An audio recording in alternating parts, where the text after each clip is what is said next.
the young nobleman, Seaman, is our protagonist. But 500 years ago, he was the demon king who struck fear across the entire continent. And now, he's just a debtor. Half a day ago, Seaman sold off his family's symbolic statue to a group of merchants. All because he wanted to go all in at the casino. It was his last-ditch effort to save his family, burdened with debts as tall as mountains. To understand his predicament, we must go back 500 years.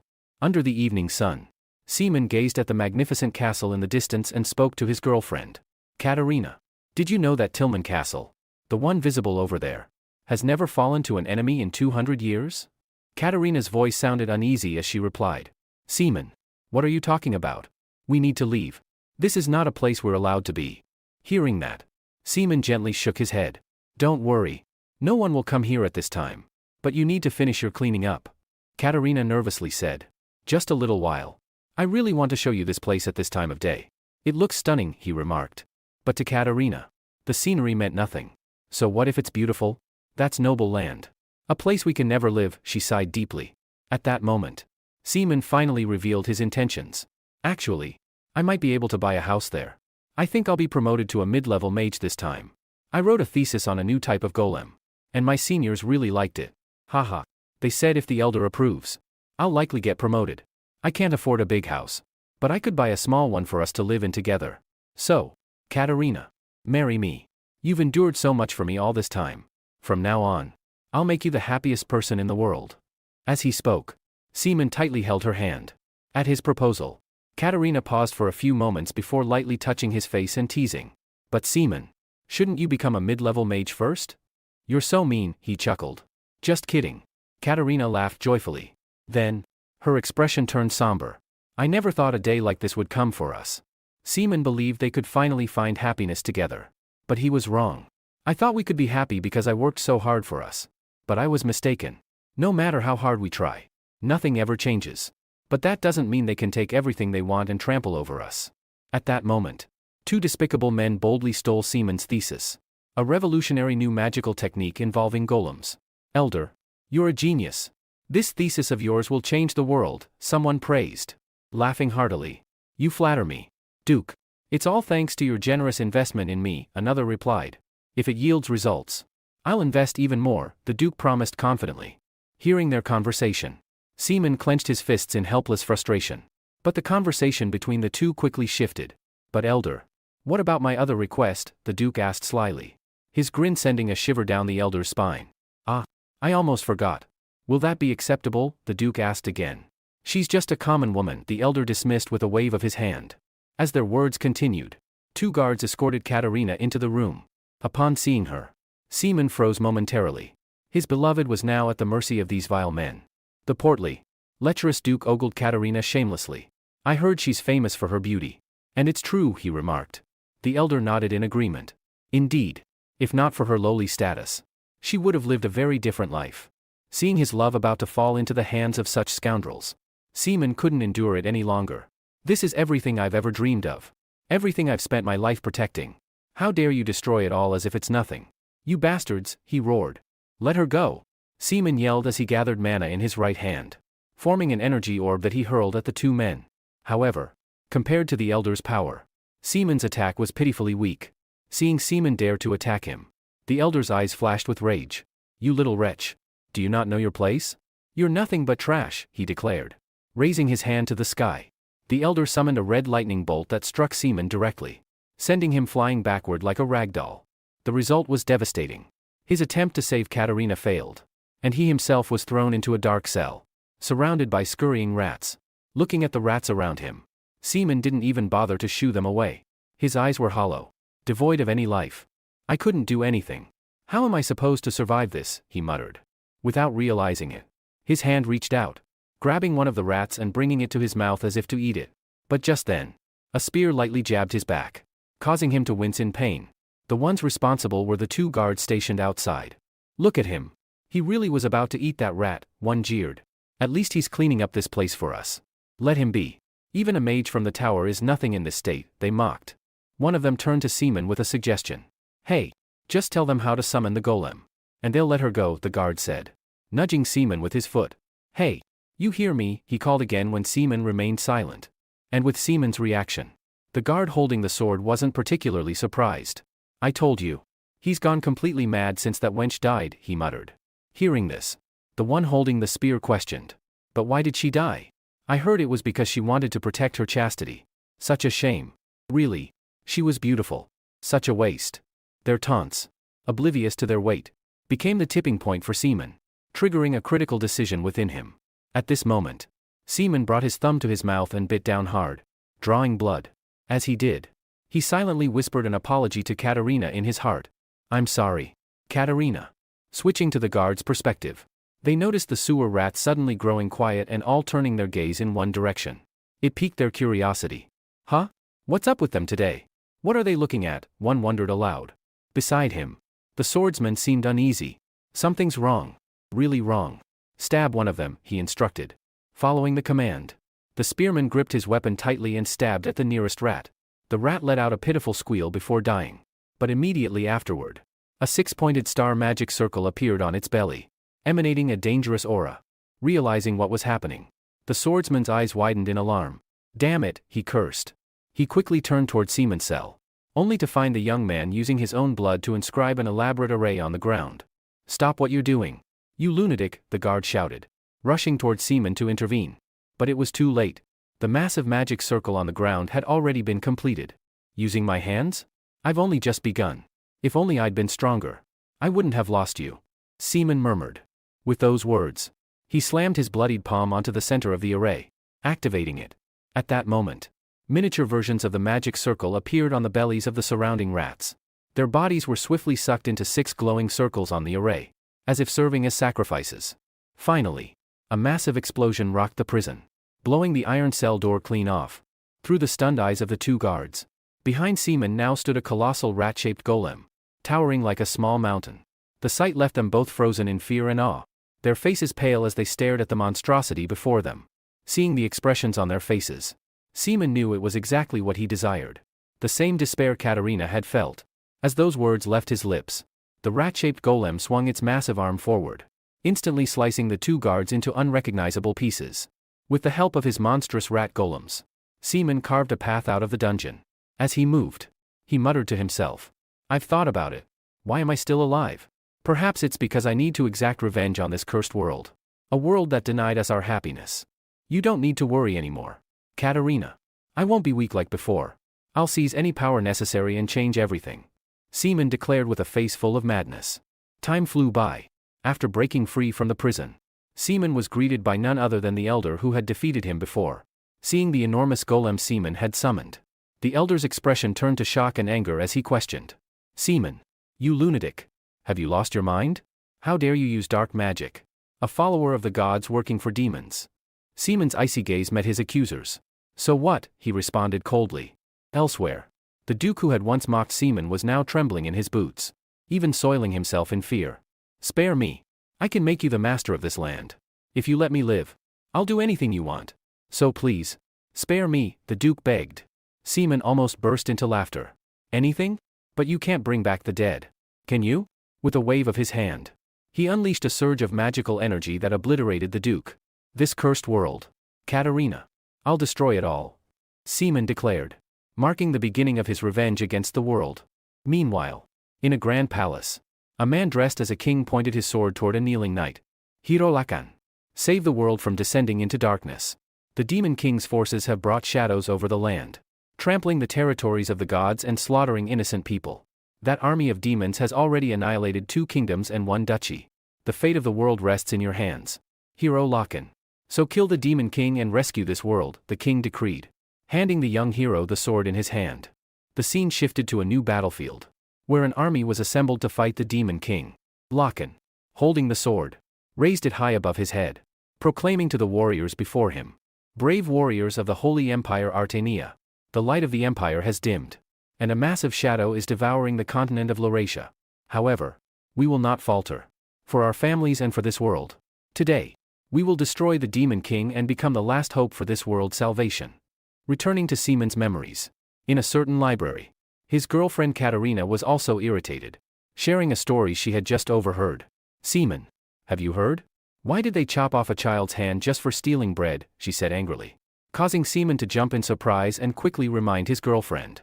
Katerina, you're speaking too loudly. What if someone hears? In response, Katerina not only failed to lower her voice, but it even seemed to rise slightly as she retorted. The nobles only know how to punish others because they've never known hunger.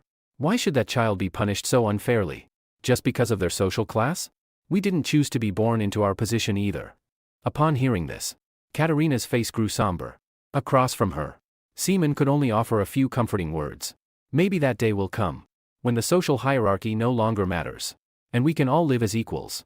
Freely, Katerina responded, her voice tinged with worry. A day like that won't come just by waiting. Then what do you want to do? Seaman asked curiously. We have to change in the way we want, or the children we raise will have to go through the same things, she replied, her voice reflecting concern for the future. Seaman, taken aback by her words, was so flustered that he dropped the books in his hands. Children? But we aren't even married yet. Katerina. Katerina raised an eyebrow and asked, isn't that an important matter? Don't you plan to marry me? Seaman's face turned even redder. I will, but I'm just not ready yet. Katerina, irritated by his hesitation, snapped. So, do you want to marry me or not? Of course. I do. Seaman weakly replied. Seeing his awkwardness, Katerina smiled lightly and shook her head. You're terrible. Seaman, you're so shy. I'm the only one who will marry you. You know. The scene then shifts to a magnificent yet eerie castle. The final battle was about to take place here, as the army led by the hero Loken had arrived to face Seaman in a decisive confrontation. Soon, everything will end. Seaman murmured to himself in a voice only he could hear. It will take a lot of time, but the world we've always wanted. I will make it a reality. On the opposite side, Loken's army did not rush into an imprudent attack. Instead, the hero Loken stepped forward and confronted Seaman. Demon King Seaman, the whole world has suffered because of you. But today, that will end. I swear. In the name of the gods and justice, all your crimes will be judged today. The young hero looked at Seaman with unwavering determination.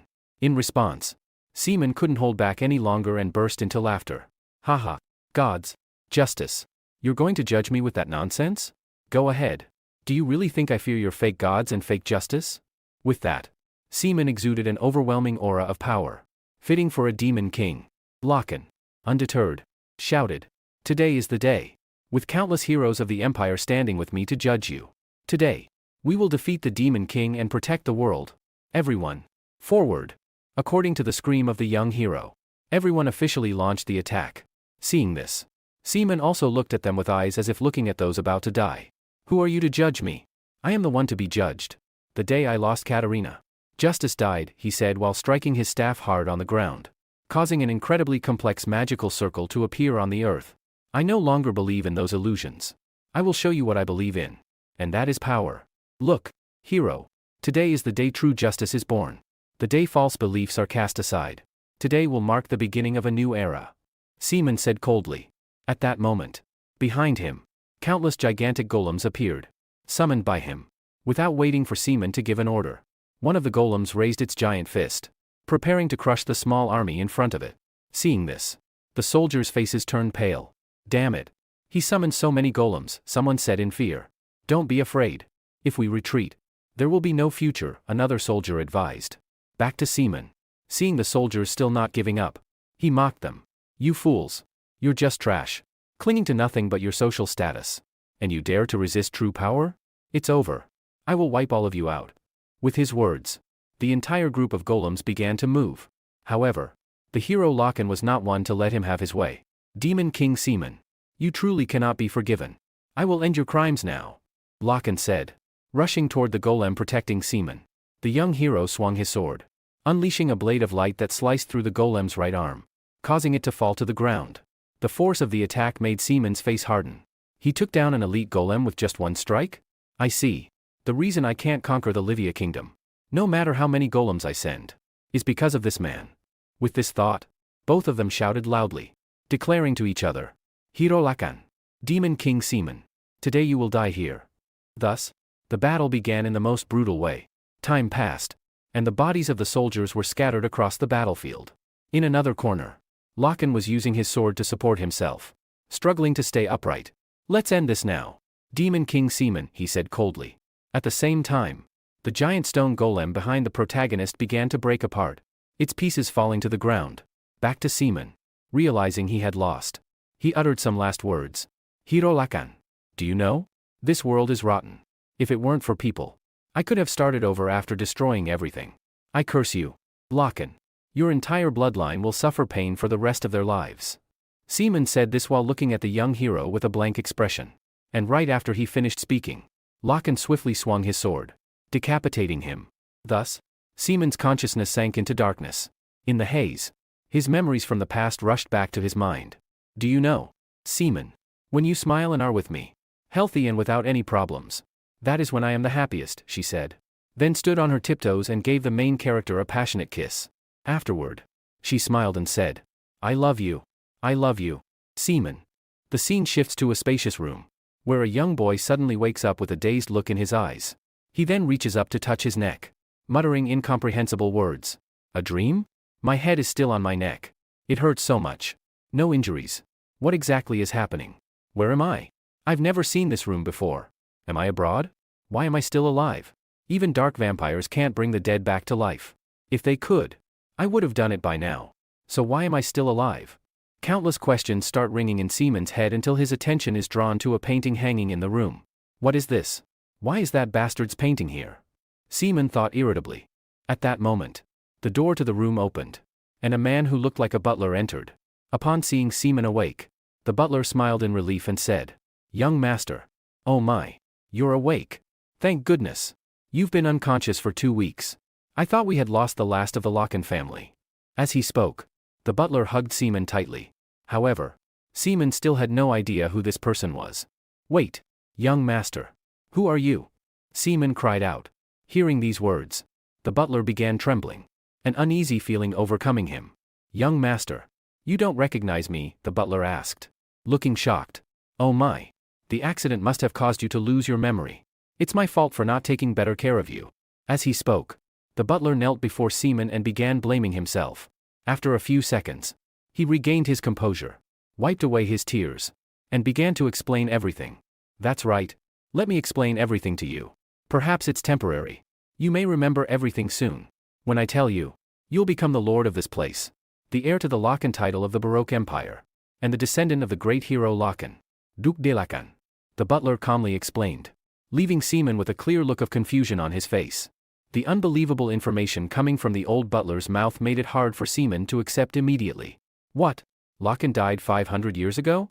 So, I have been reincarnated and became his descendant after 500 years. Thinking about this, it was as if Seaman wanted to verify the truth. So he quickly ran outside. The butler, alarmed, hurried to warn him. Young master, you shouldn't move around in this condition. Ignoring the butler's words, the protagonist was in a state of extreme confusion. Damn it. Damn it. You want me to believe this? Think I'm a fool? This can't be true, he thought. And just as he was about to act on his disbelief, he flung open the balcony door. The sight in front of him truly made his eyes widen in shock. Because before him stood the figure of a colossal, ancient night golem, standing several meters tall. Something that hadn't appeared in the past 500 years. Looking at the giant golem in front of him, Seaman had no choice but to accept the truth, even if he didn't want to believe it. What is this? If that thing really exists, then everything he said must be true. As he thought this, Seaman focused more intently and quickly realized how complex the situation before him truly was. The level of complexity made it clear that this weapon was far superior to a regular golem. The magic, which he could only imagine, was right in front of him. At the same time, the butler, Hans, rushed over to Seaman's side. Seaman then asked, still not taking his eyes off the giant golem, what did you say your name was again? The butler, bending slightly, answered, my name is Hans, your servant. Then Hans, what is this thing I'm looking at? Seaman asked, still gazing at the giant golem. Since Hans had already assumed that Seaman had lost his memory, he patiently explained, that is called a colossus, a bipedal humanoid weapon. A weapon made from golem magic. Made from golem magic? Seaman asked in return. Half correct. Hans replied. The colossus is made from a combination of magical technology and scientific advances. Unlike the golems, which are controlled remotely, the colossus has a pilot inside it. Seaman looked at him with a skeptical expression. A person sits inside that thing? Yes, that's right. Hans nodded. After hearing this, Seaman turned away, deep in thought. It requires advanced technology to operate it from within. But if what Hans says is true, then this is truly an amazing weapon. The pilot is protected from external threats while fighting, and its reactions are faster than remotely controlled golems. It solves all the problems I've had with golems. Seaman pondered further. But then a troubling thought crossed his mind. But if this is real, then 500 years have passed, but why am I reincarnated as the descendant of my enemy? He wondered silently to himself. Time quickly passed, and the scene shifted to an office. Instead of trying to understand why he was resurrected, Seaman was taking the opportunity to drink a rare bottle of wine, which caused Hans, the old butler, to worry immensely. Young master, you cannot push yourself this far. Please calm down, he urged. Seaman had just woken up after being ill, and Hans didn't want him to touch alcohol yet. Seaman, hearing the warning, groaned. You said I'm the descendant of Loken, right? So what? I'm healthier than most people. Before he could finish his sentence, suddenly, a sharp pain hit his body, causing him to collapse onto the table. Damn it. What's happening? Seaman exclaimed, confused. Hans, seeing this, wasn't particularly surprised. He had anticipated this would happen. I warned you, young master. Hans said. You must be careful of that curse. What? A curse? Seaman shouted, prompting a sense of disappointment from Hans. I've been hoping. But he really doesn't remember anything. Hans muttered quietly to himself before Seaman inquired about the curse. Tell me, Hans, what's this curse you're talking about? Seaman asked. Hans began explaining. Where should I begin? Your ancestor, Lord Loken, led his army to defeat the Demon King, who sought to destroy everything. After that fierce battle, he restored peace. I've told you before, Lord Loken was praised for saving the world, but he died young due to the curse from the Demon King. Seaman quickly realized. Before Loken destroyed me in my past life, I did curse that hero, didn't I? He muttered. Is that really what happened? But then, he hesitated. Wait, I only said that in anger back then. Seaman thought in pain as he realized he was now the one suffering the consequences of a careless remark from his past life. Looking back, 500 years ago, the world was at peace until the Demon King threatened to destroy everything. His dark magic could summon countless golems stronger than any army, and he wiped out many heroes with a snap of his fingers. It seemed like the Demon King was on the verge of conquering the world. But thanks to the righteous hero Loken, peace was restored. However, before dying, the Demon King cursed him, causing Loken and his bloodline to suffer a painful death at a young age. Closing the book in his hand, Seaman muttered in frustration. Who the hell wrote this book?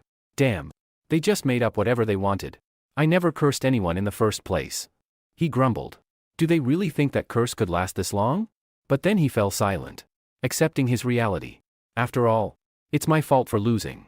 Seaman tossed the book aside and grabbed another one, intending to gather information about the past 500 years.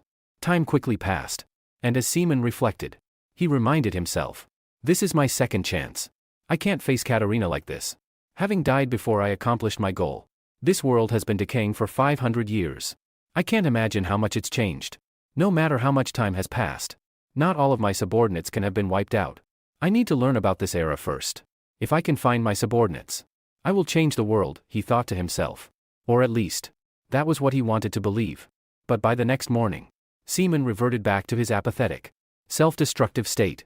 Now, he was back to being with a bottle of wine, muttering to himself. Looking for subordinates? To hell with that. They've almost forgotten about the Demon King. It's been 500 years. There's no trace of me left. Most importantly, this body has no mana, no vitality. What can I even do? He staggered forward, likely too drunk to notice, and slipped, falling to the ground. Instead of trying to get up, he just lay there, mocking his own weakness. What should I do now? Katarina? In this life, I can't do anything. I just wanted to create a world where everyone is equal. Seaman spoke with a tone of utter helplessness. Just then, a loud shout outside caught his attention. Young master. Seaman's curiosity was piqued, and he went out onto the balcony to see what was going on. What's all the noise about? He grumbled. It turned out that a fat merchant was at his estate demanding payment. How long do you plan to avoid us? We won't back down until we speak with you. Young master, the merchant said. This man, Didin, was the head of a branch of the Alon Merchant Guild. Seaman, seeing that he was in debt, wasn't worried. In fact, he chuckled, enjoying the situation. I owe you, Loken. That bastard. Your descendants are quite something, he mocked. Without waiting for a response, Darren immediately began demanding his money. 30,000 peso. You borrowed it from us last year to develop a mine. But you've been ignoring us since. Are you going to pay or not? I can't keep living like this, he shouted. While debt repayment was a reasonable matter, Seaman's group wasn't concerned. Hans, the old butler, quickly tried to calm the situation. Young master needs rest due to his poor health. We'll figure out how to pay. Please come back another time. But before Hans could finish, Darren interrupted. No. I must hear it from the young master himself. Seeing their reaction, Darren quickly deduced that they didn't have the money to pay. It seems you can't pay right away. Let's see. 30,000 peso isn't a small amount. How about you give me the golem in your house instead? It might not be worth 30,000, being an old model, but it's a great offer, don't you think? He said, stroking his mustache. However, just as he finished his proposition, Roger, the leader of the golem team, yelled in rejection. No way. We only have 3 golems. How can we use them for defense? He was clearly afraid Hans might consider Darren's offer. Quickly, he turned to Hans and said, not even if you kill me. We can't give up the golems. They're for defense. Seeing Roger's defensive stance, Hans raised a hand to calm him down. Calm down. That won't happen. At the side, the accountant Dixon also chimed in with his suggestion. Instead of accepting the offer, why not just raise the taxes? To which Hans shot him an annoyed glance. Dixon, don't you see how the people are doing? We can't afford to have the few remaining people leave. If that's the case, then we'll have to give up the golem. Dixon said reluctantly. I already said no. Roger, the knight, yelled out. And so, the 3 of them began to argue and bicker, which caused Seaman, observing from above, to burst out laughing. This family is so fun. That bastard Locken should see this, he laughed to himself. Meanwhile, the merchant Darren, who had come to collect his debt, wasn't there to watch them argue. Realizing the family didn't have the money to pay, he quickly proposed another deal. Everyone calm down. Personally, I want to take the golem and the estate, but I don't want people thinking I'm just stealing it from the great hero's family. So, how about that? He pointed toward the direction of the giant golem. Seeing this, Roger's eyes widened, and he shot a warning glare at Darren. Are you kidding me? I've told you countless times. That's the golem. It's not for sale. Before Roger could finish his sentence, Darren shook his head and clicked his tongue. It's not the golem, but the magic tower behind it. Upon hearing this, the group of Hans was initially shocked but soon realized that this proposal wasn't half bad. A tower? It's better than the golem. Roger remarked bluntly. True. No one even visits anymore. Hans nodded in agreement. We did get some profit from tourists before. Some even said that tower was the source of the curse. But now it's just a useless old structure. Dixon, the accountant, added, as they seemed ready to agree with Darren's suggestion. Seaman, still on the balcony above, was utterly startled. What the hell? Locken, you bastard. That's my magic tower, he shouted in disbelief. 500 years ago, in the Demon King's tower, which now stood at my home, far away from where I once lived with Katerina. An old and dilapidated place. But it was our home. The warm resting place we always dreamed of. The area around the Demon King's tower had merged into the territory of our family. How dare they come to that place? Thinking about this, a wave of intense anger surged within Seaman, causing his teeth to grind together, making a loud noise. Unaware that Seaman was about to lose control, the merchant Darren continued his persuasive speech.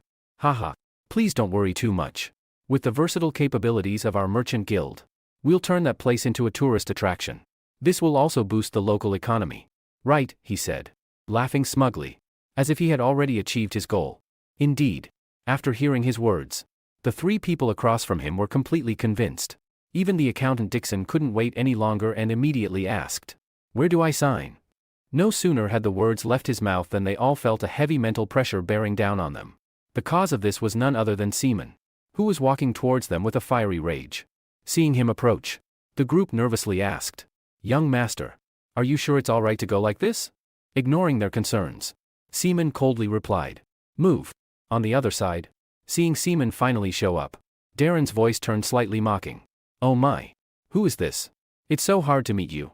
Young master. Have you recovered? I must say, the conversation with your subordinates went very smoothly. Now we just need your signature, and we'll take over the Demon King's tower," he said with a grin. But Seaman's response was a glare filled with pure anger. "You only know how to talk. Do you even know what that place is? How dare you try to take it?" he spat. causing the three of them to tremble like frightened sheep. Why so fierce? He's so different from what we heard, Dixon whispered to himself. However, he quickly regained his composure and tried to explain. We understand your situation. But you've said it yourself. Before the sly merchant could continue his manipulation, Seaman cut him off, directly exposing his intentions. Shut up, you liar.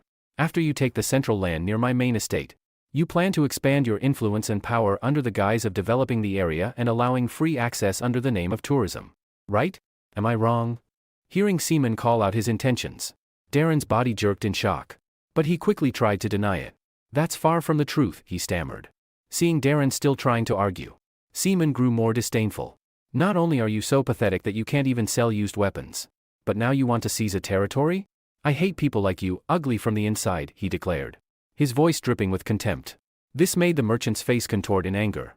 Darren reminded himself not to let Seaman get the upper hand and tried to retaliate fiercely by bringing up the Locken family's debt. The Locken family can't repay their debt. That's why we made this thoughtful offer. The Merchant Guild must recover its money. Right? Darren said, trying to pressure Seaman. Who says we haven't repaid? In 10 days. Number 15 days. We'll pay back the full amount. Principal and interest. Now get out of here. Seaman shouted loudly, releasing the overwhelming pressure of his Demon King aura, causing the merchants to pale. With no choice left, Darren grit his teeth and prepared to leave. But before he left, he couldn't resist throwing out one last meaningless comment. We'll see if you can keep your word. Watching Darren leave, Seaman muttered. These people. Always like this. Meanwhile, Captain Roger, witnessing Seaman's bold and powerful words, was moved to tears. Young master. I can't believe you said that to him. We're so moved by your words. You truly saw through their plan. And it's even more impressive to see you stand up to defend the achievements and honor of our ancestors.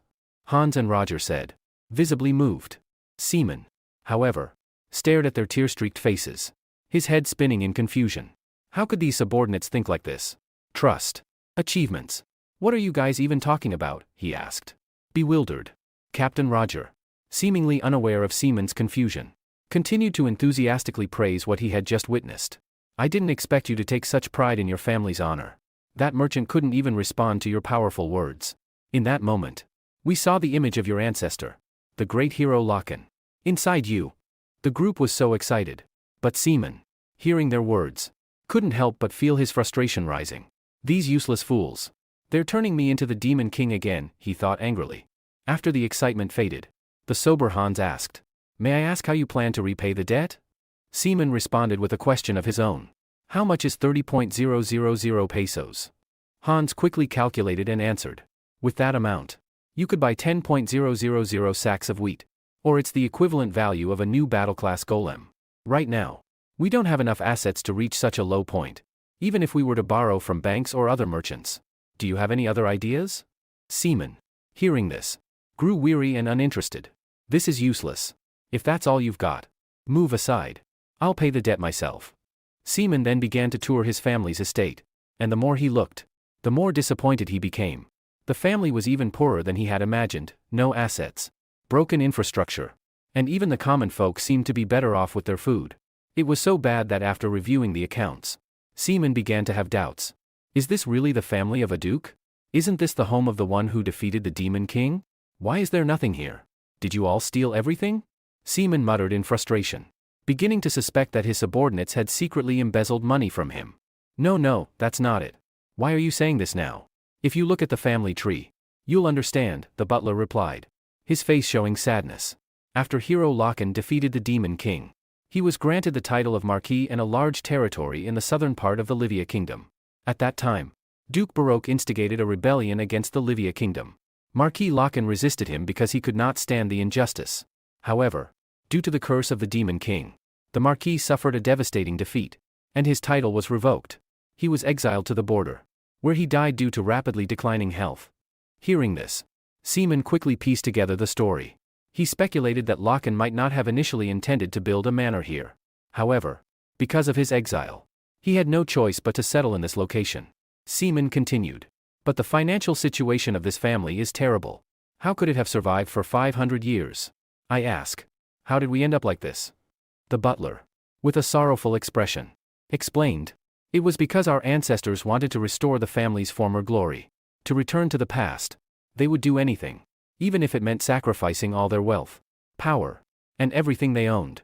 They were determined to restore the family's reputation. But due to the curse passed down through generations, no matter how hard they tried, all their efforts were in vain. So, the family that was once home to the hero who saved the world crumbled. I don't know if you remember, but the reason you were unconscious for more than half a month after your accident was because you overexerted yourself trying to restore the family's honor. You wanted to prove you had the qualities of a hero and pushed yourself too far. Seaman, after hearing this, slowly walked toward the window and, as he walked, asked, "So, our current situation is that there's nothing we can do, right?" Hans bowed his head in response. Even as the butler, "I can't help you. I'm truly sorry. But we will surely find a way. Even if it costs my life, I will find a way to gather the necessary funds." However, Seaman, already deep in thought, came up with an idea. "No need for that. I just thought of a way. We just need to find a way to pay the money, right?" As he spoke, Seaman flashed a sly grin, making the butler uneasy. And sure enough, the very thing he had feared soon became reality when Seaman said, "We'll find a way to pay." The old man stood there, stunned, staring at the large statue of Hero Loken that had mysteriously disappeared. "I can't believe it. He actually took the statue of Hero Loken and sold it," the butler thought in disbelief. Beside him, Captain Roger fell to his knees in despair, his voice filled with disbelief. "How could this be? The cornerstone of our family is gone. This has to be a dream." Doubts began to arise as the realization set in. Clearly, the Hero Loken statue was still here yesterday. Hans wondered to himself, where could it have disappeared to now? However, he quickly reminded himself, "No, that's not important right now. I must find the young master." Resolving this, he glanced around, searching to see where his young master might have gone. Just then, a soldier ran over in a panic and reported, "Mr. Hans, there's trouble. It's about the young master. I think he left while the security team was injured," the soldier hastily said. After hearing this, Hans collapsed to the ground, seemingly drained of all his strength. "What on earth is the young master planning now?" he shouted loudly. The scene then shifts to Seaman, who had loaded Loken's statue onto a carriage and was traveling somewhere. Ahead, the driver was a young man who, seemingly troubled by something, glanced back nervously. "Young master, may I ask you something if I may?" the driver asked hesitantly. Seaman casually picked up a bottle of wine beside him, took a long swig, and nodded. "Sure. But who are you, anyway?" Seaman asked back, causing the young man's expression to become even more awkward. "Haha, have you forgotten? My name is Philip, and I serve you as your knight." Philip answered, pausing briefly before nervously continuing. "Young master, are you really planning to sell this statue?" Hearing this, Seaman didn't hide his intentions and bluntly admitted, "Yes. It could fetch a pretty high price if we melt it down." Philip's face turned pale upon hearing that.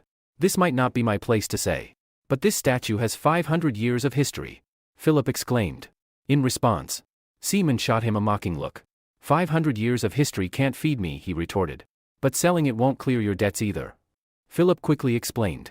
Seaman, of course, was aware of this, so he clarified. "Selling this statue is just one part of my plan." Relieved but still uneasy, Philip quickly chimed in. "Wonderful. Then you must have a bigger plan. Everyone will understand as long as you can pay off the debt. May I ask what your plan is?" Seaman paused for a moment before replying nonchalantly. "Let's see. My plan is to use the money from selling the statue to gamble. I'll win 30,000 pesos through gambling." This revelation left Philip utterly dumbfounded. It took him a full 2 seconds to snap out of his shock before he shouted, "Gambling? What if you lose every cent?" he yelled, his voice rising in disbelief. Seaman, clearly irritated, retorted, "Why are you lecturing me when you're just tagging along? It's annoying." Philip, unfazed, shot back, "Well, you're the one who dragged me out here at dawn.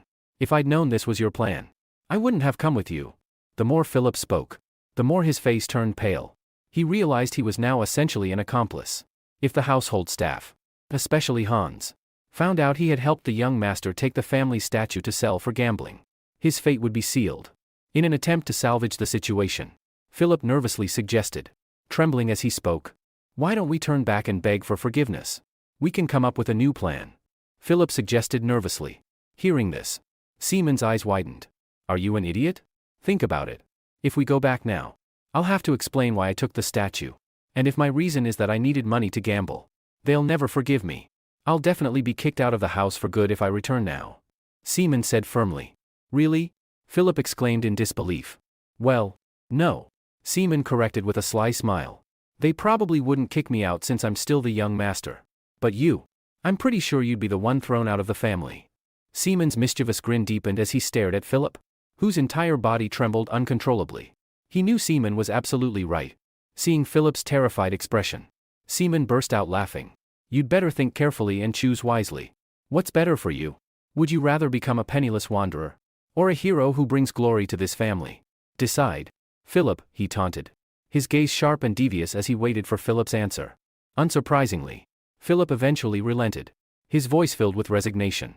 I'll continue on the path we're taking. As he spoke, it was as if all the life had drained from his body. Good. Good. That's the spirit. Seaman said, nodding in approval before taking another swig from his bottle of wine. From the front, Philip glanced at Seaman's carefree demeanor and inwardly lamented. Damn it. I've heard his personality changed after waking from that coma. But at his core, he's still a demon. Time passed quickly, and the scene shifted to a bustling harbor. A ship's crew member called out loudly. 5 minutes until departure. Everyone, board now. Near the ship, Philip hesitated again and asked, Are we really going through with this? Shouldn't we go back? Seaman shrugged nonchalantly, making Philip's heart skip a beat. No, we're boarding the ship. Philip quickly replied, unable to hide his panic. And so, after all the passengers boarded, the crew member rang a bell and shouted, Departure. The ship carried Seaman and Philip toward the port city of Lamer. By evening, Seaman had sold the Locken hero statue and made a significant sum of money. However, Philip couldn't suppress his frustration. That was the statue of a great hero who saved the world. And he only paid this much for it? Philip yelled indignantly. I'd go bankrupt if I paid you any more, the old man across from them retorted, his tone curt. Turning back to Seaman, he had no time to watch his subordinate argue with the buyer. He quickly intervened. Enough. Philip, lead the way. But we could get more. Philip said softly. Let it go. This is enough. Seaman replied dismissively, taking a moment to observe his surroundings. This place has certainly changed, he added, his eyes scanning the area. Hearing this, Philip looked surprised and asked, You've been here before? Seaman's gaze flickered with a hint of nostalgia as he answered. A little. Although back then, it didn't look like this. It wasn't so easy to get here because the Kraken was guarding the area. Essentially, it was a deserted island. Thank goodness. 500 years have passed since then, he muttered under his breath. But coming here was a good idea, he said aloud.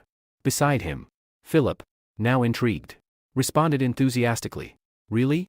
Thank you, young master. I don't know when you last visited, but it's probably nothing like what you remember. This is now the second largest city in the southern region of the empire. Constantly changing and growing. It's an island anyone can access easily these days. Even with the Kraken and some other sea monsters. Advancements in magical engineering and weaponry have made this place much busier. The gambling houses here are huge. Are you sure you're ready for this?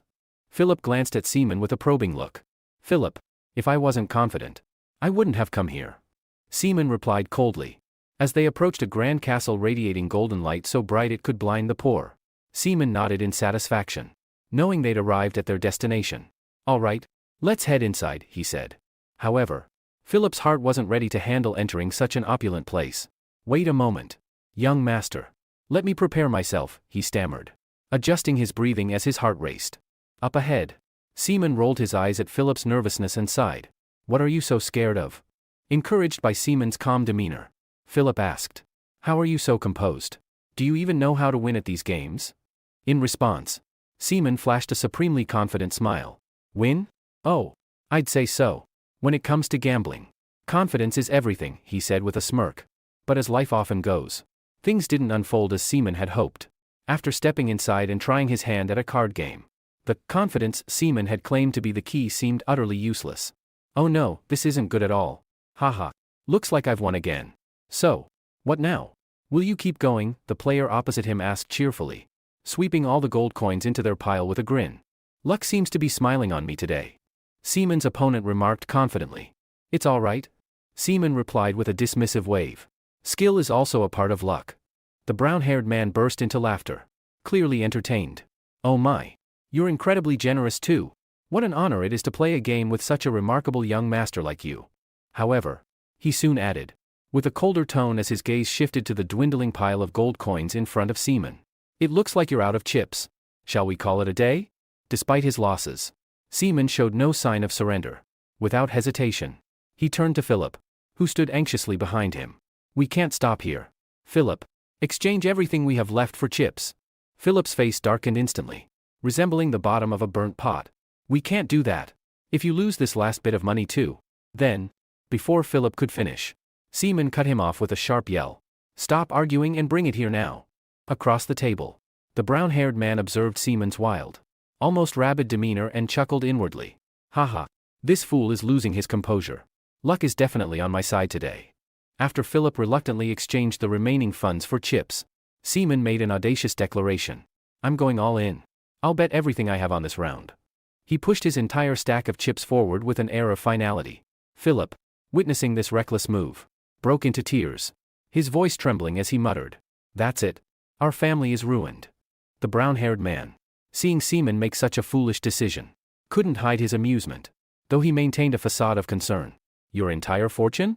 Are you sure about this? This is my first time playing such a high-stakes game. But you must know what you're doing. Right, young master? Seaman shrugged nonchalantly. Well, worrying about it won't change the outcome.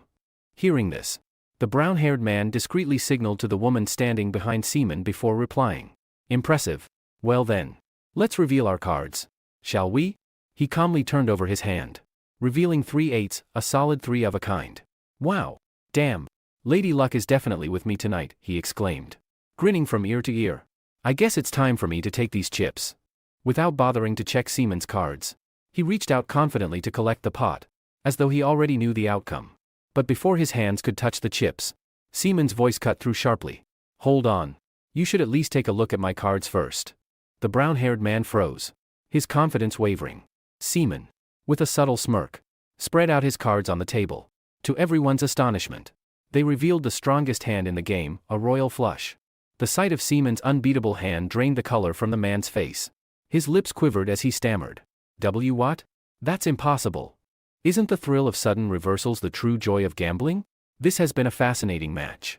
Seaman remarked with a smile. At the same time, tears streamed continuously down Philip's face. However, they were tears of joy. Young master, I believed in you, Philip said in an emotionally charged voice. Turning back to the brown-haired man, unable to accept the outcome, he slammed the table, pointed directly at Seaman, and shouted, No way. This can't be real. How did you get those cards? What kind of trickery is this? Hearing the word, trickery, Seaman's face turned cold, and a mocking smile appeared. Trickery? Are you referring to your subordinates behind me revealing my cards? The brown-haired man's eyes nearly popped out of their sockets. How did he know? He screamed internally. Seaman, watching his stunned expression, scoffed audibly. Did he really think I wouldn't notice? Everyone here is one of his lackeys, and I've been aware of their sneaky card passing. But the reason I foolishly fell into their trap was that I needed to touch all the cards. I left tiny marks on them. If I can manipulate the cards with those marks, then for someone like me, who once commanded an army of golems, altering the deck is no more difficult than a walk in the park. I can win every match without relying on complex tricks. Seaman thought to himself. Having resolved this in his mind and unwilling to waste more time with these cheats, Seaman cheerfully reminded the man. Now, admit your defeat. Across the table, the brown-haired man's entire body shook as if having a seizure from sheer rage.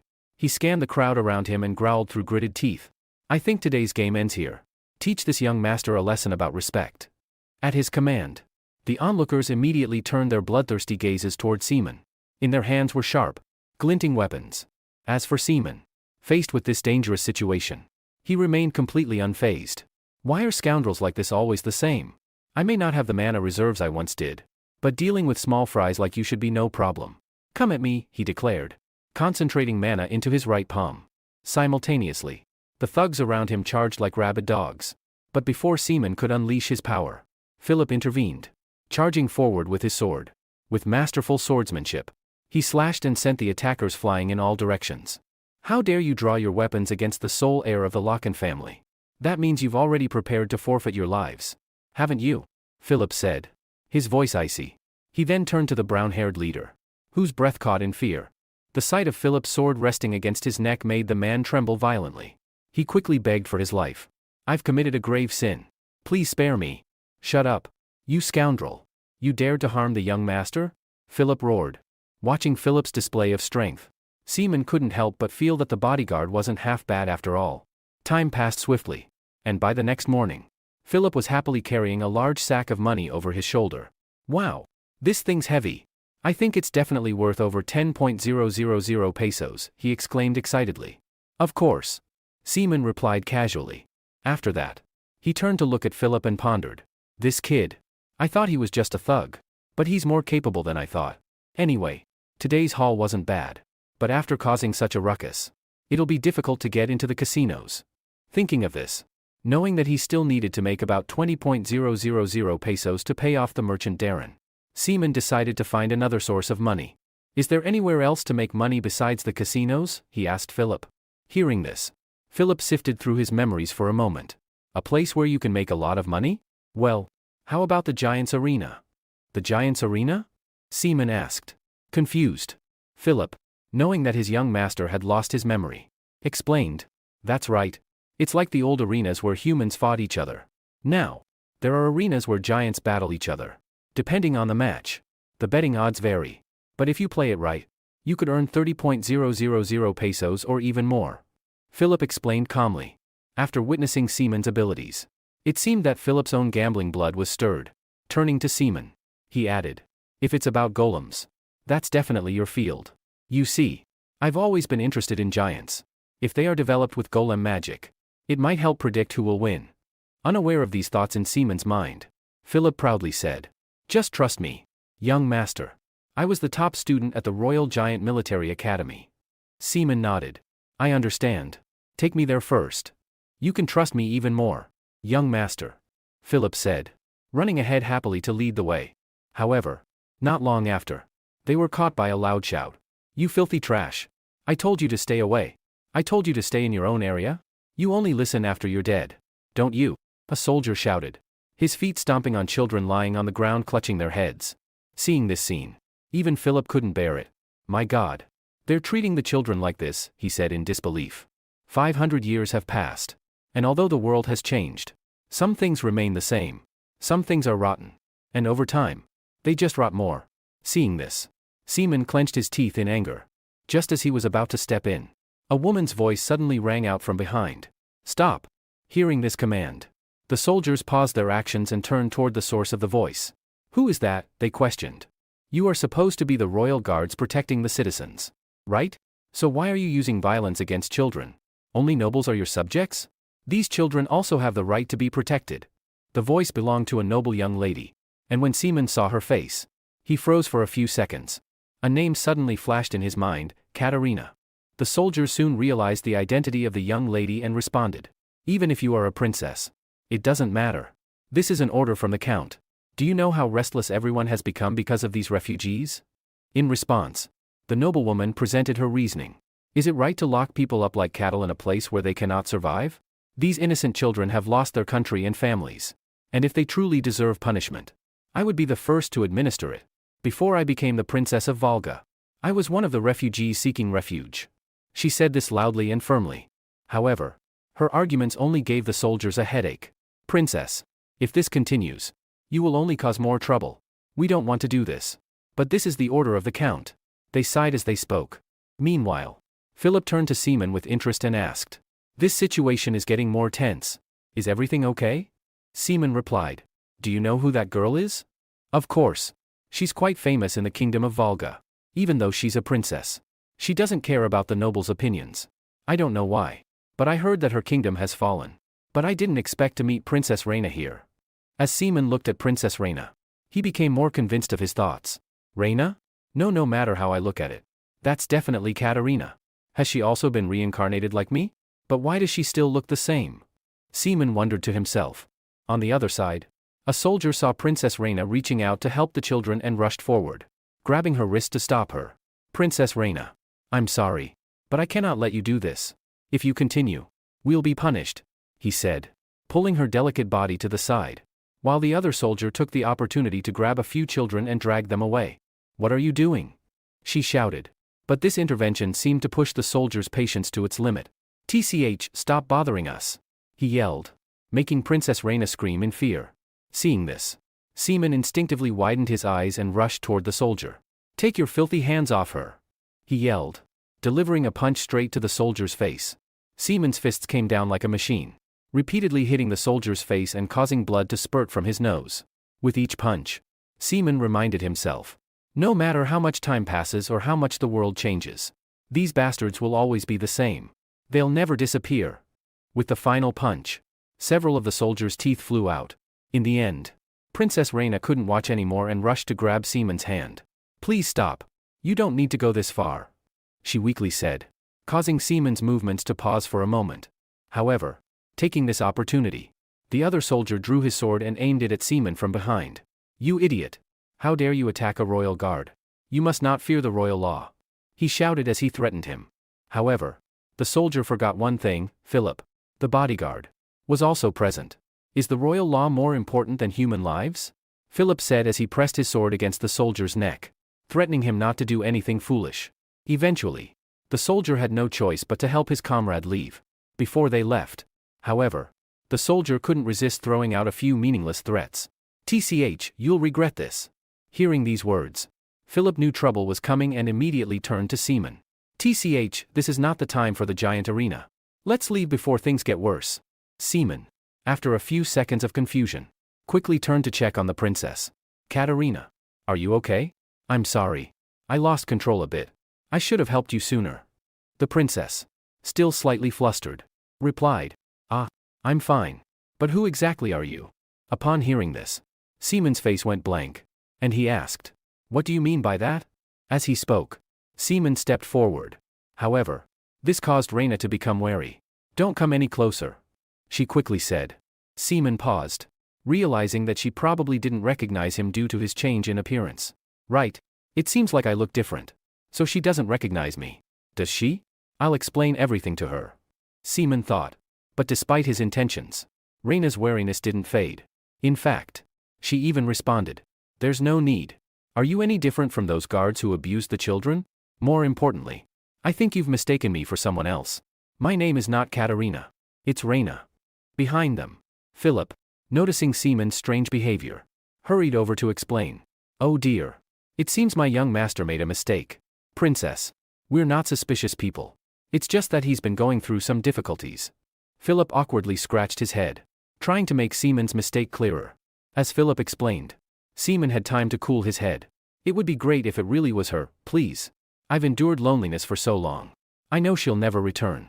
But I've shattered like this just because they look alike. Seaman thought to himself while observing the princess's face. At that moment, an older man rushed over, shouting at Reina. Princess, what are you doing here? I told you that you have an important schedule today. Do you know how hard I've been searching for you? This man was Victor, Reina's butler. Upon seeing him, the princess stepped aside and replied. Oh, it's Victor. The thing is.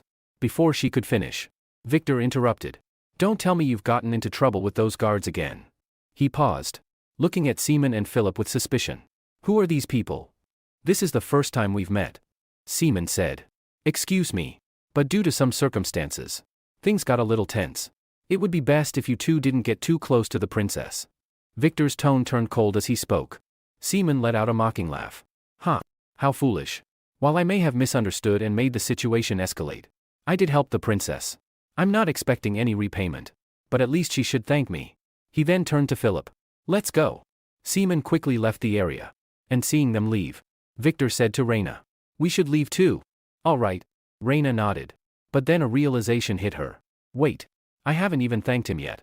Time quickly passed, and the scene shifted to a massive, cylindrical arena, the Giants' Arena. As Philip had mentioned to Seaman earlier, inside the arena, the two announcers were enthusiastically hyping up the fight, with no giant wanting to back down in this intense battle. Now, everyone, please stay calm. Things are getting interesting, one of the announcers said. In the arena, the giant wielding an axe swiftly blocked his opponent's attack, and with a final decisive strike, sent the opponent flying, unable to get back up. It's over, Seaman murmured. As soon as he spoke, the announcer declared the result. That was the finishing blow. Adolf wins. The crowd in the stands roared in excitement, and Philip was among them, as their recent victory meant more winnings for them. Wow, young master. You guessed it right again. At this rate, we'll pay off our debts and become rich in no time, Philip said, grinning. However, Seaman wasn't as interested in the money. What caught his attention was the structure of the golems.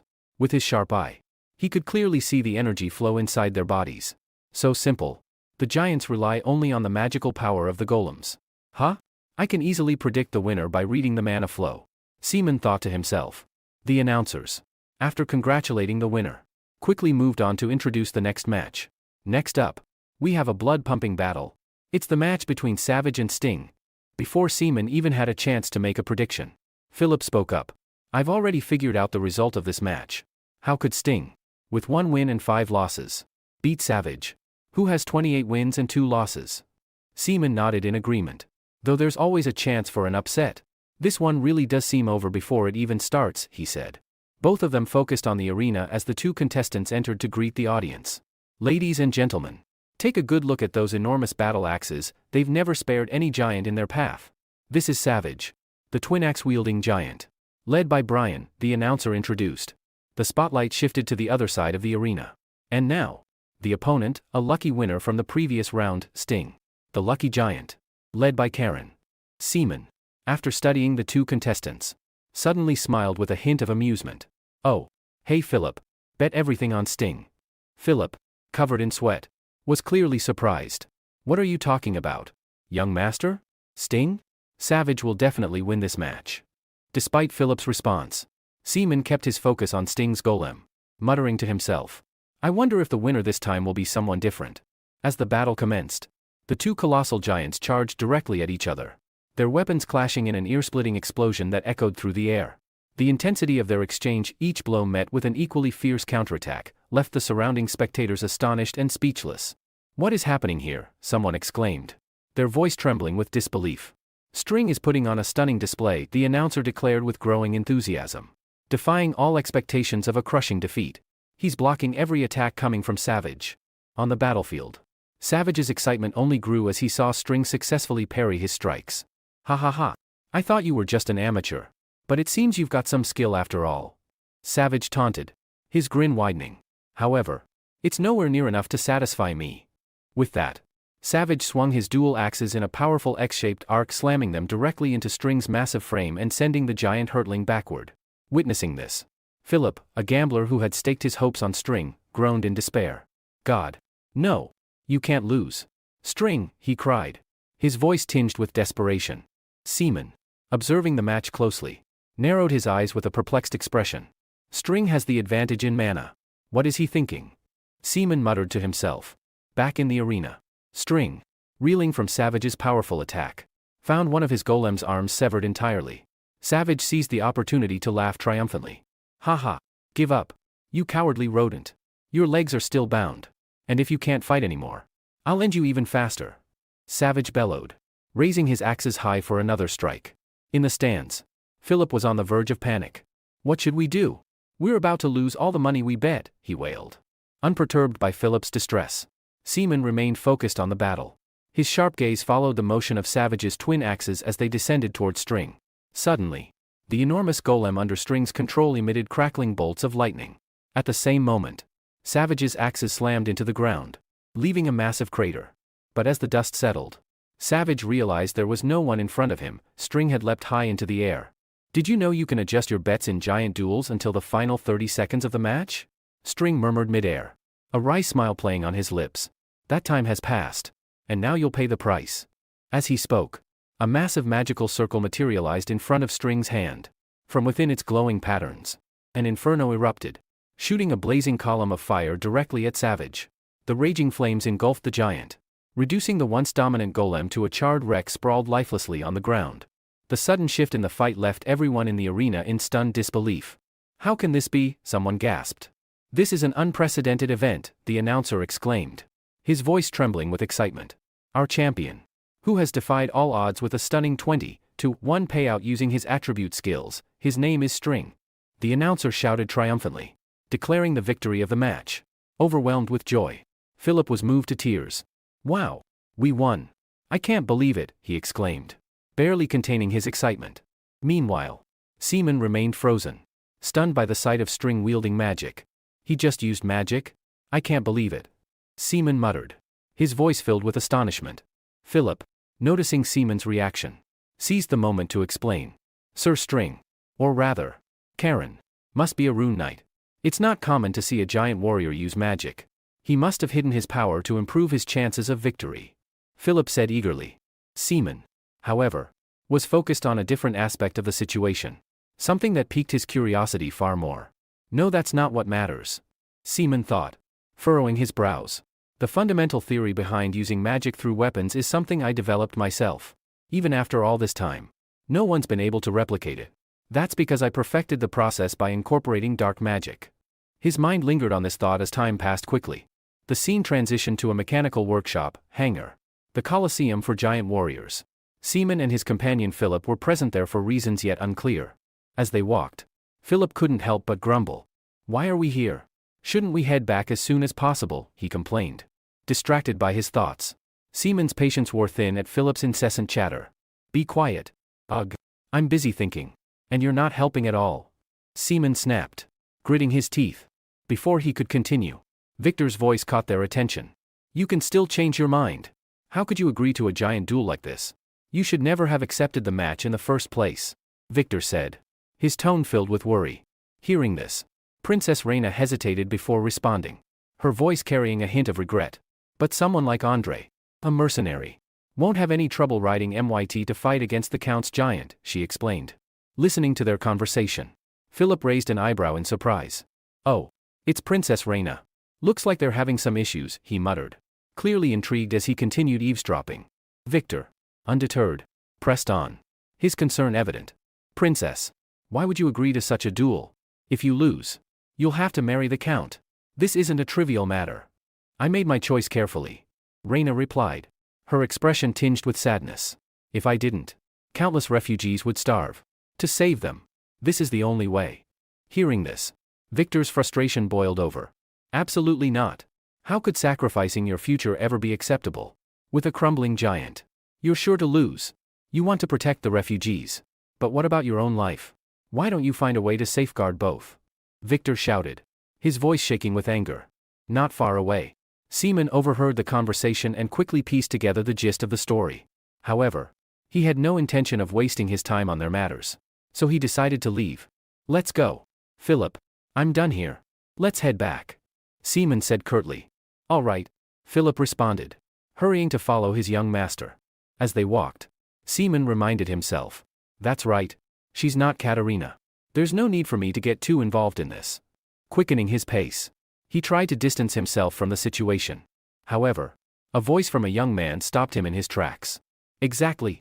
You're selling yourself, Princess. The Count will stop at nothing to get what he wants. He's already threatened countless refugees before. Without you, the refugees would truly be at a disadvantage. And if you don't replace that mana stone, this giant won't even function. Even then, the difference in specs between this one and the Count's is too great. You should listen to your steward, said the voice. The speaker was a young man with orange hair, dressed like a mechanic. On the other side, Princess Reina seemed to fully understand his words. I know that very well, she said, her voice trembling. But I can't give up. If I lose without trying, who will stand up for the weak? Tears welled in her eyes as she spoke. For some reason, Seaman turned back toward the group and made a proposition. Then, may I take a look? That mana stone and this giant, I think they might still be salvageable, he offered. But instead of gratitude, he was met with Victor's wary glare. The steward even drew his sword, ready for the worst. Step back, Princess. This is far too coincidental to be chance. They could be assassins sent by Count Monache, Victor said sharply. Seeing his goodwill met with suspicion, Seaman was visibly annoyed. Seriously? You're such a hassle, he retorted, irritation clear in his voice. Thankfully, Philip stepped forward to defuse the tension. Haha, please lower your sword. This is Duke Dlaken, the 15th heir of the Locken family and the current lord of his house, Philip explained. Victor, however, remained unconvinced. The heroic Locken family? Why should we trust that? He said with a frown. At this, Princess Reina intervened, her tone calm. Victor, calm down, she said firmly. But, Princess, Victor protested. Ignoring him, Reina turned to Seaman. My apologies for our last encounter. It seems you've overheard our current situation. I'm embarrassed to admit it, but we're out of options. If possible, I'd like to request something else from you. I beg you, she said sincerely. Before she could continue, Seaman raised his hand to stop her. All right, just to ensure there's no misunderstanding this time, I'll demonstrate my skills, he declared. Taking out a small dagger, Seaman approached the giant golem. The orange-haired mechanic sighed, shaking his head in resignation. Princess, not everyone can repair a giant, he muttered. Beside him, a man in a steel helmet nodded in agreement. There's a reason giant experts are called steel mages. Will he damage the giant even more? They speculated mockingly. Hearing these remarks, Philip couldn't contain his indignation. He strode up to them, draping an arm around each of their shoulders. How about a bet? Then? I'll wager 10,000 pesos that my young master can fix the giant you two couldn't. Philip challenged boldly. What? Why would we accept that? The mechanic yelled. Scared? Philip taunted, his eyes gleaming with mischief. Stung by the provocation, the mechanic shot back. Scared? Fine. I'll double the bet. Meanwhile, Princess Reina approached Philip. Her curiosity piqued. May I ask something? With just that tool, can he really repair the giant? She asked, pointing to Seaman, who held only a small dagger. Seeing the tiny dagger, Philip's confidence wavered slightly, but he said nothing. Under the skeptical gaze of the group, Seaman suddenly slashed his own palm with the dagger, causing Philip to cry out in alarm. Young master, Philip shouted, his voice filled with worry. Be quiet, Philip, just watch. Seaman snapped, irritated by the interruption. He pressed his bleeding hand against the giant golem and began chanting a dark incantation. Resurrect, he shouted. Immediately, the golem's body lit up with intricate energy circuits, glowing brightly as if coming back to life. The radiant pathways illuminated the astonished faces of everyone present, leaving them speechless. 500 years ago, after deploying his golem army to annihilate the invaders at his castle, Seaman stood before a colossal stone golem kneeling in submission. He murmured to himself, Is this truly where you will fall? You are immortal beings, harbingers who drag your enemies to the depths of hell. Answer my summons once more. With that, Seaman began channeling his dark magic. Black energy spread outward, engulfing the fallen golems. The moment it touched their bodies, their eyes lit up, and they began to rise again, their forms healing as though they had never been harmed. Returning to the present, Seaman once again used his dark magic to resurrect the golem before him. As it stirred back to life, Philip cheered excitedly. As expected from you, young master. I never doubted you. Nearby, the orange-haired mechanic and his colleague were so shocked by what they had witnessed that they collapsed to their knees. This is impossible, one of them stammered. On the other hand, Reina and Victor were equally astonished. He actually did it. Mir is functioning again. How is this possible? Reina exclaimed. Victor, meanwhile, stared intently at the young nobleman, his thoughts racing. I can't believe he resurrected a dead man a stone. In all my years, I've never heard of magic like this. The entire continent, no, the world, will be shaken by this historic event, he muttered internally. After completing his work, Seaman walked back toward the group. Seeing this, Philip eagerly praised him again. You really can do anything. Young master. I'd believe it even if you said you could create a golem from those stones. Behind them, the orange-haired mechanic, still unable to accept what he had seen, pointed accusingly at Seaman. That's impossible. There must be some trick to it, drawing a blood circle and activating it. That's dark magic, isn't it? I can't acknowledge this. Hearing these accusations, Philip considered drawing his sword to teach these insolent men a lesson. How dare you accuse the sole heir of the Lochan family of using dark magic, he growled. But no matter how you look at it, that's what it is? The orange-haired mechanic faltered. Seaman, recognizing the potential for rumors if he didn't clarify the situation, quickly fabricated an explanation. It's fine, he said, stepping forward. I'll explain. The truth is, this is a secret art passed down through my family, hidden for nearly 500 years. Hearing this, the mechanic still harbored doubts. A secret art from a family of swordsmen? What kind of swordsman family has magical techniques like this? One of them muttered skeptically. Their suspicion wasn't entirely unfounded. However, Princess Reina, perceptive as ever, realized Seaman likely had his own secrets. She intervened to prevent the situation from escalating further. It doesn't matter right now, Reina said firmly. Even if it is dark magic, you've saved countless lives. I don't know how we can repay you. Thank you so much. And I also want to apologize for what happened before, she said, her eyes filled with remorse. Seeing this, Seaman softly shook his head. It's fine. There's no need to apologize, he said, waving his hand dismissively. Reina, however, stepped forward, pulling out a handkerchief to gently wipe the traces of blood left on Seaman's hand. Know you were injured because of me. So at least allow me to care for you, she said. Seaman's gaze softened, memories flickering behind his eyes. But he did not stop her. If it puts your mind at ease. Go ahead, he replied quietly. Just as the group thought everything had settled with Mir's repair, trouble arose again. A servant dressed in livery came rushing toward Princess Reina, panic written all over his face. Something terrible has happened, he shouted, breathless. Victor, sensing the urgency, frowned. What's going on? Why are you yelling like this? After taking a moment to catch his breath, the servant finally spilled the news. He's gone. Sir Andre isn't in the waiting room. And I've searched everywhere in the inn but can't find him. Hearing this, Reina's face went pale. At the same time, in a lavish room filled with extravagant food and bustling servants, a blonde nobleman sat at a grand table, enjoying his meal. With a smirk, he spoke. We've successfully recruited Andre. Now the princess has no knight left to rely on. One of his aides hesitated but felt compelled to report. It seems they've managed to repair their giant golem. Mir. The nobleman's mood soured instantly. Slamming his goblet down, he snapped. Didn't you say that golem couldn't be reactivated? Yes. That's what we believed, but recently they. Before the man could finish, the nobleman delivered a sharp slap, sending him sprawling to the floor. I am sorry, the aide stammered, trembling. But the blonde man's anger did not subside. I despise apologies. If you've made a mistake, then get lost. You're fired.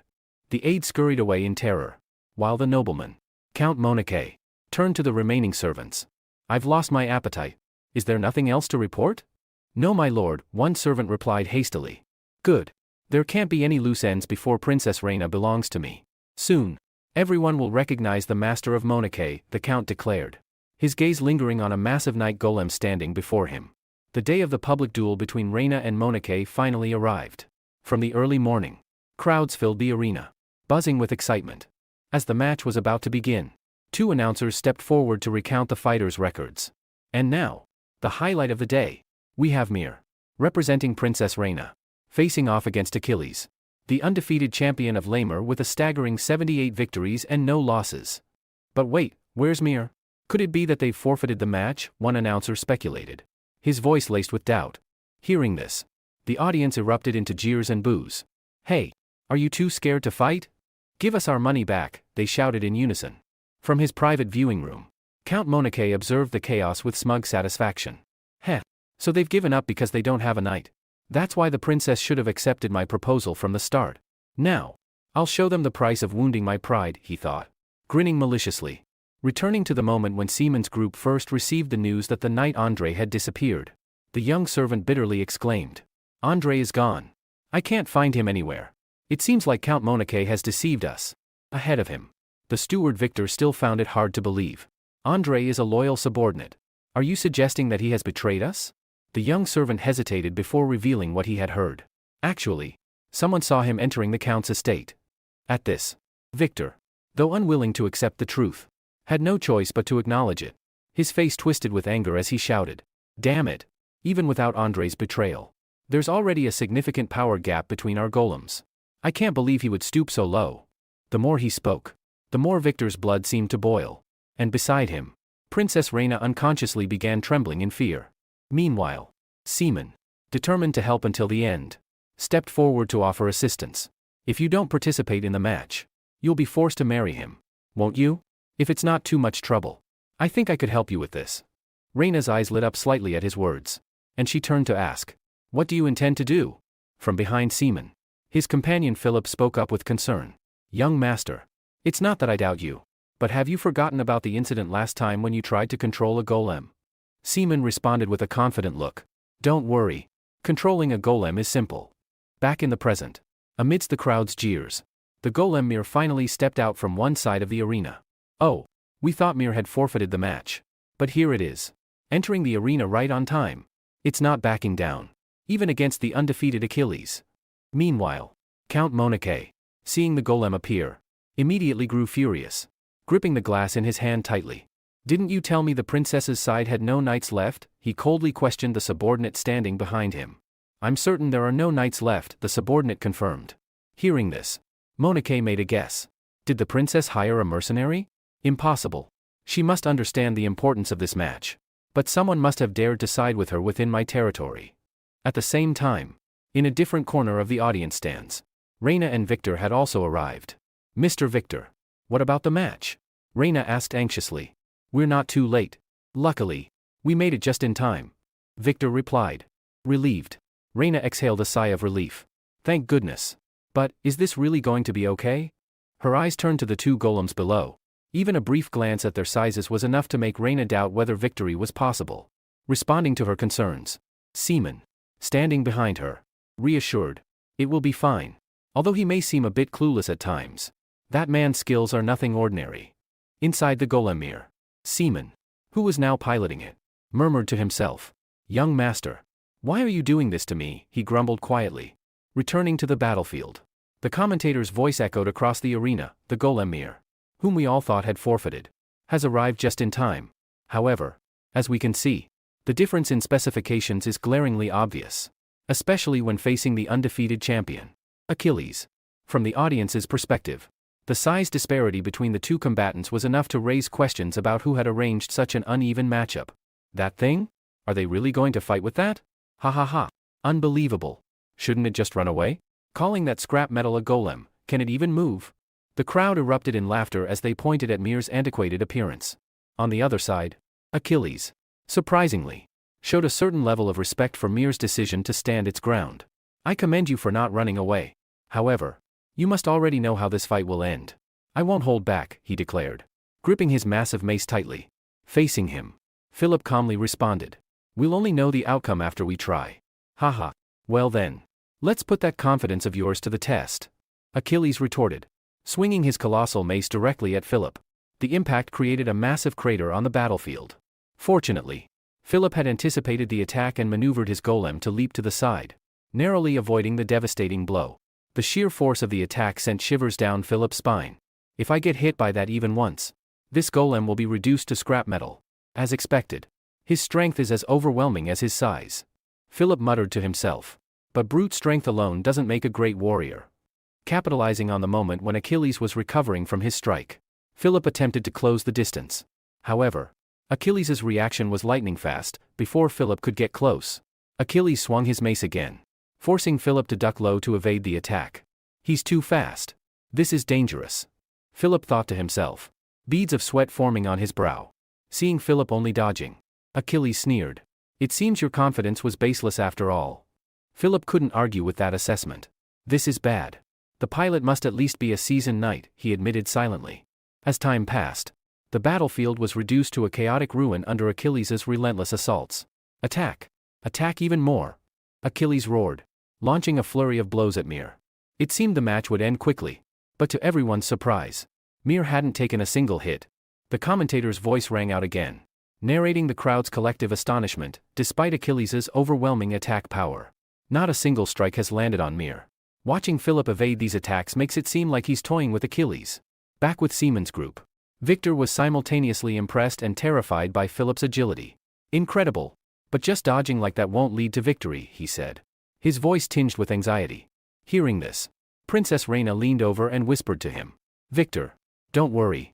The Duke said Philip is a very powerful knight. Let's trust in him. Back to the protagonist. Seaman overheard every word of the whispers between the two people next to him. Yet his gaze remained fixed on the ongoing battle. Hey, I can hear you. Seaman muttered. He's faced countless knights before, so he's certainly skilled. But still, he needs more training. What the heck is he doing out there? Seaman wondered silently, watching Philip dart around like a frightened bird while Achilles relentlessly pursued him. After a while of running, Philip grew visibly irritated. Damn it. Is this guy never going to get tired? If that's how it is, how about a sneak attack, he thought. Without hesitation, he spun his golem around and swung his sword at Achilles while the latter was still reacting. However, the attack didn't even leave a scratch on the massive armor. Instead, it only served to enrage Achilles further. So, you've decided to fight for real, huh? Then I'll show you my full strength. Achilles roared, leaping high into the air with his mace raised. Witnessing this, the commentators exclaimed excitedly. Oh, here it comes. The champion's signature finisher. Will Mir be able to dodge this time? Faced with the impending destructive strike, Philip could only manage a wry smile. Well, looks like I'm done for, he thought. With a thunderous crash, the mace struck the ground, creating an explosion that sent dust and debris flying everywhere. But as the smoke cleared, Achilles' astonished voice echoed through the arena. I can't believe you dodged that, he said, turning to glance at Philip, who now stood behind him. Philip's voice, however, carried a subtle shift in tone. Uncle Roger is going to kill me when he finds out about this. But right now, what choice do I have? I have to win. The young master has placed his hopes on me. And you'll regret this moment for the rest of your life for making me go all out, he declared confidently. The sudden change in Philip's aura made Achilles' expression grow more serious. Heh, at such a young age. With aura like that? I can feel it in his movements, finally. A worthy opponent. Achilles muttered. But before he could act, a holographic screen materialized in front of him, revealing the furious face of Count Monarque. What the hell are you doing? Struggling against that pile of junk? Are you insane? You know the consequences if you lose. Don't you? The Count barked, his voice laced with venom. My apologies for disappointing you. From now on, I'll give you the performance you desire. Achilles replied calmly. As if on command, Achilles' golem erupted with a surge of energy, scattering the surrounding dust. With newfound speed, he launched himself forward. Let's settle this properly another day. Achilles growled, pulling his mace back for another devastating strike. Across the battlefield, Philip muttered, Sorry, but I'm too busy to take on another match. The crowd watched in awe as Achilles' crushing blow descended, shaking the entire arena. However, when the dust settled, Mir was nowhere to be seen. Vanished? Achilles muttered, puzzled, before realizing with horror that his right arm had been severed. A wave of recognition washed over him as he stared at Philip. Memories began to resurface. That aura? That speed? No way. It can't be. I remember now. He disappeared 3 years ago, the undefeated legend of the Colosseum. The azure demon blade of the Black Knight. Achilles thought. Stunned. Before he could act, Philip, controlling Mir, dashed forward with incredible speed, delivering a precise slash that cleaved through Achilles' body. With that final strike, the battle came to a definitive end. Looking at the unexpected result, the two hosts stood still for a couple of seconds before finally announcing. An amazing outcome. Something totally unforeseen has happened. Achilles is no longer able to continue, and the winner is Mir, the underdog who turned the tables unexpectedly. Upon hearing this result, the audience surrounding the arena began chanting Mir loudly, their cheers echoing throughout the stadium. Meanwhile, below, Achilles' laughter rang out. Ha ha, I never expected to meet the Black Knight here, he said. Hearing this, Philip turned slightly and asked, You know who I am? I fought against you in the Royal Arena 3 years ago. Achilles replied. You disappeared after setting a record. Why are you here now? Philip shrugged casually and said, Well, I'm the Black Knight. Helping others is just what I do. Right? Then, he asked Achilles a favor. Sorry, but can you keep the fact that I'm the Black Knight a secret? Sure. I don't mind. I've been laid off anyway. Achilles responded nonchalantly, causing Philip to feel a bit guilty. Really? Well, I'm sorry to hear that. Philip replied. Switching scenes to the stands. Old Victor, upon seeing Philip's victory, couldn't hold back his tears. Princess, we've won, he said through his sobs. Next to him, Princess Reina also couldn't suppress the joy on her face. And she asked, Victor, why are you crying at a time like this? It's such a happy moment. She, too, couldn't hold back her own tears. Seeing the two of them, Seaman smiled lightly and quietly left the stands. Looks like things will be all right. At least I can leave this place with a light heart, he muttered to himself. Seaman then quickly made his way to a board displaying the betting odds for the matches. When he saw the odds for the fight between Philip and Achilles, he couldn't help but burst into laughter. No matter how many times I think about it, gambling is just a flow of fortune. The odds for Mir were 21-1. So I bet all the 10,000 pesos I had so far. This really is an easy money-making world. To summarize the money Seaman earned during this period, he made 3,000 pesos from selling statues. He then used that money to gamble and earned another 3,000 pesos, bringing his total to 6,000 pesos. His earnings from the previous giant battles amounted to 4,000 pesos, bringing his total income to 10,000 pesos. After Philip's victory, multiplying that by the 21-1 odds, Seaman's total earnings reached a whopping 210,000 pesos. Time passed quickly, and the scene shifted to the harbor, where Seaman and Philip, having completed all their tasks in this place, were preparing to leave. Before their departure, Reina and Victor came to see them off. It seems the time has come for us to leave, Seaman remarked. Hearing this, Princess Reina nodded. We can't thank you enough for everything you've done. There's no need to worry about that. Seaman replied with a dismissive wave of his hand. We only did what we could to help. However, Princess Reina still seemed a little regretful. Helping us in this way must have been incredibly difficult, she said. We wish we could show our gratitude in a more meaningful way. Seaman, however, had helped Reina out of his own ideals, expecting nothing in return. Laughing lightly, he responded, It's all right. I think you've given us enough already. Honestly, if we hadn't met you, we would never have gained this much. To tell you the truth, I would love to stay longer. However, given the commotion we've caused, I think it's best for us to leave before my identity is exposed. Seaman explained calmly, and the intelligent princess quickly understood the situation. After all, Seaman and Philip had even fought off the guards to assist her. I see the bigger picture now, Reina said, her voice tinged with guilt. I hope I haven't made things too complicated for you. Seaman was unconcerned. He knew he was about to leave the island. You don't need to worry about us, he assured her. However, I think it would be wise for you to leave this area as soon as possible. If he's willing to go to such lengths, he won't give up so easily. There's a good chance he's already planning his next move. Victor, the old butler, wholeheartedly agreed. Indeed, Your Highness. We must leave while Count Monaco has no reason to hold us here any longer. Seaman added. I understand your concerns for the refugees. But even if you stay, there's not much you can do for all of them. For a brighter future, it might be wiser for you to take a step back for now. Before he could finish, Reina interrupted him abruptly. I understand now, she said. But for me, this will be quite difficult. Even though I may seem stubborn and foolish at this moment, I cannot abandon my people without someone to rely on. Even if it's just a little. I want to help as many of them as I can. Her eyes were filled with determination as she spoke, leaving no doubt about her resolve. Seaman was momentarily taken aback by Reina's response. However, he quickly smiled and nodded. I understand. Then please stay safe, he said, extending his hand. The princess, in turn, reached out her small hand and clasped his firmly. I hope you have a safe journey as well, she replied. Thank you. I look forward to the day we meet again. Seaman added warmly.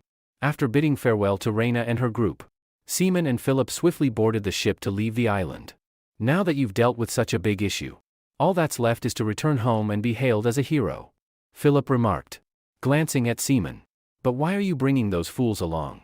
You should have just taken their money. Philip's eyes darted toward two mechanics they had encountered at Mir's golem workshop. Despite his complaints, Philip still hadn't forgotten about the 10,000 peso bet he had with them. Seaman shrugged in response. Didn't you say there are no giant-class mages in our territory? That's true. We don't have any. Philip admitted. Then how are we supposed to use a giant-class golem if no one can repair it? Seaman shot back, glancing at him. This left Philip momentarily stunned. After all, he had personally witnessed Seaman repair a long-defunct golem.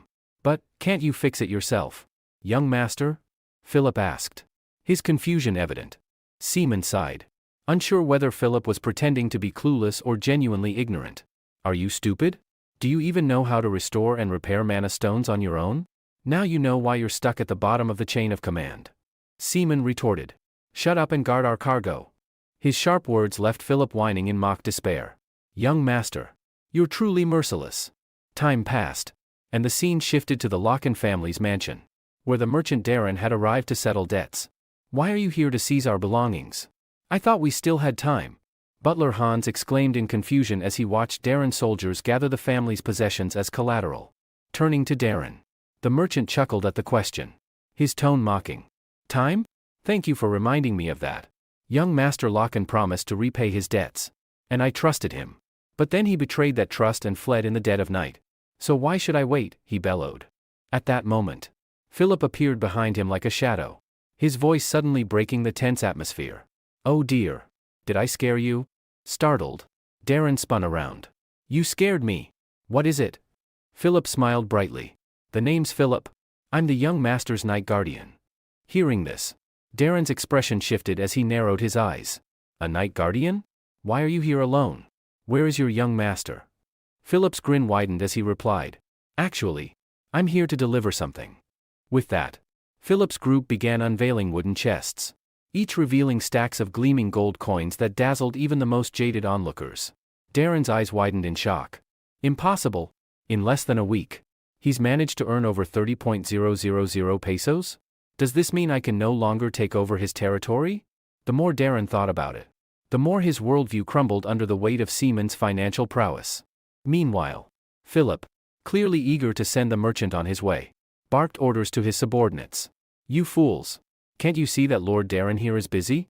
Quickly load these 30,000 pesos onto his carriage before you waste another second of his valuable time. Yes. Yes, they responded weakly, scrambling to heave the wooden chests onto the merchant's carriage.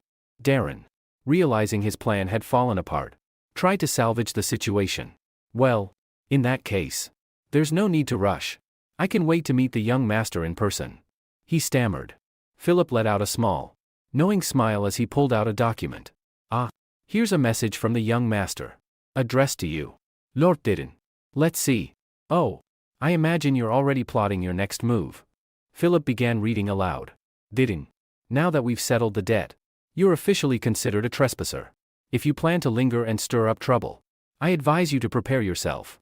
According to Article 36, Section 34 of the Royal Noble Law, any noble whose lands or property are encroached upon has the right to execute the trespasser. Unless you'd like to be split in two, I suggest you leave immediately. Philip folded the paper neatly and added with a grin. That's the end of the young master's message.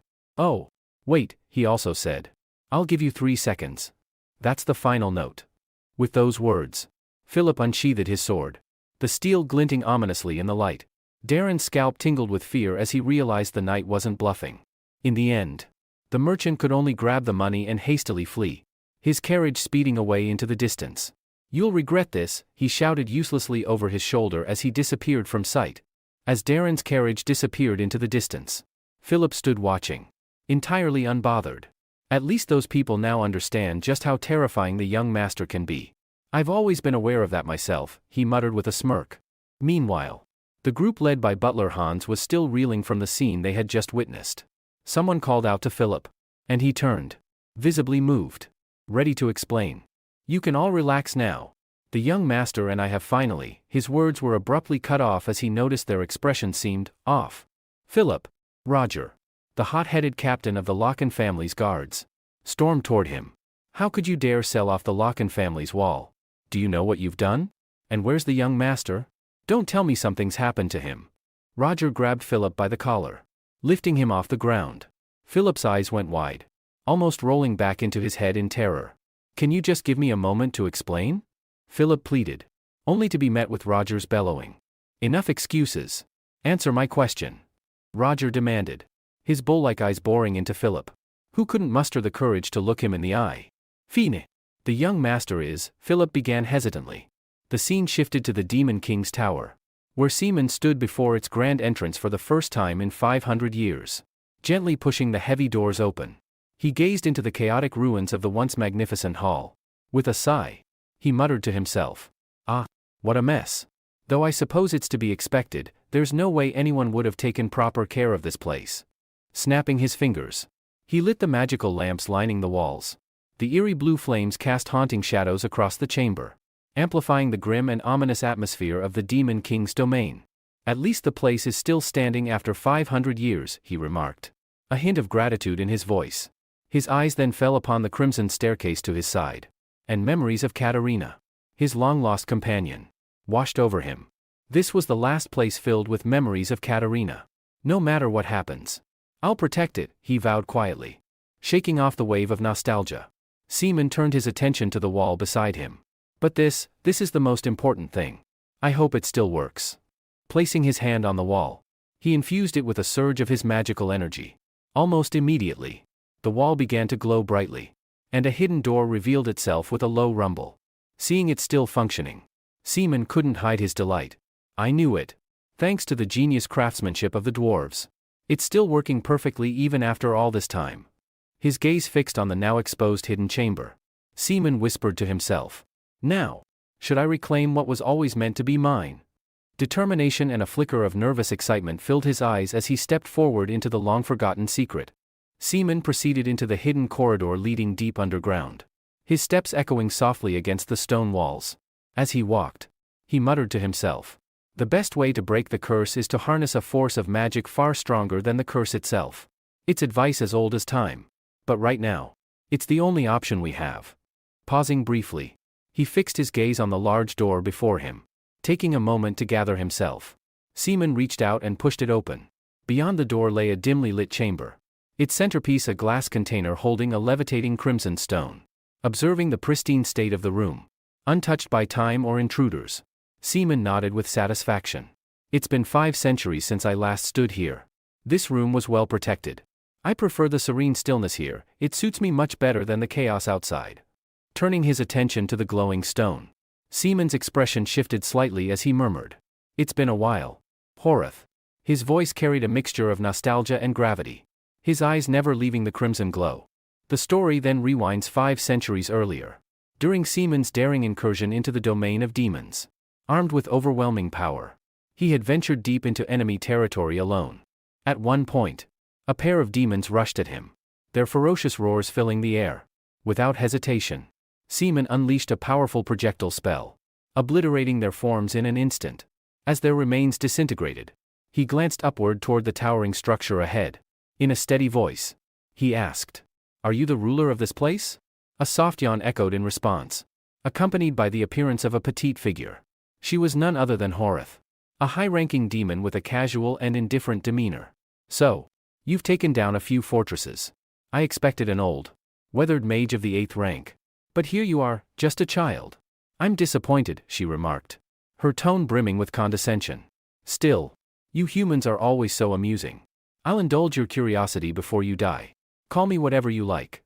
Horatha's confident attitude clearly suggested she underestimated Seaman. For his part, Seaman found her verbosity more annoying than intimidating. "You're the most talkative high-ranking demon I've ever encountered." "Do demons talk more the higher their rank?" he retorted with a sigh, his tone tinged with mockery. His dismissive words struck a nerve, and Horatha's calm facade cracked. "You fool," she snarled. "I pitied you. But you dared reject my mercy. Do you think your arrogance is justified just because you defeated a few low-level demons? I'll show you the difference between them and the demons of this domain." As her words rang out, Horatha's minions tightened their grips on their weapons, the air growing heavy with their ominous energy. Despite the looming threat, Seaman remained unfazed. "Don't worry, I'm not reckless enough to walk into battle alone," he remarked with a smirk. As if on cue, a squad of golems burst through the walls above him, crashing into the chamber and joining the fray. With no further need for words, the two sides clashed in a fierce battle. Time seemed to blur as the fight raged on. But in the end, it was Seaman who emerged victorious, his indomitable will and strategic cunning paving the way to triumph. Realizing that she had lost, Horath could not help but voice her curiosity. "What do you plan to do with me? Do you want to change the world or something?" Seaman, without answering her question, coldly responded, "You don't need to know. Just transform into mana." Before she could react, Seaman had already cast an unknown spell that caused her entire body to turn into a crimson stone, the very stone he had been keeping in the glass container. As Seaman recalled the battle he had fought with her in the past, he couldn't help but let out a quiet sigh in his mind. Taking her down was far more difficult than with the others. If the mana absorption isn't done correctly, it can lead to madness. I've seen people turn into hideous creatures because of that. Back then, I couldn't absorb it properly. But after learning the right method to do it safely, I reached level 9 and no longer needed it. Who would have thought I'd need to use it now? 5 centuries later.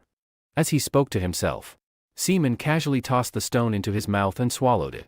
Immediately, a wave of excruciating pain surged through his body, making him scream out in agony.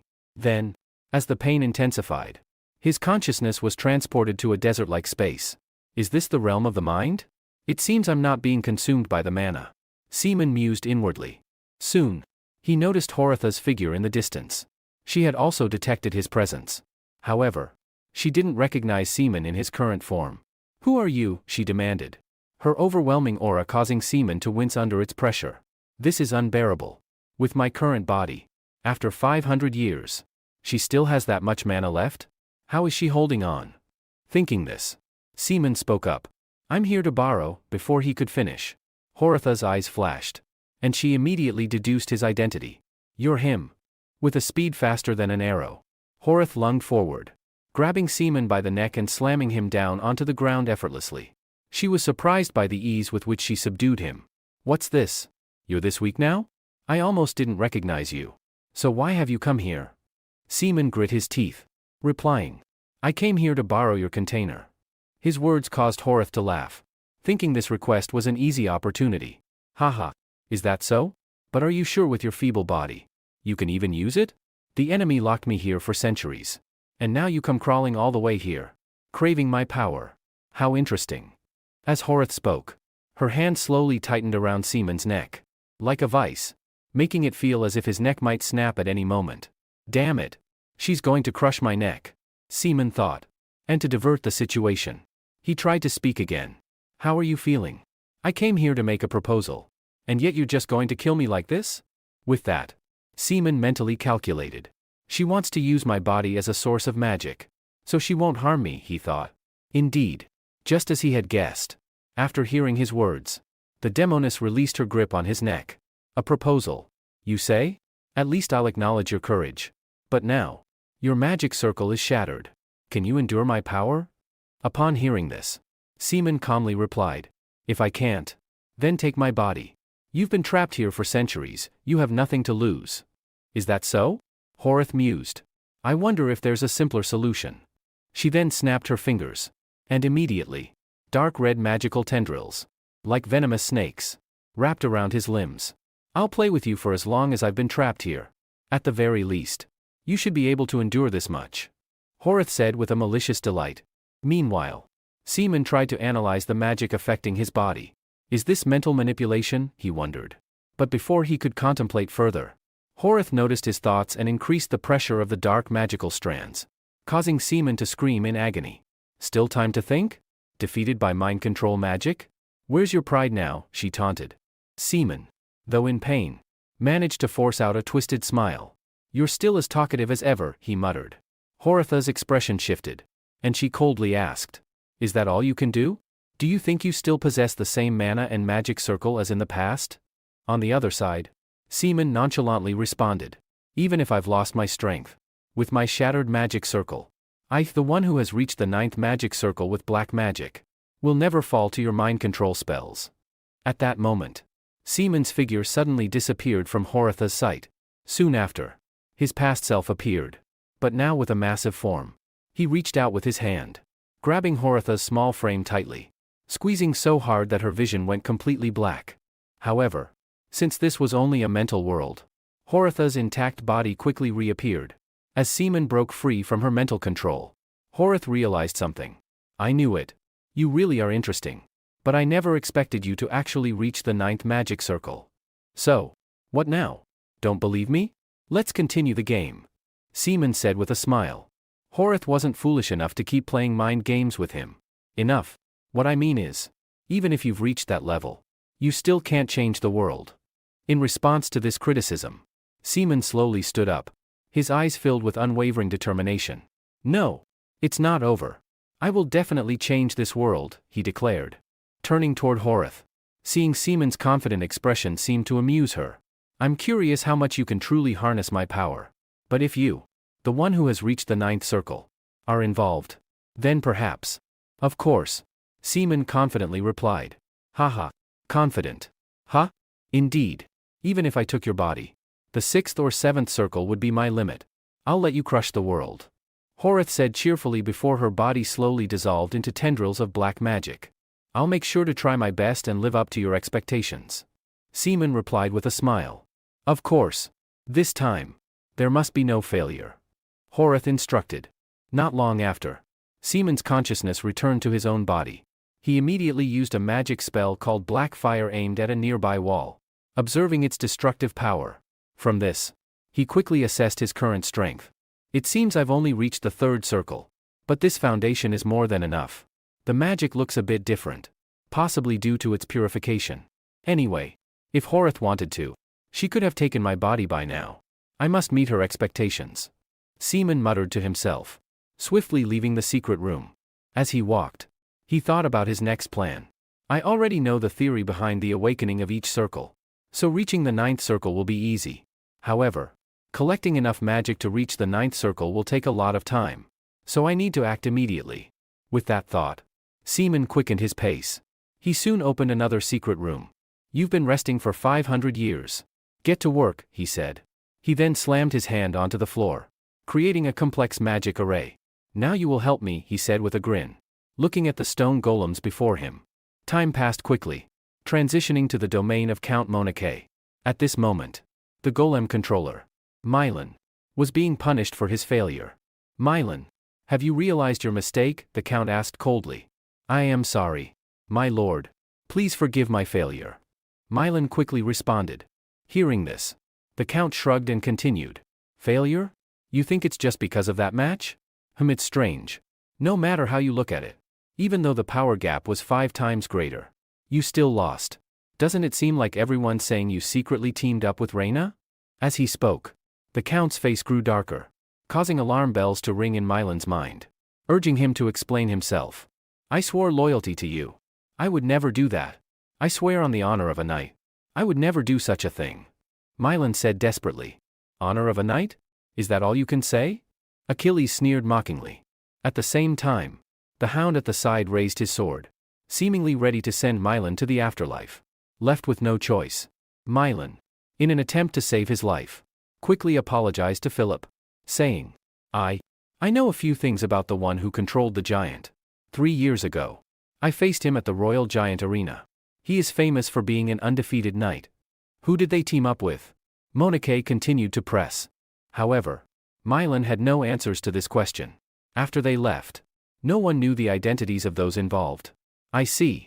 So, you're useless then, MANHWA said, giving a signal to his subordinates, making Mylan's face go blank. What? What do you mean? I'll find him. Please, spare me. Mylan's words were cut short as the sound of a sword slicing through the air rang out, ending the knight's life. After witnessing Mylan's demise, MANHWA calmly exited the room, as if nothing had happened. Outside, another subordinate had been waiting to report. Princess Reina has stayed in Lamer, apparently because of the refugees. Hearing this, MANHWA gritted his teeth. His eyes filled with fury as he ordered. Understood. Continue to monitor her every move. Also, find the one who controlled Mylan and track him down. I must see him with my own eyes and see if he will interfere with my plans. As he spoke, the Count clenched his fists tightly. Time passed quickly, and the scene shifted to a shabby town. Seaman, standing before a door, spoke aloud. Once upon a time, the Locken family flourished like a river flowing through fertile lands. But with time, most of the people left, leaving behind many abandoned houses. 3 villages are on the verge of becoming ghost towns. What do you think about this issue? He then turned to look at Dixon, the accountant, who was bound and gagged nearby. Slowly, Seaman drew his sword, causing Dixon's face to turn pale as if he were about to faint. Young master, why are you doing this? Dixon stammered in fear. Seaman casually swung his sword, replying, Huh? Are you pretending to be ignorant? Isn't this your fault? Dixon quickly tried to explain. I really did my best. I'm serious. At this, Seaman shot him a glance that felt like he was staring at an insect. Did you really try your best? I truly want to hang you in the middle of the square as an example. But the more I look into your background, the more interesting you become. You're a talented man recognized by the Empire. Yet you chose to refuse offers from other territories and come here. I asked for the financial records from the past 10 years to see how you've been doing, and you delivered them to me in a single day without error. You're quite useful.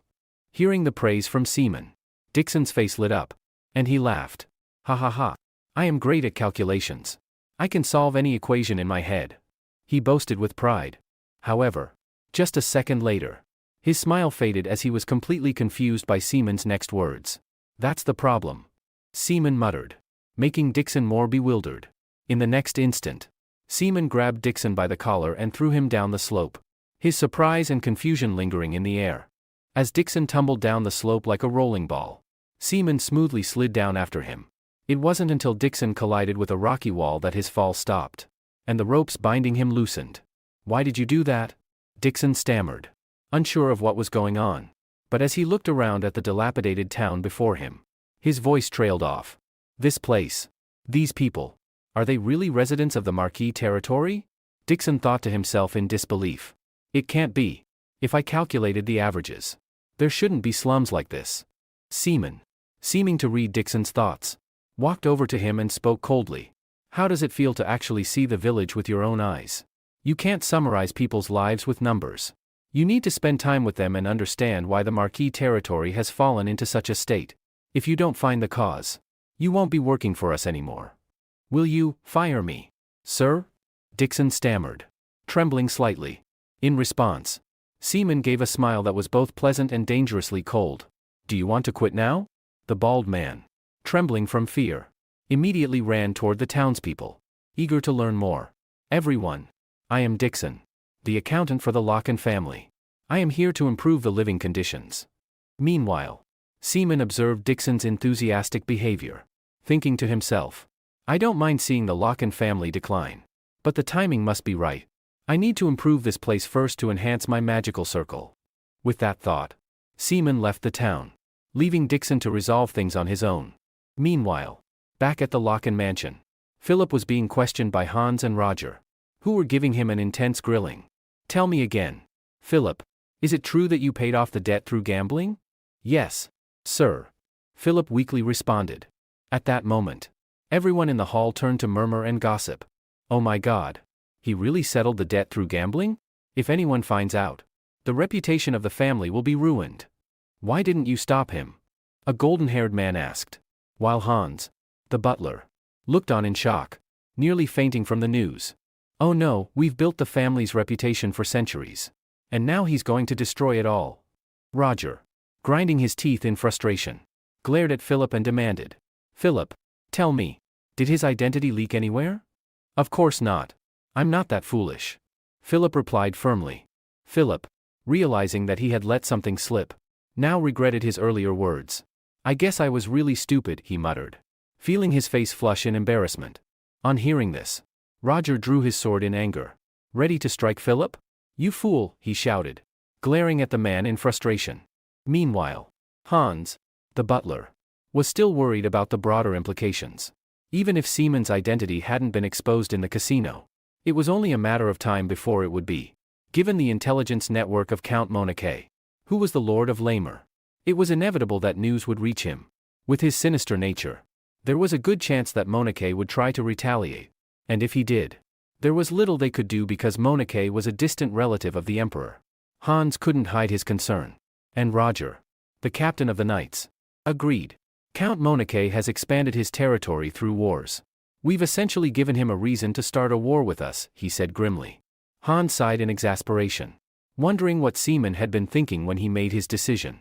Just then, Seaman, who had just returned to the mansion, overheard the conversation. He interrupted.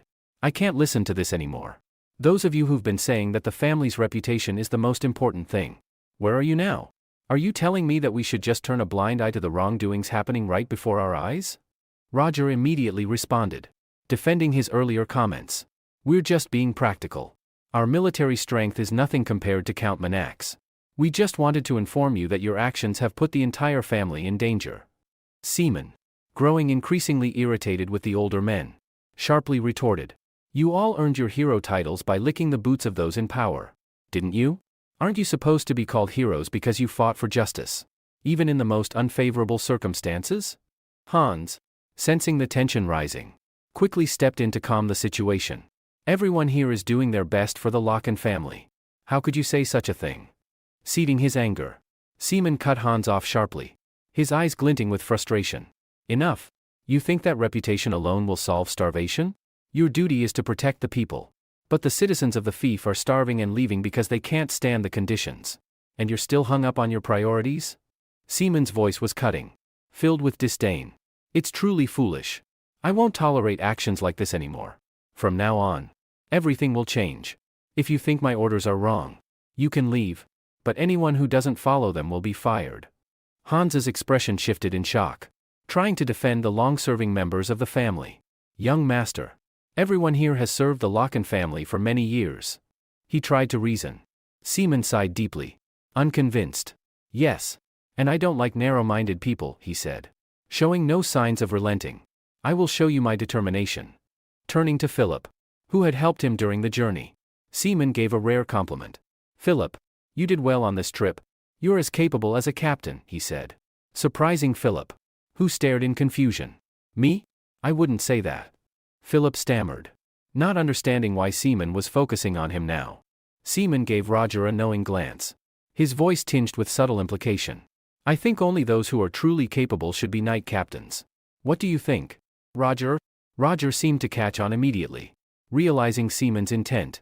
Young master, are you trying to? Before Roger could finish, Seaman laid it out bluntly. It's simple. Really. The winner of a duel will be appointed the knight captain. At this, Philip's face crumpled, and he started to panic. I can't do that. He's my uncle, and he taught me how to wield a sword. Beside them, Roger, after hearing Philip's words, couldn't help but feel a bit frustrated. Be quiet, Philip, he said with a hint of annoyance. I understand. I still haven't had the chance to prove my abilities to you. I hope you're as good as you say you are. Seaman responded, his tone calm yet pointed. With that, the group moved to the training ground, preparing to spar and demonstrate their skills. As Roger looked at his nephew, a nostalgic expression crossed his face. It's been a long time since we've had a one-on-one match, hasn't it? Just the two of us, he said, a glint of fondness in his eyes. Philip nodded in agreement, acknowledging the time that had passed. Yes. It's been several years, he replied, though a touch of uncertainty lingered in his voice. But I'm quite confused about everything going on right now. So, I just intend to give my best, he added, slowly drawing his sword from its sheath. Roger, noticing his nephew's seriousness, became intrigued and a bit excited. All right, this should be fun, he said, ready to engage in their sparring match. After pausing for about 1 or 2 seconds, Philip tightened his grip on the sword in his hand and, with a hesitant tone, declared, Ieri come. On the other side, Seaman, observing the beads of sweat forming on Philip's face, began to ponder silently. Why does Philip seem so tense? Is Roger really that strong? After facing countless knights, I know Philip is quite capable. Returning to the duel, Philip took a deep breath to calm himself before unleashing his sword technique, gliding swiftly toward Roger. However, his move was deftly blocked by the seasoned knight with remarkable ease. It seems you've improved, Philip. Your skills are definitely better, Roger complimented. Hearing this, Philip confidently affirmed, I'm not the same as before, uncle. Without wasting any time, Philip charged at Roger again, this time with blistering speed. Rather than attacking head-on, he began moving rapidly around Roger, attempting to disorient him. Witnessing Philip's speed, Roger raised an eyebrow in mild surprise. What's this? Looks like you're not just fooling around anymore, he remarked. Before his words had fully left his mouth, Philip suddenly appeared behind him. However, his speed wasn't enough to catch the experienced knight off guard. I see now, Roger said, a smirk forming on his face. The young master's praise of you wasn't baseless. But if you wish to become the sword that protects the family, you'll need much more training. Without even turning around, Roger effortlessly grabbed Philip by the collar. Applying just a bit of force, he slammed the young man into the ground, leaving a sizable crater on the training field. But the attack didn't stop there. While Philip was still gasping for air, his eyes rolling back in pain, Roger delivered a powerful kick, sending him flying like a tattered rag doll. The young knight landed outside the training ground, completely defeated before he could showcase much of his skills. Frustration welled up within Philip as he shouted, It's not over yet.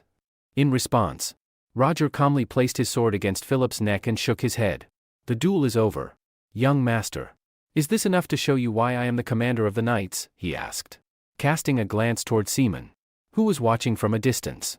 Although Seaman wasn't fond of Roger's overbearing attitude, he couldn't help but smile and acknowledge his skill. Very impressive, he admitted. Time quickly passed, transitioning to the communal training grounds. The group of knights was now practicing endurance through a grueling run. Even though the knights trailing behind were gasping for breath like exhausted dogs, Roger showed no mercy. Don't stop. We haven't run enough yet. The young master is watching. Run faster, he barked. Yes, sir, the knights shouted in unison. Meanwhile, Seaman, observing the scene, muttered in annoyance. I didn't expect you to lose so easily, Philip.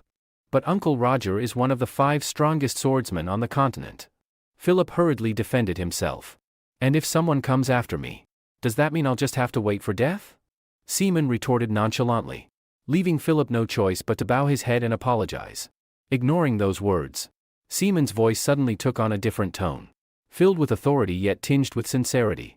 Philip, I've decided to appoint you as my official escort knight. Make sure to do whatever it takes to fulfill that role. Behind him, Philip, overwhelmed by the weight of this proclamation, was moved to tears. Gritting his teeth, he vowed, "I will do my utmost to become the sword that protects you. I'll prove that I'm worthy of your trust. Then hurry up and join the training with the others." Seaman replied with a smile. "Yes, young master." Philip responded enthusiastically, sprinting toward the training grounds. Setting this matter aside, Seaman glanced at the knights, nodding in approval. "Truly, among the 50 knights, many are seasoned veterans. I have the warrior lineage of this family to thank for that. Not just Philip, but Roger as well, both are extraordinary talents anyone would envy. Now I understand why the family ended up in this state." Time passed swiftly, and by late afternoon, an entirely different scene unfolded. Hans, trembling as though he were on the verge of a seizure, confronted Seaman. "What is this? Do you even know what you're doing? First, you sold off the statues, and now you're selling the family's treasures? Are you planning to throw away the honor of this household?" Hans shouted, his voice laced with disbelief and outrage as he watched servants carrying out one prized possession after another. "If it brings in money, then I'll do it," Seaman replied nonchalantly. Hans, however, couldn't accept this response. "Young master, why are you doing this?" His entire body shook, his anger barely contained. Seeing Hans' face, red and about to burst with fury, Seaman reluctantly explained. "The hero Loken, who passed away 500 years ago, is of no use to us now. Think about it, because of all these traditions clinging to his name, this family has crumbled into its current state. It's people like you who've dragged the family name into ruin." "Impossible. If not for the Demon King's curse," Hans began to protest. But those very words only served to affirm Seaman's argument. "That attitude is the problem," he interjected sharply. "Praising the fortune of our ancestors while blaming the decline on the Demon King? Let me make this clear, I intend to become someone even greater than the hero Loken. If you insist on clinging to these outdated principles, then I will erase your name from this family's history." As he finished speaking, Seaman pulled out a dagger and drove it into the table with a resounding thud, a physical manifestation of his unwavering resolve. Annoyed, Seaman left the room abruptly. After he was gone, the remaining servants gathered around Hans. Concerned. "Hans, are you all right?" they asked anxiously. Hans' whole body trembled as he replied. "The young master? I still remember when he sat on my lap, listening to me read stories. I can't believe he's changed this much. His constant visits to the Demon King's castle, there's no doubt now. It must be the Demon King's curse." Outside, as Seaman exited, Philip, still a bit flustered, hesitated before offering advice. "Young master, just this once, can you listen to Hans? What you just said was too much." Before Philip could finish, Seaman interrupted. "Too harsh, you think? I see it differently. I'm not denying Hans time to think, I'm pushing things forward as much as possible." Pausing for a moment, Seaman shifted his focus. "Let's set that aside. Did you complete the task I assigned to you?" Philip's face changed instantly. Lowering his voice, he urged, "Young master, keep your voice down. I worked hard to get this information from Hans." "So, where is it?" Seaman asked eagerly, leaning in. Philip, visibly pale, whispered nervously, "Lower your voice." "About that?" He leaned closer and whispered something into Seaman's ear. The scene transitions to a dim, eerie prison. Seaman and Philip's voices echoed through the confined space. As they walked, Seaman complained. "What's this? Philip? This isn't what I asked for. Look at him, doesn't he seem done for?" He gestured toward a frail man imprisoned inside. Seeing the man's state, Philip hesitated, unsure how to respond. "No, just yesterday. He was still." Before he could finish, the prisoner spoke up, his voice hoarse but commanding. "Who are you?" Immediately, Seaman felt a crushing mental pressure descend on him. This immense force was unmistakably that of a fifth-tier mage, or perhaps even more powerful. Seaman's thoughts raced. "No, this is stronger than that," he realized. Inside the cell, the man stared at Seaman, his eyes sharp and piercing. Seeing no immediate reply, the prisoner's voice grew colder. "Don't make me repeat myself. Answer me, who are you?" Seaman looked directly at the imprisoned mage and spoke. "I heard you've been locked away here for a long time. But you seem to be holding up just fine." The familiar voice caused the mage's expression to shift dramatically. That voice, it couldn't be. Before he could finish, Seaman interrupted, his tone sharp. "The Iron Mage of this domain. Wasting away in a place like this? How disgraceful." The mage's demeanor shifted entirely as he recognized Seaman. "Young master. Why have you come to a wretched place like this for someone like me?" he exclaimed. Seaman's response was blunt. "Did you think I'd turn a blind eye to someone lazing around in my territory? I heard you've been starving yourself intentionally. Is that why Hans locked you down here?" The mage's face flushed with guilt as he stammered. That's because it was my carelessness that caused the giant incident, leading to your injury. I have no greater wish than to atone with my life, young master." The self-reproach only irritated Seaman further. "Do you truly believe your life is worth that much? Besides, the giant incident has already been confirmed as not your fault." The mage, however, refused to meet Seaman's gaze. "Had I been more vigilant, none of it would have happened. It's all my fault. Please punish me." Philip, standing nearby, sighed as if used to the mage's behavior. "Let's just leave him be, young master," he suggested. Ignoring Philip, Seaman's face darkened with frustration. "I understand your loyalty, but your stubbornness is killing me," he muttered. He then turned to Philip. "Since he insists, I'll grant his wish. Philip, bring me a sword." Philip's face paled in alarm. "What? Young master. What are you?" he started but reluctantly tossed his sword to Seaman. Seaman calmly unsheathed the blade. "You begged for punishment, so I'll give you what you asked for. Don't hold it against me." With that, Seaman swung the sword in a swift arc. But instead of striking the mage, the blade sliced cleanly through the chains binding him. The mage stared in disbelief. "Young master. What does this mean?" Seaman sheathed the sword with a smirk. "It means you're more useful to me alive. I can't stand failure. And I plan to work you to exhaustion, so much so that you'll wish I had killed you. That is your punishment, to serve me loyally for life. Swear on your honor as a mage and remember this moment forever." Seaman then turned to Philip. "Philip, bring it out." "Yes, sir," Philip replied, tossing a bag in front of the mage. As it hit the ground, gold coins spilled out in all directions. Looking at the shimmering gold coins in front of him, the man's voice trembled with confusion. "Master, where did all this money come from?" "It's nothing much. Just about 70,000 pesos, I suppose," Seaman replied nonchalantly. "Use this money to start building the magic tower. Purchase any magical books you need and prepare the necessary equipment to repair and construct the colossi. Unlike the lords before me, I intend to heavily invest in magic. Ensure that incidents like the last one never happen again." Seaman's cold and detached tone moved the man so deeply that tears began to stream down his face.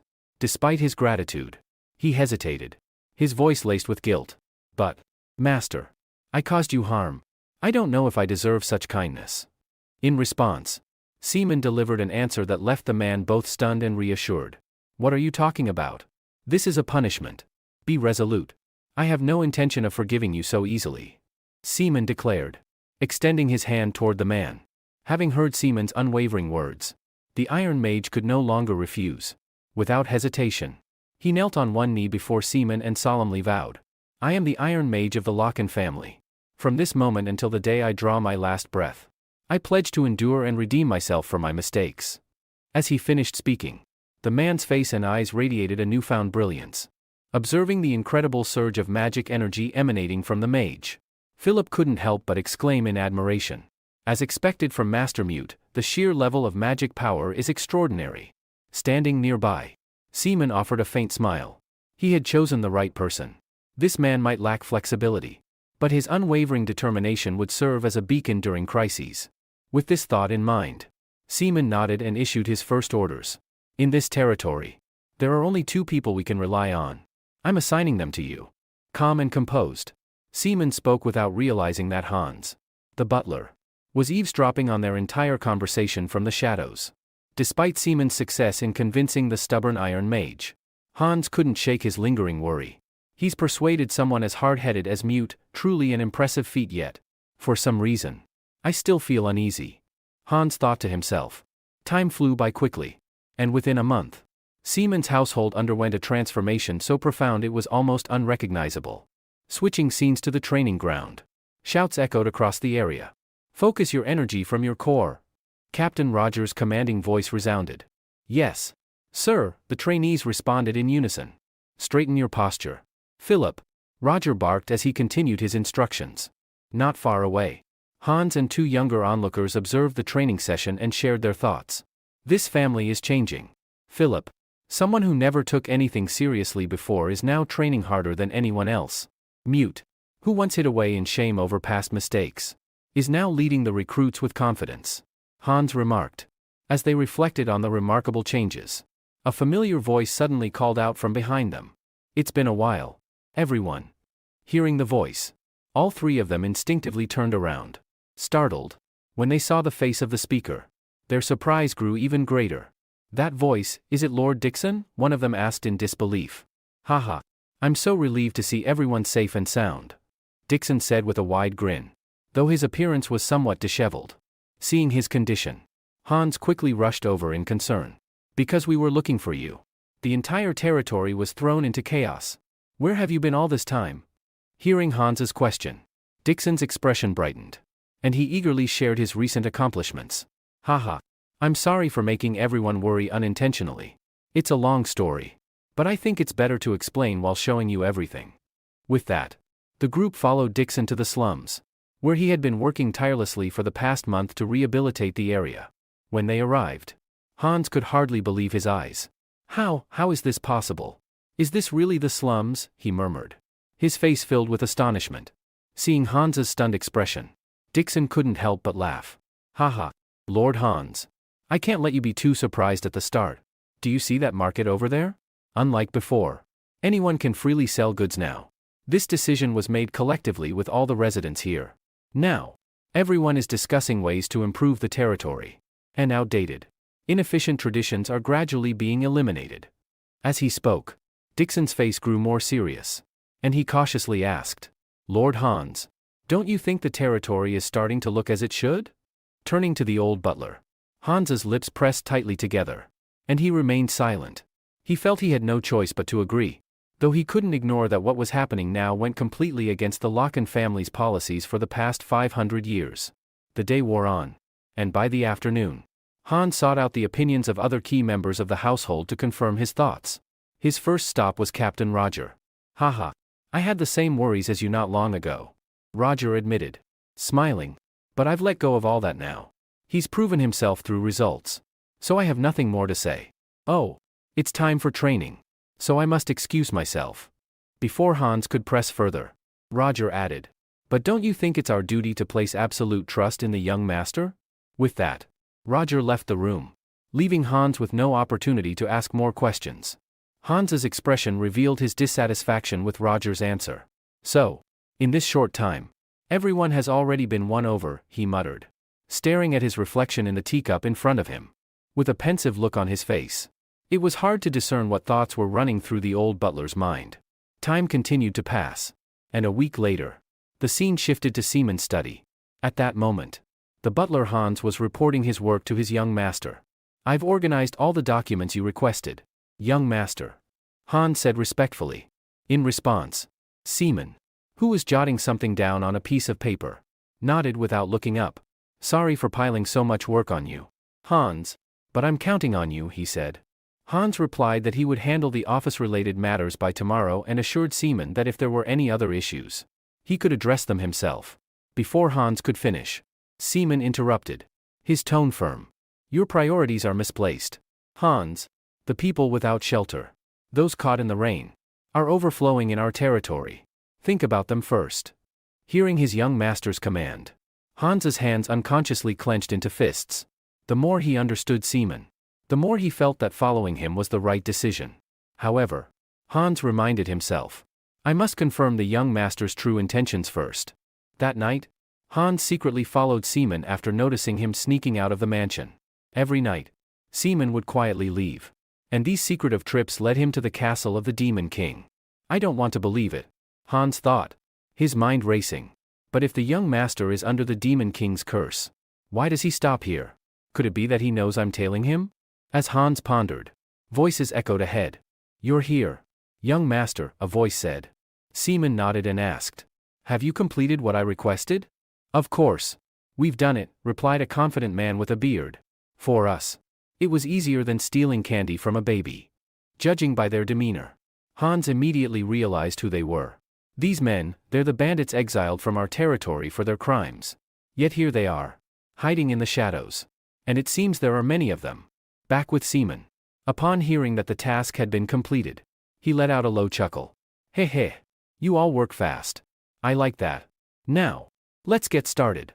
As he spoke, Seaman took the bag slung over his shoulder, reaching inside as though retrieving something important. Seeing Seaman reach into the bag, the bandits curiously asked, "What's in the bag? Got a gift for us?" "Huh? Yes. That's right," Seaman replied. "If you've prepared what I asked for." Understanding the implication as if this wasn't their first deal, the bandits immediately pulled out a book. "Ha ha ha. Don't worry. We've got it covered. This book is absolutely perfect," one of them said confidently. Behind them, the butler Hans, hiding in the shadows, was startled. "A book? Why is he giving books to these bandits? Damn it. I'm too far away, I can't hear clearly. What is the young master planning?" Hans's confusion didn't last long, as the bandits quickly provided answers. "Thanks to you, we're no longer illiterate. You summarized the main points so well that we could even grasp the hardest sections. Thank you for everything." In another corner, a woman tearfully added, "Because of you, young master, even the children here can now read. Thanks to the food and medicine you brought, my wife can walk again. You're the savior of our family. Thank you, young master." The outpouring of gratitude made Seaman smile lightly. "I'm glad I could help in some way. But, of course, everything comes with a price. I trust you're all prepared?" Hearing this, a bald-headed man among the group stiffened and assured him, "Of course, we may be bandits, but we're not ungrateful animals. Just give us the word, and we'll follow your orders." Satisfied, Seaman's smile widened. "Perfect." Without further ado, he emptied the contents of his bag onto the ground, revealing a pile of gold coins and several books. Hans, watching from the shadows, was utterly baffled. What is he doing? That's a fortune, at least 10,000 pesos. And all those books, what's his plan here? The bandits were equally stunned. "What's all this? We get the books. But what's with the money?" Seaman answered calmly. "The answer lies within the books. Once you read them, you'll understand." One of the bandits quickly grabbed a document and realized it was related to household registration and land ownership transfers. Seaman then explained, "These are official documents recognizing your group as lawful residents of this territory. With these, you have the right to own land. I plan to build a town nearby, and you can settle there and live as citizens." Opposite him, the bandits trembled with emotion, unable to believe what they had heard. "This can't be real. We're nothing more than bandits. Traitors to our lord. Just being noticed by you was more than enough. But after everything you've done for us, we can't possibly accept any more." Upon hearing this, the bearded man gritted his teeth and said, "That's right. We have no right to accept this gift. We are just thieves, taking from others to survive. Although we are truly grateful, the people here will never accept us." In response, Seaman calmly acknowledged, "I understand this. But I do not fully accept you either. While I know you had no other choice, stealing remains a serious crime. However," Seaman continued, "the Locken family forced you into this situation, which is an injustice I cannot forgive. Even though you have stolen from others, you have not harmed anyone. I believe you deserve a chance to atone for your actions." He paused, then added, "The money I gave you represents half of what you owe. From now on, you will become mercenaries. If you wish to instill fear in others, be ready to die in battle. That is the way for you to redeem yourselves. This is the future I offer you," Seaman concluded. "But the path you choose to walk is entirely up to you.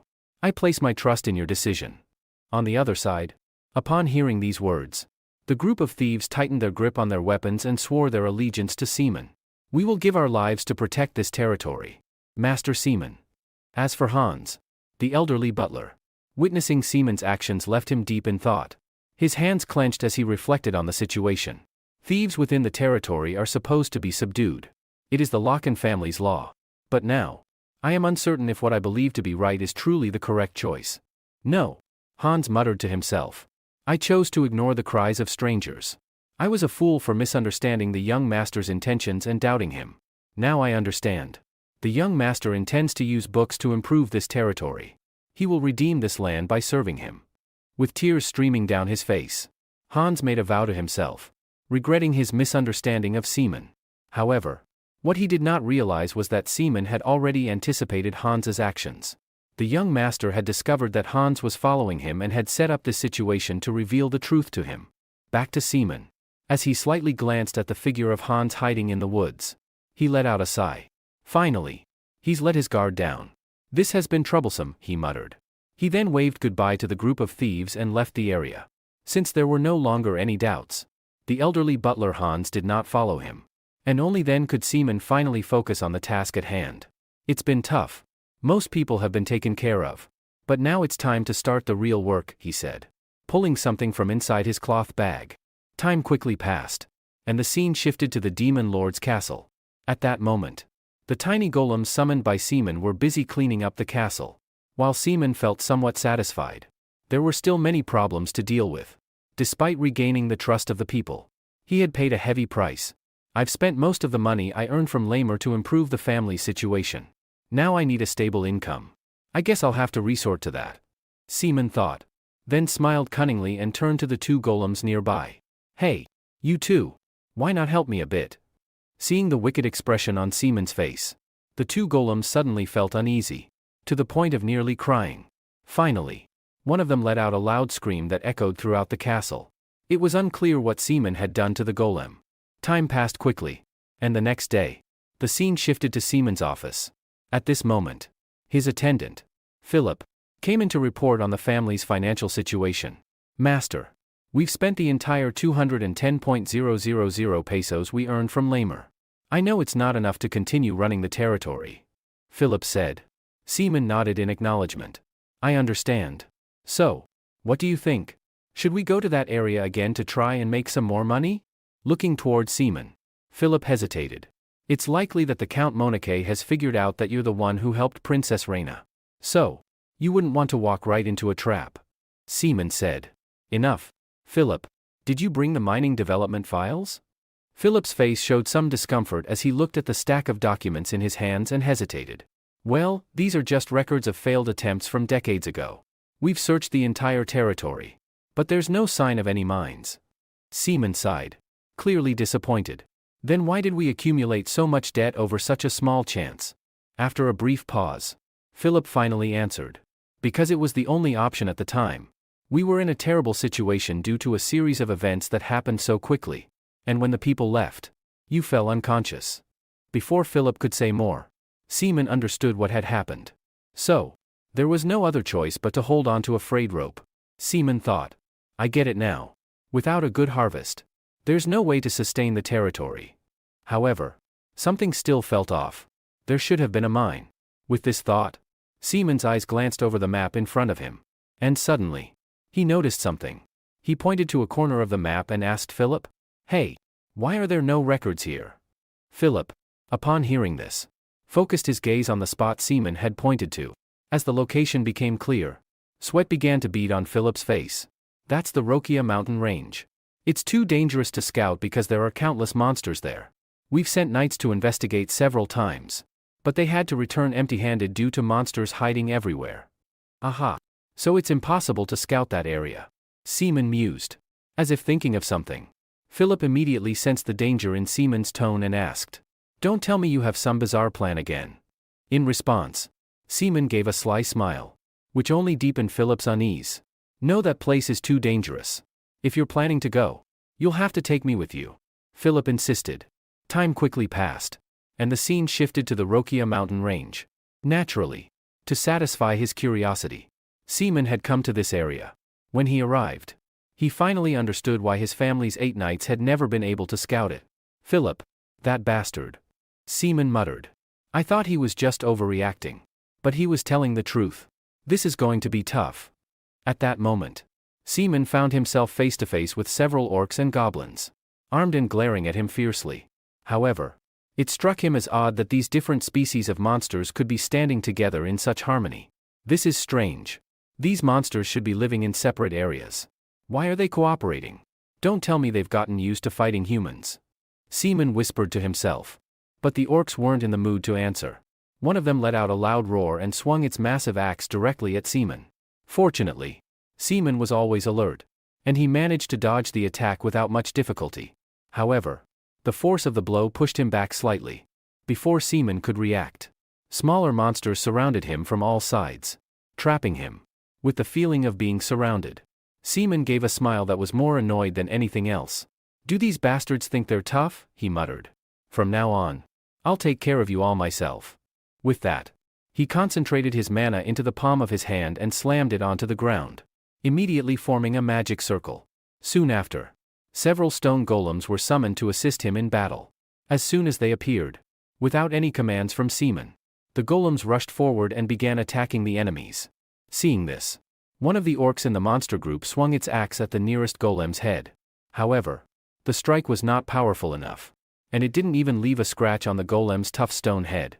Taking advantage of the orc's surprise, the golem quickly punched it in the stomach, sending the orc flying backward like a ragdoll. Back to Seaman. Watching his golems easily handle the monsters, he felt relieved and sat back. "This is better than I expected. I knew the mana stones of the future could handle this," he said.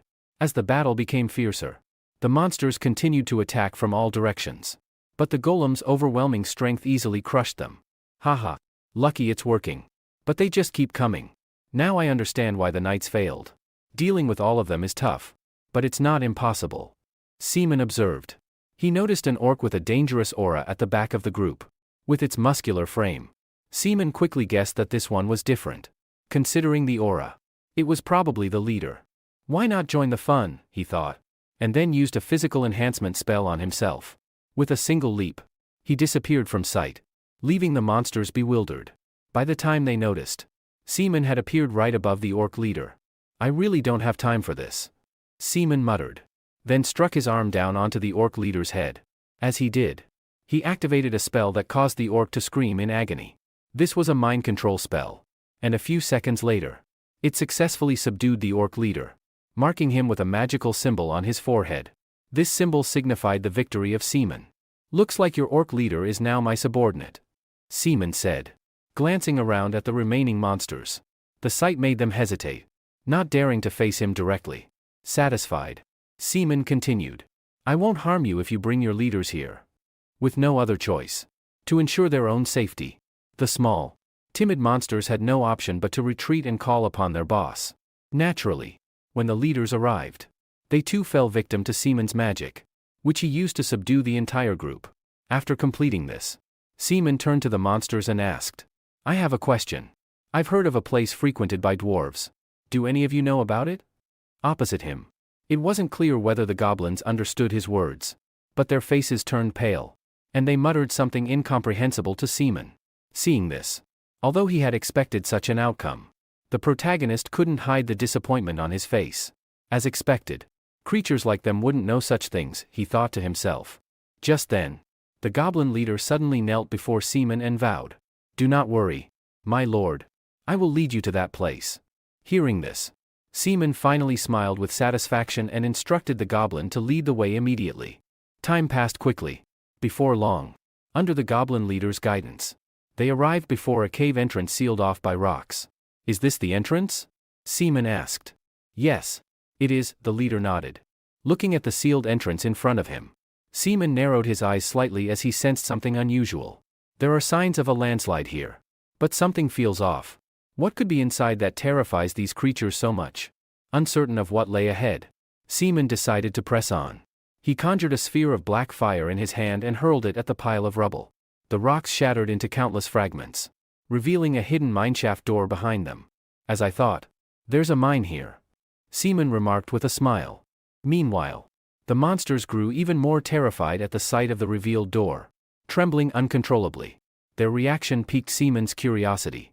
Why are they acting like this, he wondered, though he quickly dismissed the thought. Judging by their fearful demeanor, Seaman realized these creatures wouldn't be of much help inside the mine. He issued a command. "All of you may leave now. In return, you are never to harm humans again. Live quietly until you receive further orders from me. Remain hidden until then." Relieved by their unexpected pardon, the monsters scrambled to flee the area as fast as they could, amusing Seaman with their frantic pace. "I'm sure they'll prove useful someday. For now, it's time to get started," he mused, stepping into the mine with a calm demeanor. As he ventured deeper, fragments of past memories surfaced in his mind. In the past, with their overwhelming technology and power, humanity oppressed other races. At that time, those races wished humans would be confined to their own continent. Thus, Seaman, known as the Demon King, began burning down one kingdom after another. To these oppressed races, he was their savior. Switching scenes to the Demon King's tower 500 years ago. An unnamed orc was speaking with Seaman. So, your tribe has fewer than 10 survivors left? Seaman asked calmly. Opposite him, the orc did not respond. But his silence spoke volumes.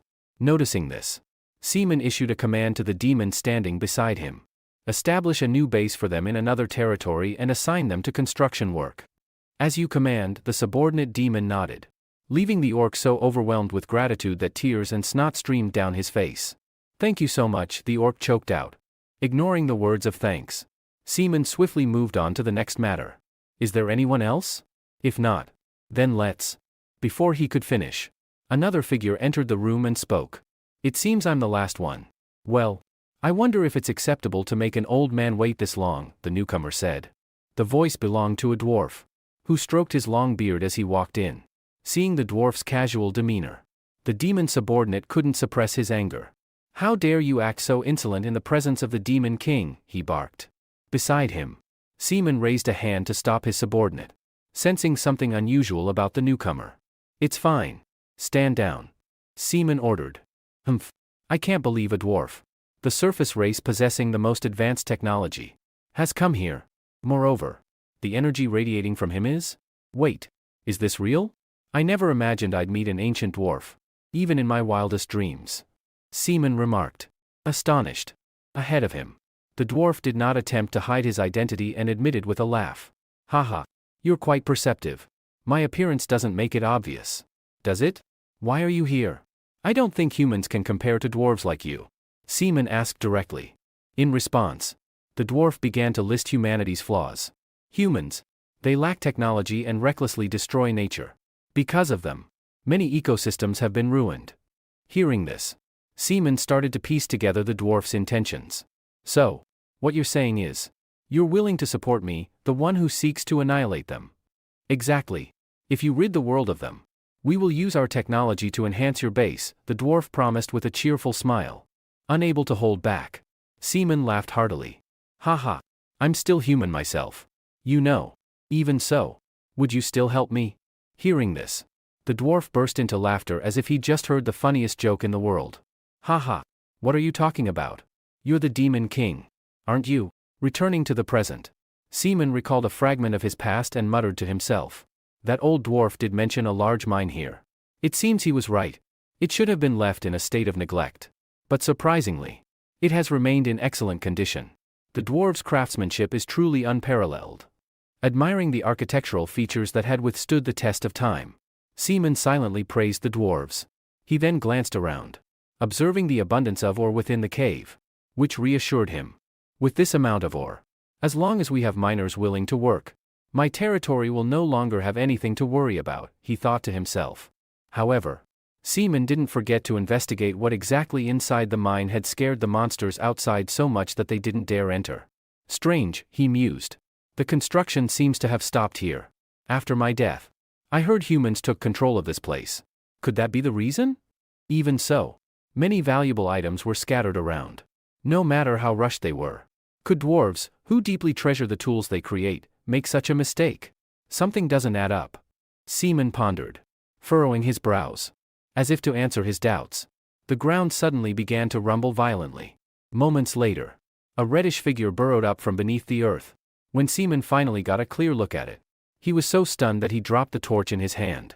So that's why the monsters outside were so terrified, he muttered. Before Seaman stood a massive red worm with ferocious teeth, its body covered in countless red minerals.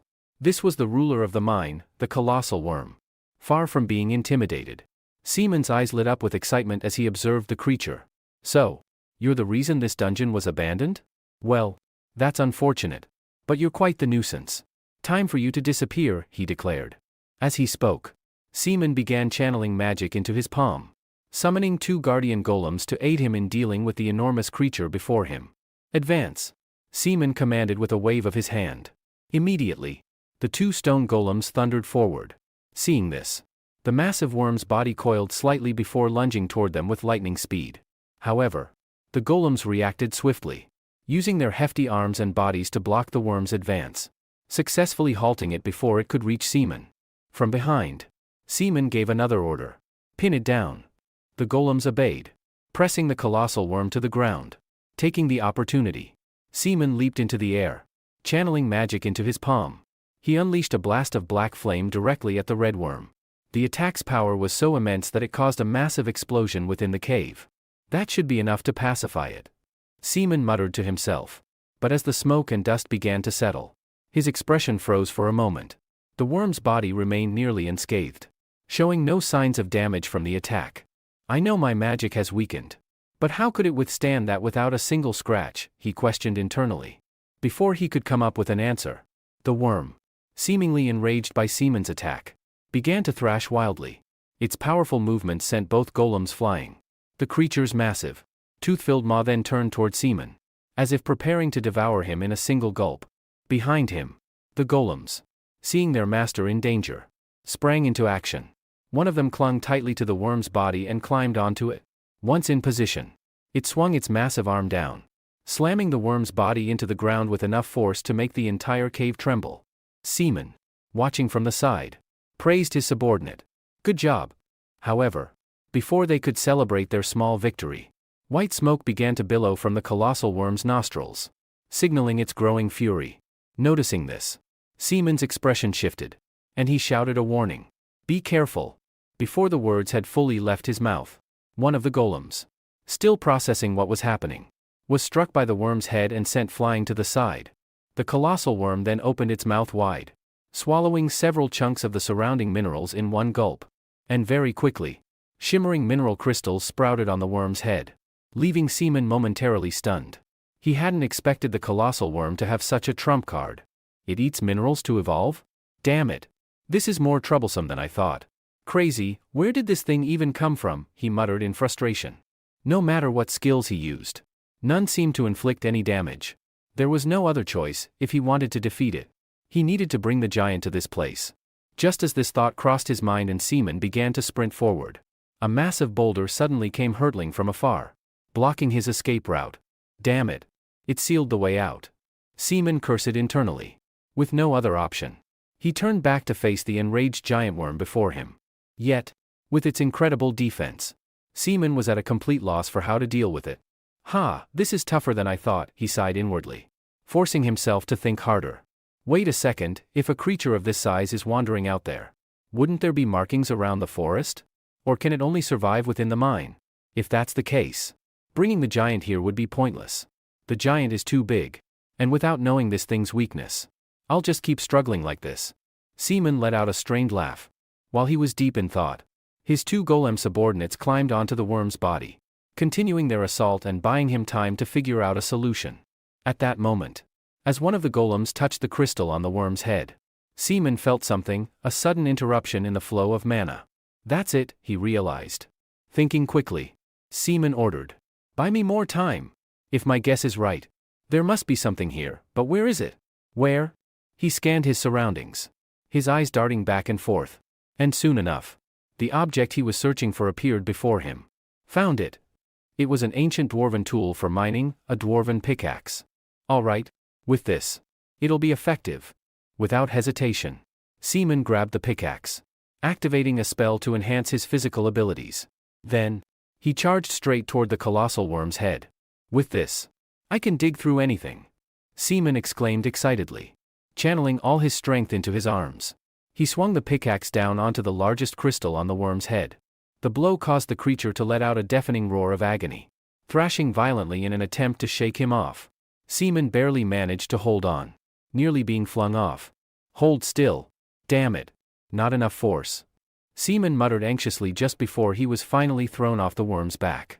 In a different scene, at the Locken family mansion, Philip found himself being dragged out by Han's group of attendants for a severe scolding.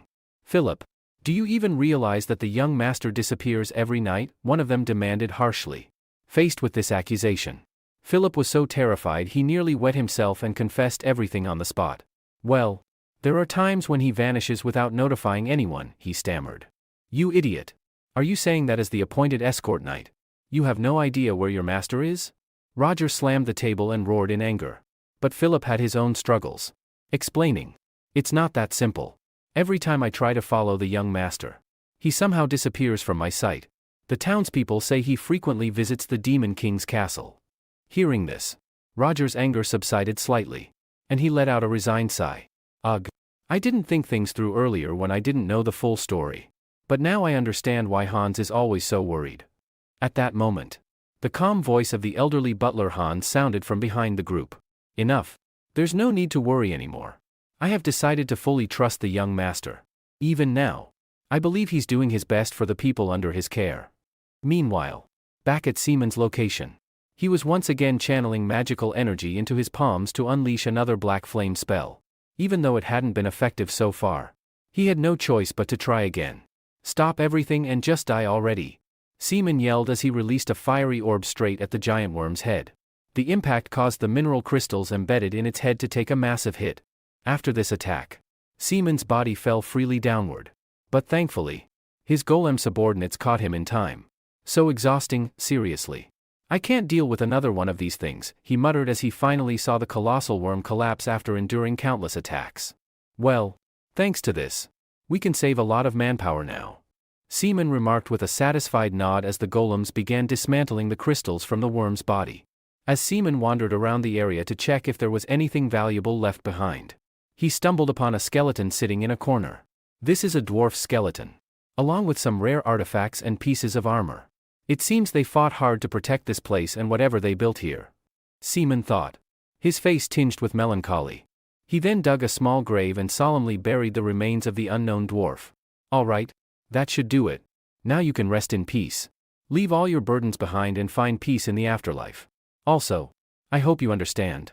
Even though I'm taking all your belongings, I don't have any ill intentions, Simon said with a wry smile, glancing at the bracelet on his wrist. Time flew by, and by the next morning, with the monster in the mine dealt with, Simon reported the news to the family. A mine? You found a mine? Dixon exclaimed in astonishment as he stared at the report in his hands.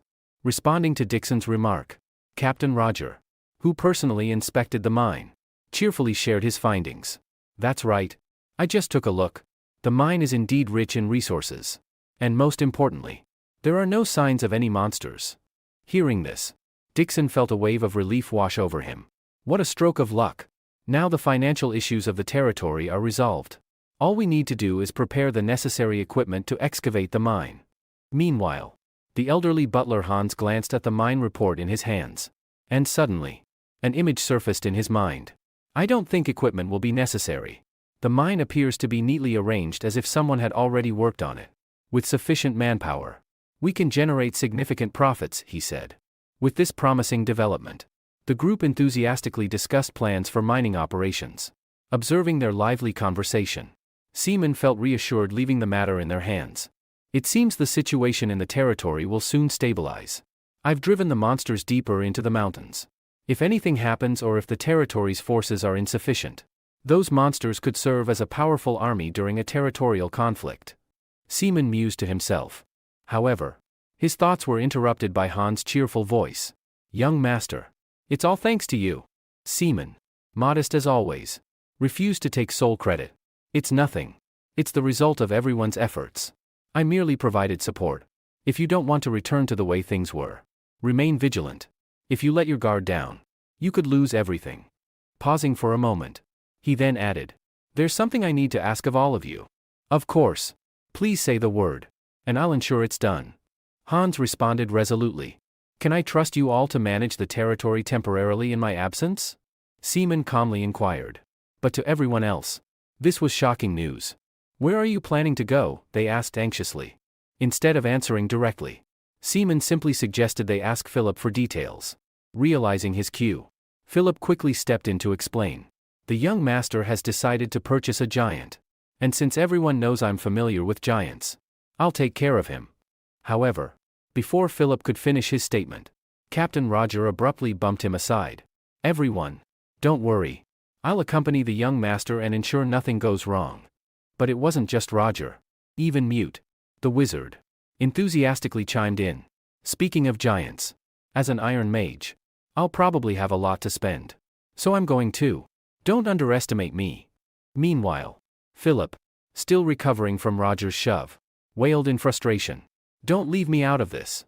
Time passed quickly, and after much discussion, The decision was finalized. Those accompanying Seaman would be Philip and Roger. Inside the carriage, Seaman noticed how excited Philip seemed and asked, "You seem to be really thrilled about this." "Why? Of course I am. Owning a giant has always been my dream," Philip replied enthusiastically, clenching his fists. However, this response piqued Seaman's curiosity. There are already giants in the territory. What makes this one so special? Philip shook his head and sighed. "You're making me sad. My lord.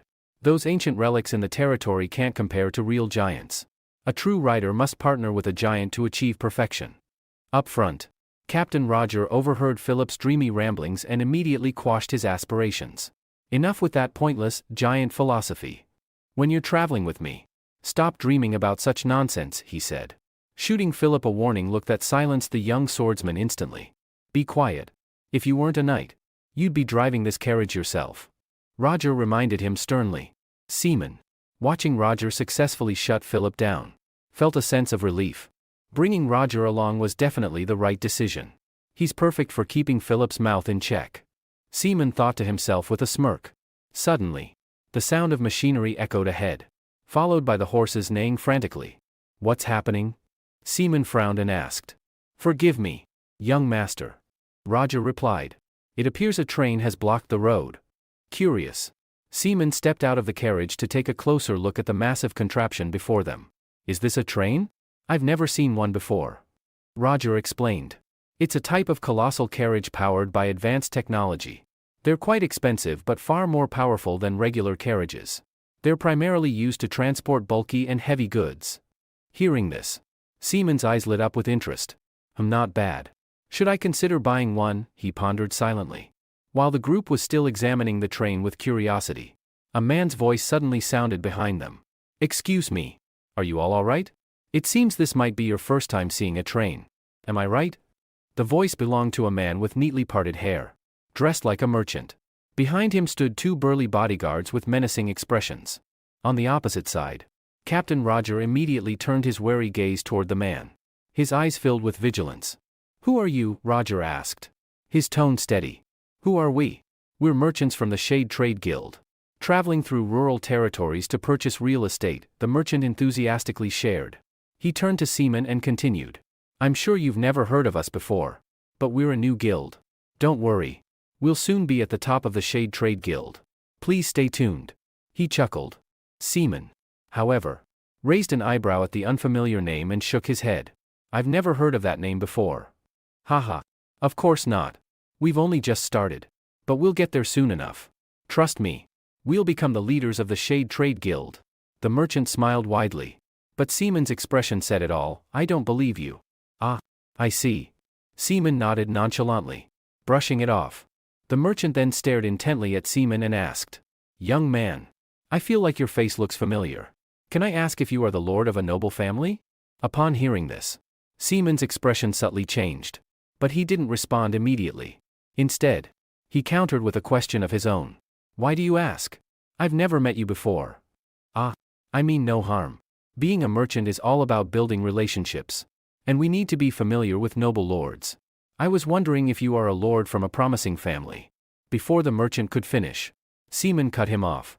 "That's not a family you'd be interested in." The merchant's face briefly faltered as he processed the dismissive tone. But just 2 seconds later, his cheerful smile returned. "Haha. How rude of me. It's just a habit of mine. I'm used to making connections. I apologize for the disturbance." "No problem," Seaman said coldly. "We're busy, so we won't bother you anymore." Seaman turned and began walking away, and the merchant waved with a cheerful haha. "It was a pleasure meeting you." Once Seaman's carriage had left, the merchant's group quickly shifted their expressions. Lord Teisel, a burly bald man, spoke up, and Teisel nodded, addressing the group. "Haha. Yes. That's the young lord of the Locken family. His family has come to Locken to meet him. But we've happened to cross paths here. This just makes things a lot easier," Teisel remarked, his gaze shifting to a list with several names marked with an X, and only Seaman's name remained unmarked. As the scene shifted to evening, the group of seamen was gathered for a meal, and Philip brought up the morning's encounter. "Weren't those people from this morning mercenaries?" Captain Roger nodded, agreeing with the observation. "I thought so too. How could a newly established merchant guild afford a train?" Especially with that Teisel? There's something off about him. The people behind him don't look like ordinary merchants. Seaman, while listening to Roger and Philip discuss the situation, couldn't help but think to himself. That's not all. Seaman thought to himself. His unease growing. I can feel a faint trace of mana emanating from what's stacked on that train. Even though it's covered with thick cloth. That distinct mana still can't be hidden. Could it be that what's on that train is? Just as he was lost in thought, a faint crunch of leaves underfoot reached his ears. Philip immediately tensed, his hand instinctively reaching for his sword. "Who's there?" he shouted. At the sound of his shout, a shadow calmly stepped forward and greeted them. "So it's you, Teisel from earlier. Good evening. What a coincidence that we meet again here. It seems fate brought us together," the figure said. And Seaman immediately sensed the danger. "I remember you were going in the opposite direction. What brings you to us?"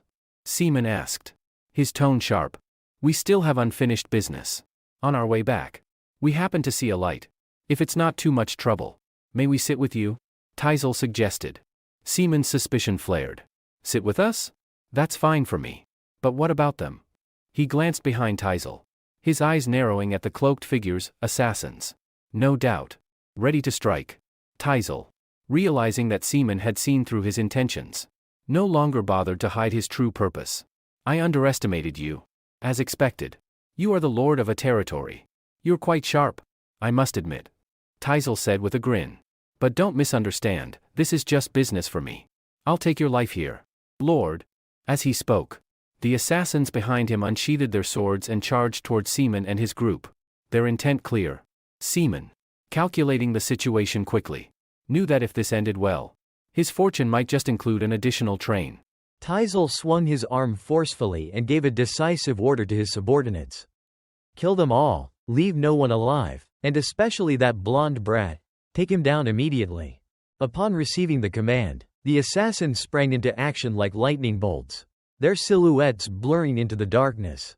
Rogers reacted instantly, shouting, "Protect the young master," as he charged forward to intercept the enemies. Philip followed suit without hesitation, gripping his sword tightly and lunging to block the leading assassin's attack. He roared with fury, "You bastards dare lay a hand on the Lacan family?" Then, turning to Seaman, his voice urgent, he called out, "Young master, get behind us. We will lay down our lives to shield you." Seaman took in the situation, his brows furrowing, his face darkening like storm clouds gathering on the horizon. He thought to himself, "There are too many of them. This isn't just a simple assassination attempt." His sharp gaze flicked to Rogers, who was fiercely battling an assassin, the flashes of their blades crackling like lightning. He continued analyzing. "Their combat skills are exceptional.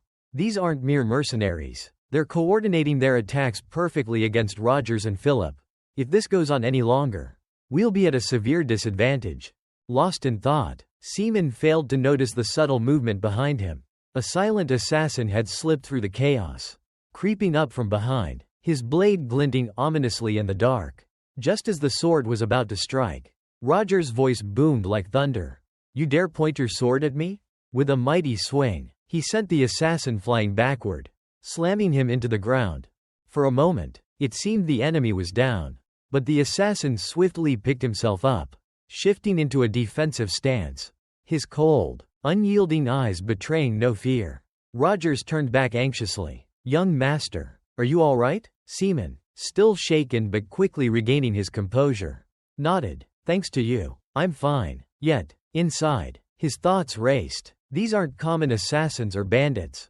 If they can bypass Rogers and get that close to me. His face darkened, his eyes narrowing with heightened vigilance. Every single one of them is a highly trained knight. This is no ordinary ambush. Just then, Teisel stepped forward with two massive bodyguards at his side, men built like wild bears. Exuding raw power, he let out an arrogant, "Oh?" as he smirked, flicking his wrist dismissively. "And so what?" As if answering his call, a monstrous figure emerged before Rogers and Philip, a towering, armored warrior with a build like a beast and hands that reached out with terrifying strength. Teisel burst into triumphant laughter. "You fools should just kneel and surrender already." Seaman's breath hitched at the sight of the creature summoned by Teisel. A chill running down his spine. His worst fear had been confirmed. Damn it, so it's real. That powerful energy I sensed, it's coming from a gigant. His instincts screamed at him. And he acted immediately. Rogers, Philip, close your eyes. Now. Without hesitation, both men obeyed, shutting their eyes tightly. Yes, sir, they shouted in unison. Seaman took a deep breath, magic surging through his veins as he chanted in a commanding voice. O eternal sun, banish the darkness and shine brightly upon the night. A radiant purple light exploded from within him, his eyes flashing like bolts of lightning. The brilliance erupted outward, illuminating the battlefield with an intensity akin to the sun itself. Teisel was caught off guard, the blinding light engulfing him before he could react.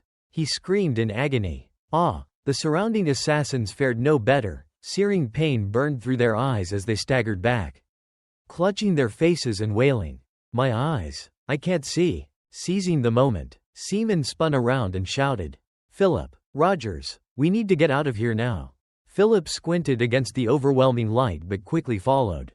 Teisel, seeing the three escaping, roared in fury. Damn it, we can't let them get away.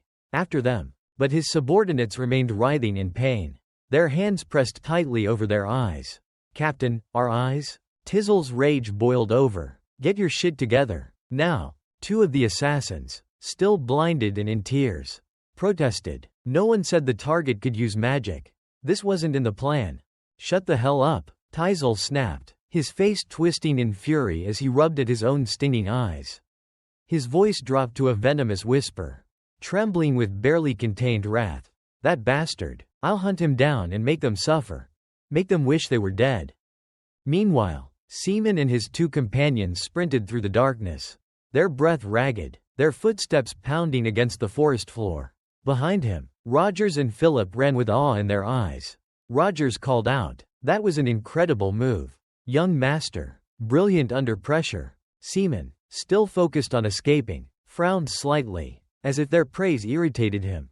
Rogers, grinning, continued, who would have thought you had such remarkable magic talent? You keep surprising us lately. Philip, his eyes gleaming with admiration, chimed in, Uncle, I'm sure the young master will become the greatest knight in history. Seaman couldn't take it anymore. He snapped while running, if you have the energy to babble, then run faster. Do you think they'll just let us go after bringing a gigant? Philip straightened up immediately. Yes, sir. Realizing he had spoken out of turn, Rogers quickly apologized. Seaman's mind raced as he analyzed their situation. It's a good thing we chose to camp in the forest. If we had been in open plains, we would have been captured by now. His eyes flickered toward the faint glow ahead as he continued strategizing. The darkness will make it harder for them to track us. We need to widen the gap as much as possible. There's no time to slow down. But just then, there they are, a voice shouted from behind. Teisel's assassins had already regained their senses and were closing in fast. Seaman's eyes widened in disbelief. Impossible. How are we getting overwhelmed like this? He clenched his teeth. Damn it, things are spiraling out of control. But before he could react further, Roger's firm voice rang out. Young master, keep running. Philip smirked. Uncle, there's only half as many of them now. Despite their confidence, Seaman hesitated. Philip, Rogers, will you be all right? The enemy is still strong. Philip turned back, determination shining in his gaze. Don't you trust us? We haven't even shown our true strength yet.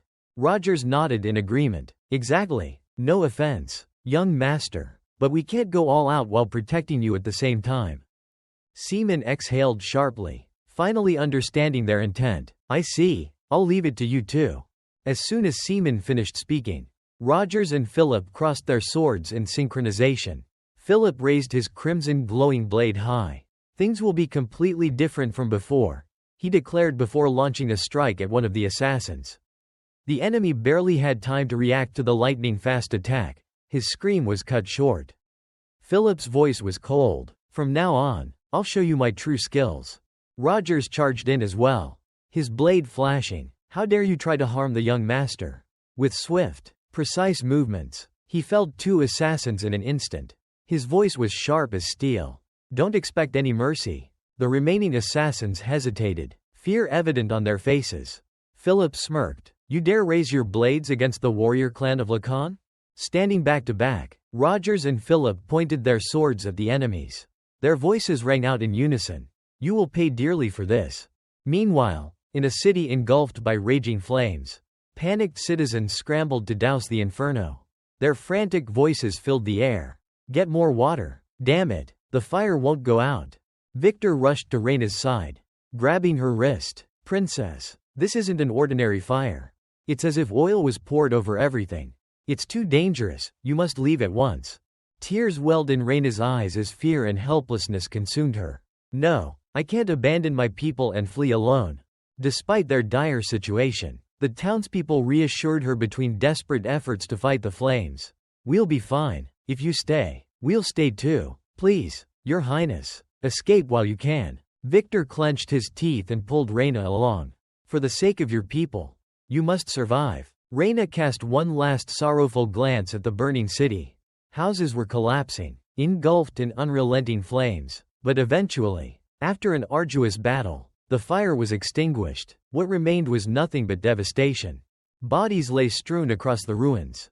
A young girl clutched her father's lifeless form, sobbing uncontrollably. "Papa, wake up, please." In the distance, a woman wailed in despair. "My daughter is still inside.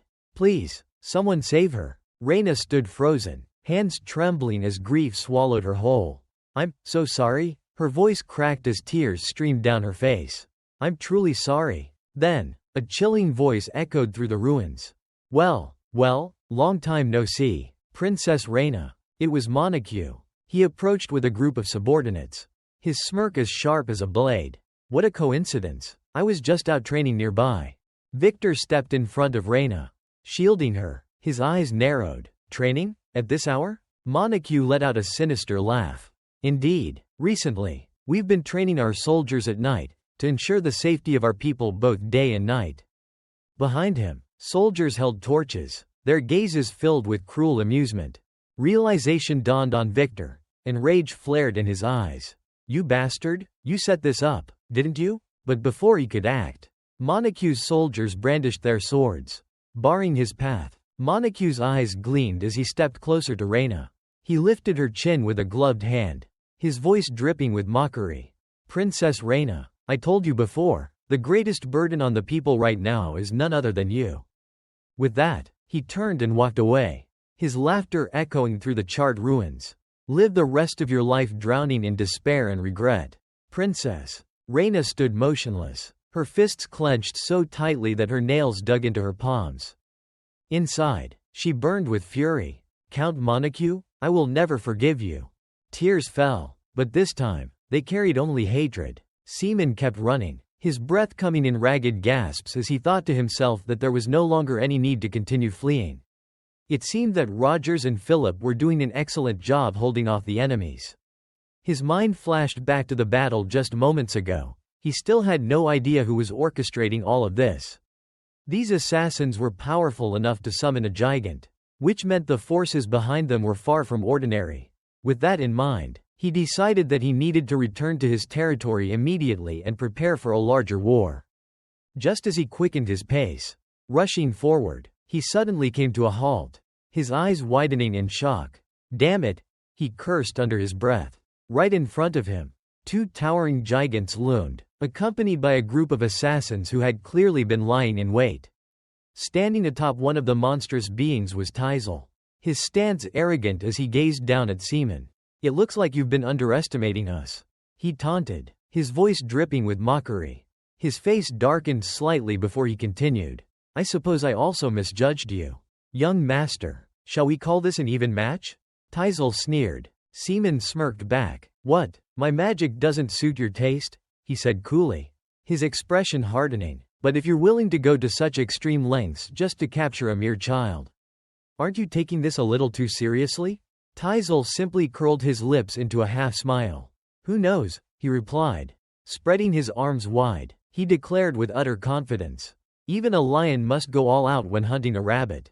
But rather than appearing intimidated, Seaman burst into laughter. "So, you think separating me from my guards means you've cornered me?" he asked mockingly. Teisel's smug expression faltered slightly as a flicker of doubt crossed his face. Why is he still so confident, he wondered. Keeping his composure, he responded, "Have you given up, or have you lost your mind? If you're trying to stall for time, it won't work." At that moment, Seaman pulled out a bracelet adorned with a gleaming gemstone.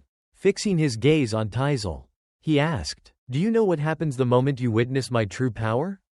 As he slipped the bracelet onto his wrist, a surge of brilliant purple light erupted from his body. He raised his arm, his voice steady and ominous. "None of you will survive."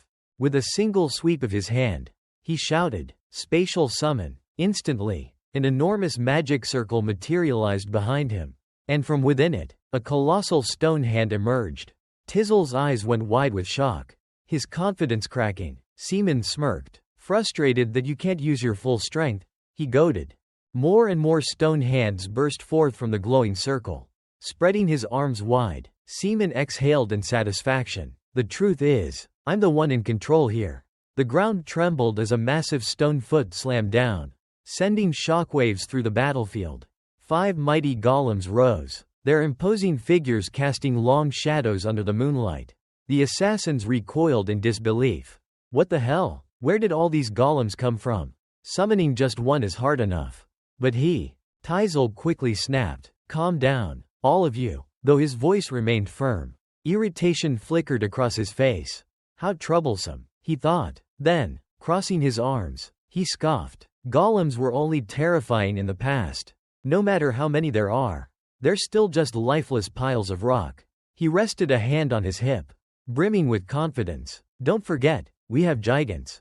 "Did you forget already? No matter how many golems you bring, they'll never match up." With a sly grin, he made his next move. "Whoever brings me the young master's head will be promoted to the rank of knight captain. Show me your worth." The assassin's eyes widened in shock at the enticing reward. One of them exclaimed, "Knight captain? Lord Teisel, you better keep your word." Without hesitation, they lunged forward with their swords raised, shouting, "Out of my way, that head is mine." Yet, Seaman showed no fear. If anything, he welcomed the opportunity to teach them a lesson. His voice was cold and unwavering. "You dare dismiss my immortal legion as nothing but rubble? Let's see about that. After 500 years, it's time for a history lesson." He raised his hand and commanded, "Marionette." At once, the 5 golems moved with unnatural speed, encircling Tizzel's forces in mere moments. The assassins barely had time to react before realizing they were completely surrounded. "What the? How are they this fast? Golems shouldn't move like this," one of them shouted in alarm. Teisel scowled, barking at his men. "Idiots. They're just golems. What are you panicking for?" His expression darkened. "If you keep underestimating them, you'll regret it in hell." Seaman clenched his fist, and the golems mirrored his action. One of them slammed its massive stone fist into the ground, creating a deep crater. The assassins recoiled in disbelief. "What the hell?" The ground. They hesitated, doubt creeping into their minds. Are they losing control of the golems?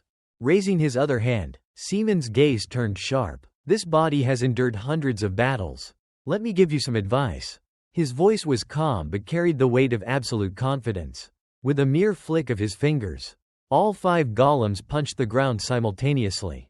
Understanding the battlefield's terrain is the foundation of warfare. Tizzel's eyes widened in realization. He's targeting the ground? No, impossible. But it was too late. Cracks spread like wildfire beneath the assassins' feet before the entire ground collapsed under them. Chaos erupted. Screams filled the air as they tumbled into the gaping abyss. "The ground, it's giving way. Retreat," they shrieked in terror. Seaman's gaze remained steely, his voice laced with lethal intent. "I warned you, didn't I? Relying on numbers and your giants was your fatal mistake. Ponder that in hell." With a final command, the golems delivered another devastating blow, sending the last remnants of solid ground crumbling beneath the enemy. Teisel and his men plummeted into the chasm, his enraged voice ringing out in one last curse. "Damn it." As the dust settled, Seaman exhaled, withdrawing his power. "That should do it," he murmured to himself, but a flicker of regret crossed his face. "I should have captured a few of them to find out who's behind all this." Suddenly, a searing pain shot through his shoulder as an attack struck him from behind. Blood trickled down his arm as he clutched the wound, gritting his teeth. "Damn it, still alive?" Emerging from the pit, Teisel clung to the shoulder of a giant. his body battered but his eyes burning with fury. "You bastard! How dare you destroy my night order? I'll never forgive you," he roared. Despite the pain, Seaman let out a dry chuckle. "This might actually work in my favor. I'll capture you instead and make you tell me everything." Teisel sneered. "Try it. If you do, I won't let you die easily." He climbed onto the gigant's head, drawing a dagger. "Not until you're begging me to kill you." With a crazed battle cry, he lunged. Seaman staggered but forced himself upright. His wound made it nearly impossible to channel magic, and he clenched his chest as if trying to contain an internal explosion. "Damn it," he thought, his breathing ragged. "My mana, it's spiraling out of control." A sharp pain shot through him, nearly bringing him to his knees. "It feels like my heart is about to burst." Tizzel's eyes gleamed with triumph as he sneered. "Looks like you're out of mana. This ends here." He lunged forward, ready to strike. Seaman faltered, falling to one knee, but his expression remained defiant. "So noisy," he muttered through gritted teeth, pressing his palm against the ground. Cracks spread in jagged lines, and a surge of terrifying power radiated from his body. His sharp gaze locked onto Teisel. "You think I can't handle you?" A magic circle materialized beneath Tizzel's feet, and from Seaman's very being, shadowy tendrils lashed out, wrapping tightly around him. Teisel gasped in horror. "What the hell is this? Dark magic?" He struggled violently. "Impossible. A hero's descendant using dark magic?" Seaman panted, the strain of his power evident. But he stepped closer, his voice low and ice-cold. "Before I lose my patience, tell me, who is your master?" The tendrils constricted tighter around Tizzel's throat. His resistance crumbled as he gasped. "I'll talk. It's Montague. Count Montague." Everything was under his orders. Seaman's eyes narrowed. "Count Montague? From the arena?" Teisel frantically nodded. "That's all I know. Please, spare me." Seaman's face darkened, and the tendrils tightened further. Teisel screamed in desperation. "I beg you, just this once." With a clenched fist, Seaman sealed Tizzel's fate. The assassin exploded mid-air in a burst of dark energy. Without a second glance, Seaman turned away. "I've never forgiven my enemies." Standing in the center of the magic circle, he reabsorbed the remnants of his power. A heavy weight settled in his chest. Demon or human, he studied his own hand, the lingering traces of dark energy flickering around his fingertips. Absorbing this power is never pleasant.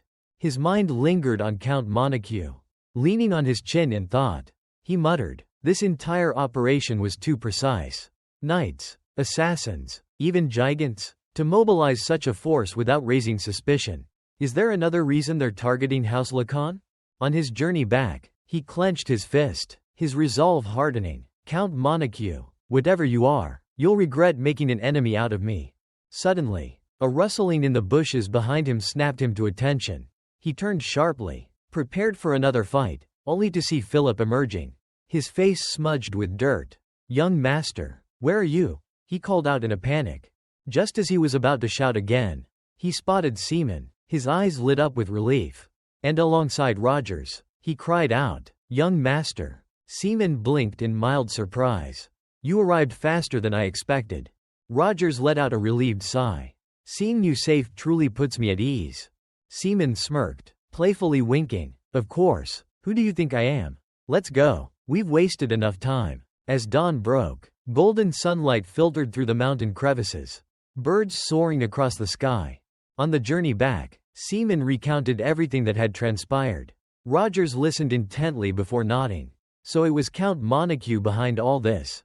"That's unexpected." Seaman remained doubtful. "I'm not entirely convinced. But either way, we shouldn't head to Lacan territory just yet."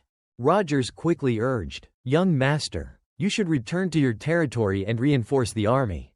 Seaman raised an eyebrow, surprised by the suggestion. But Rogers remained resolute. "There's no guarantee this won't happen again.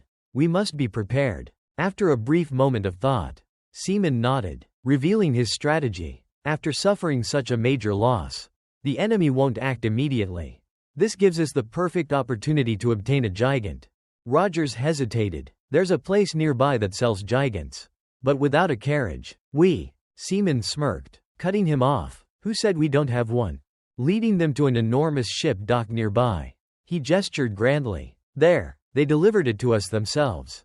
Philip, already seated inside, beamed with excitement. What an incredible turn of events. We got a free ride without even trying. Rogers, however, shivered at the thought. Don't spout nonsense. Have you forgotten what just happened? From now on, training will be stricter. The young master's safety is our top priority. Philip wiped his brow, chuckling nervously. Come on, uncle, relax a little. Everything turned out fine. He shot Seaman a playful wink. Besides, the young master is completely unharmed. The ground collapsed at the perfect moment, wiping out the enemy in a single strike. Grinning from ear to ear, Philip added, that must have been a blessing from our ancestors. Seaman crossed his arms, letting out a sigh. A blessing, huh? His sharp tone made Philip flinch. His mind drifted back to the battle, recalling the moment he had unleashed his magic. I nearly died because of that curse. His voice grew heavy. Whenever I use dark magic, the force sealing the circle inside my heart reacts. It has to be the influence of a curse. He frowned in deep thought. I regained enough strength to resist it, but this circle is still incomplete. Who could have cast such a powerful curse? Meanwhile, in the capital's main branch, under the pale glow of the moon, a tense encounter was unfolding. Darren trembled as he knelt on one knee before a masked figure seated on an ominous throne. The masked man's voice was eerily calm. You're Darren? Darren swallowed hard before responding, his voice shaky. Why, yes, that's me. Why have I been summoned? The masked figure continued, his tone unwavering. Last year, you acted as the intermediary for the guild master's arrangements. Do you remember the directive to safeguard the Demon King Zon's stronghold? Darren flinched, quickly raising his hands in defense. Our guild was so close to succeeding, but some bastard interfered. The masked man interrupted, his voice chillingly indifferent. Interfered? Raising his hand as if to remove his mask, he mused. How fascinating. Darren's breath hitched. Panic surged through him as he screamed. My lord. The masked man loomed closer, his voice dropping to an icy whisper. Do you know who disrupted our plans? Darren, now on the verge of tears, begged. Please, just this once. I will succeed next time. The masked figure stepped forward until he was directly in front of the quivering man. His voice turned even colder. Who said I was going to kill you? I'm simply curious. Then, with a deliberate motion, he removed his mask. A skull with glowing, fiery eyes emerged from the shadows. His voice, now laced with amusement and menace, echoed through the chamber. Now, tell me, who was the one who ruined our plans? Time passed swiftly, and the scene shifted to the bustling city of Brandon, where towering, resplendent magic towers dominated the skyline. Seaman, accompanied by Rogers and Philip, strolled through the lively streets, his gaze wandering across the grand structures. Scratching his chin, he mused, the scale of this place is astonishing. It seems even more vibrant than Lacan when I was there. Rogers let out a hearty laugh. Of course, Brandon is renowned across the continent for its numerous magic towers. Because of them, the streets are always brimming with mages, merchants, and technicians. Their presence breathes life into the city. Pausing for a moment, he then added, in fact, this is the best place in the region to buy a gigant. They have all kinds, from warrior grade to hero grade models. Some places even produce dozens of them within a month. Hearing this, Seaman turned back with an excited grin. That makes me even more eager to see them. Philip, catching on to his master's enthusiasm, chimed in cheerfully. No need to look too far. My lord, this city has a branch of the Veritas Magic Tower. Ever since they started producing giants, their technical expertise has become remarkably solid. Most of the continent's most renowned giants are their creations. Seaman raised an eyebrow in surprise. Veritas Magic Tower has a branch here? At that moment, a memory surfaced in his mind, a conversation he had once overheard between the Duke and the Elder of Veritas. This new magic technology using golems is truly remarkable. The Duke had praised. The Elder had chuckled in response. You flatter me, Your Grace. It's all thanks to your support. My thesis will change the world. As the memory played in his head, Seaman's expression darkened, a smirk forming at the corner of his lips. He recalled the two men laughing, their eyes gleaming with hidden schemes. It feels like it was just yesterday. He thought, the memory is still fresh. Now they've grown powerful enough to open branches here. This is my chance to see through them. though the idea of putting money into their pockets disgusts me. If their giants are good, I'll buy one. Then, I'll dismantle it piece by piece, analyze its strengths and weaknesses, and create something far superior. Having made his decision, he and his companions headed for the Veritas Tower branch. Upon reaching the entrance, a guard stepped forward and blocked their path. This establishment is not open to just anyone. Only individuals of Baron rank or higher may enter. Seaman stared at the guard, his expression icy. How rude. You dare judge me without even verifying my status? Philip, seeing his master being slighted, scowled and snapped. This is Seaman, heir of House Lacan. Show some respect. The guard hesitated for a moment, then suddenly burst into laughter. House Lacan? Isn't that the family known for being dirt poor? How could they possibly afford a gigant, let alone maintain one? Roger's face darkened with fury. You dare insult House Lacan? Philip, equally enraged, demanded, take back your words this instant. Before they could escalate further, Seaman raised a hand, signaling them to stop. Maintaining his composure, he said coolly, don't waste your breath. There's no need to concern ourselves with people like him. He turned his gaze toward the tower, his eyes filled with contemplation. Even after 500 years, they're as rotten as ever. But this place is far grander than I expected. Unlike any of the towers I've seen before, their giants must be formidable in both quality and scale. He let out a sigh, his tone laced with disdain. And yet, their attitude remains as vile as ever. The guard was stunned. What did you just say? Seaman casually slipped his hands into his pockets and turned away. Without looking back, he called out, for those who have discarded all sense of courtesy, I see no value in spending my money here. Furious, the guard clenched his fist and lunged forward. But the three of them had already slipped into a hidden alley. Rogers, looking guilty, sighed, I apologize, my lord. It was my failure that you had to endure such humiliation. Seaman waved it off. No, this isn't your fault. If the gatekeepers are already this bad, the people inside must be even worse. Consider it time saved. Let's go to another tower. His gaze sharpened with a glint of malice, a smirk creeping onto his lips. Veritas, I'll let them go for now since I need a gigant. But once my business is done, I'll make sure they regret it. They soon arrived at another tower. Inside, two massive giants stood encased in glass, gleaming under the magical lights. Seaman crossed his arms, his expression thoughtful. This place might be worth considering. Don't you think? Rogers chuckled. Absolutely. It's ranked among the top 10 magic towers. From what I've heard, their production speed is unmatched. Brandon is, after all, the heart of modern magic. Behind him, Philip and Rogers were beaming, excitedly admiring the craftsmanship of the giants on display. Seaman, too, silently admitted, the designs here are truly impressive. As they examined the towering constructs, a man with a warm smile approached. What a pleasant surprise. What brings you fine gentlemen here? With an enthusiastic grin, he introduced himself. Welcome to our magic tower. I'm Garrett, the general manager. Are you looking for a specific type of gigant? Seaman got straight to the point. I'm looking for a gigant around the 30,000 peso range. Any recommendations? Garrett's face lit up. Of course, let me walk you through your options. He handed Seaman a catalog and gestured invitingly.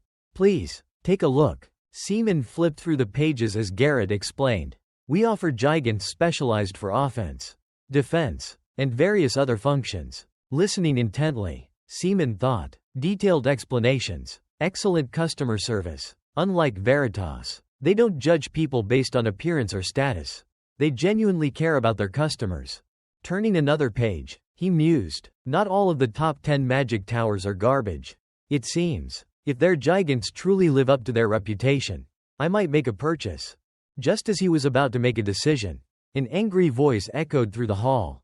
You can't fix it? Garrett visibly shrank. Please remain calm, sir. This isn't a product defect. It's just. But the furious customer cut him off. Don't give me excuses. This is clearly a durability issue. It collapsed like a tin can after just one hit. Seaman's jaw tightened as his grip on the catalog hardened. With a slow, deliberate motion, he crushed the booklet in his hand. We're wasting our time here. Disappointed, the three of them crossed this place off their list and moved on. But every tower they visited was the same, nothing but disappointment. As they walked down the street, Seaman let out a frustrated sigh. They call this the City of Gigants. But all I see is junk. Philip nodded in agreement. Exactly. Rogers, shaking his head, lamented. Back when the Empire maintained strict control, only the finest gigants were allowed to be produced. But now, as long as there's money involved, quality has gone down the drain.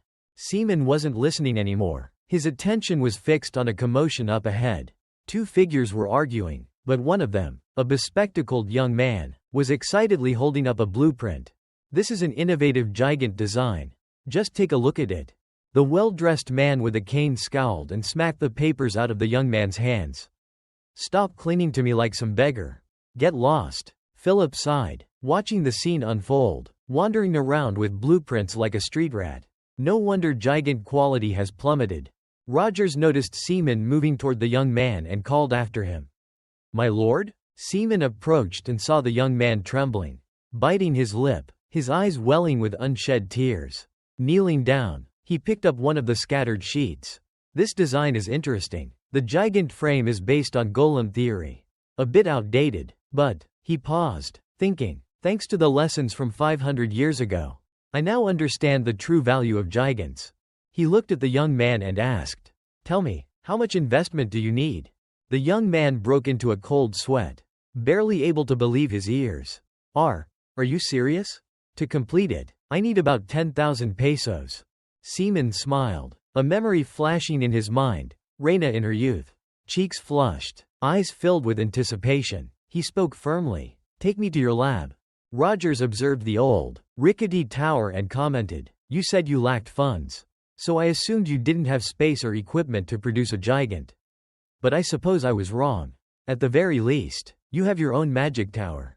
He added internally, even if it looks like it might collapse at any moment.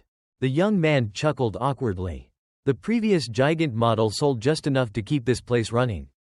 But this new prototype has drained too much time and money. Most of the staff left. Only a few of us remain. An awkward silence settled over the group. And they all thought the same thing. Is this guy a fraud?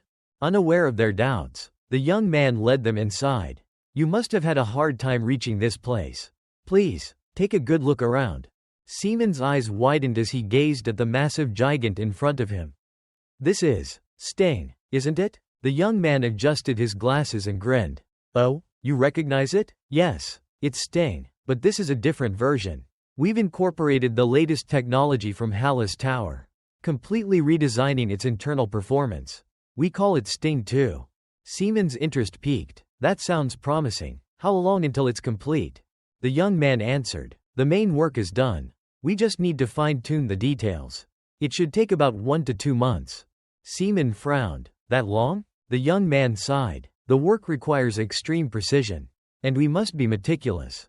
On top of that, we're short-staffed. Seaman considered for a moment before making his offer. I'll invest an additional 20,000 pesos. Use it to hire more technicians and finish it within a week. Can you do it? The young man let out a stunned gasp before suddenly bolting. Wait right here. I'll be right back. He dashed through the tower, shouting at the top of his lungs. Everyone, amazing news. We're back in business. Slamming open a door, he added, and this time, I can actually pay you well. Workers sprang to their feet. Better pay? That means better performance. The young man led them outside, taking charge. Our progress is currently at 67.3%. Last time, the magic core needed adjustments. Then, with a sly grin, he added, if we get night shift bonuses, I'll initiate 24-hour production. Philip wiped sweat from his brow and turned to Seaman. Are you absolutely sure about this? Entrusting your gigant to them? Seaman smirked. Don't worry. I know how obsessive mages are when it comes to research. I look forward to seeing this place rise to the ranks of the top 10 magic towers. Late that night, in their rented room, Rogers and Philip were fast asleep. But Seaman was nowhere to be found. On the rooftop, overlooking the silent streets below, he stood with his arms crossed. His gaze was cold and calculating. I finally have what I came for. Standing up, he let the shadows envelop him. His voice was chilling as he muttered. Now, it's time for revenge. At the Veritas Tower branch, 2 exhausted guards stood at their post, barely keeping their eyes open. A rustling in the nearby bushes caught their attention. One of them grabbed a lantern and cautiously stepped forward. Is there something there? But before they could react, Seaman descended behind them, shrouded in dark magic. A wicked smirk formed on his lips as he pushed open the tower doors. Now, how shall I make them pay? Inside the tower, mages moved back and forth, their footsteps echoing through the vast stone corridors. The cold, polished floors reflected the dim glow of magical lanterns. Guards stood as rigid as statues, their piercing gazes sweeping over every shadowed corner, ready to strike at the first sign of intrusion. With a swift motion, Seaman vanished into thin air, using magic to reappear instantly on the highest floor of the tower. From his vantage point, he gazed down at the figures below, a faint smirk forming on his lips. He whispered a command, "Shadow Veil." Instantly, his body dissolved into a stream of fine black mist, slipping through the narrow crevice of a window frame. The dark mist glided outside, swift as a flicker of lightning, slipping soundlessly beneath the feet of a hurried mage before drifting under the shadow of a guard engaged in idle conversation with a fellow soldier. Seaman's eyes narrowed as he observed, thinking, is Veritas Tower's security really this lax? Unbelievable. The black mist gradually reformed into human shape in a secluded corner.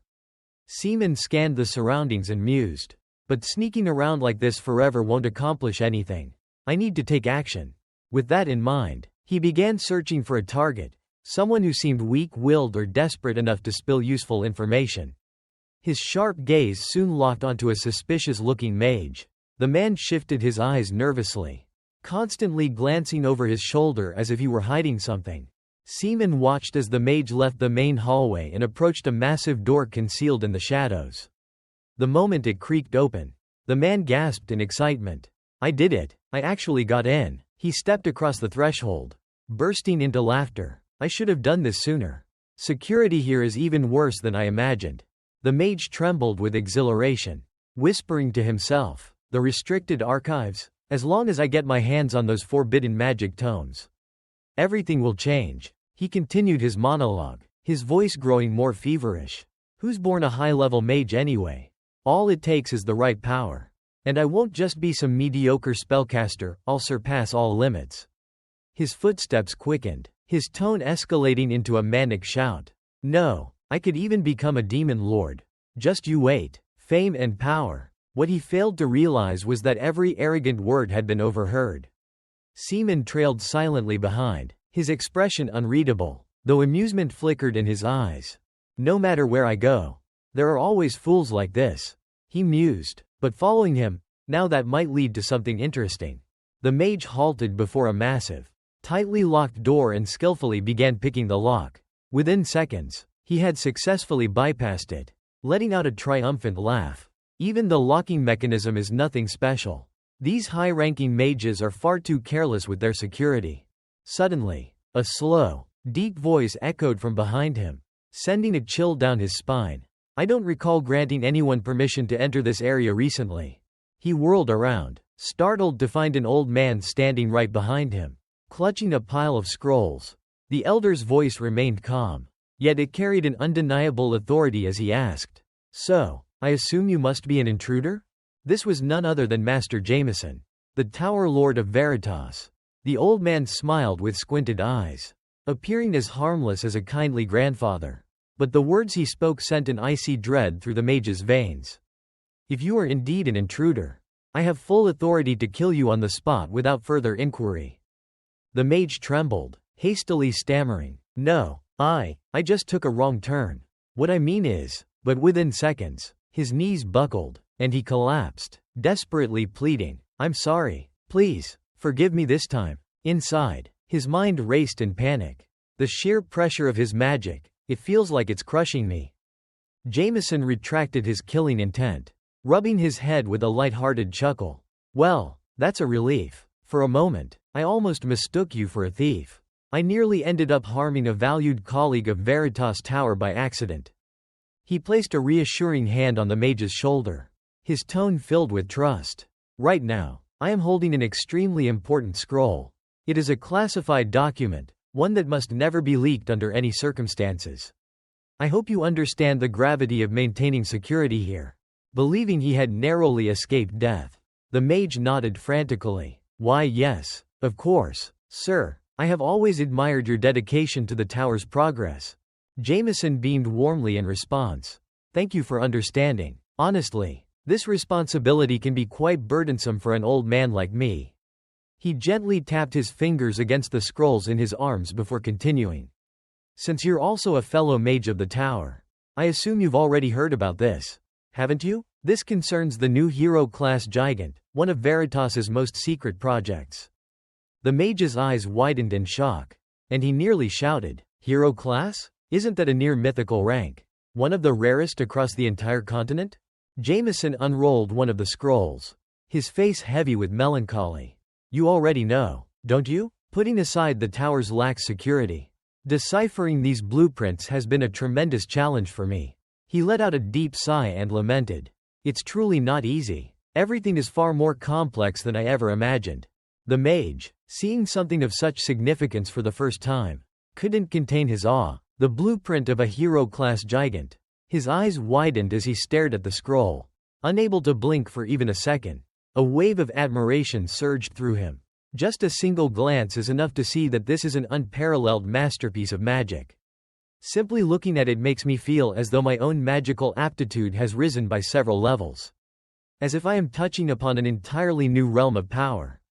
Suddenly, without warning, Jameson appeared right behind him, whispering near his ear, "But you've seen it now, haven't you?" The mage instantly understood what the old man meant, and terror gripped him. "Wait!" he screamed in desperation. Jameson pressed his palm forward, his tone laced with reluctant authority.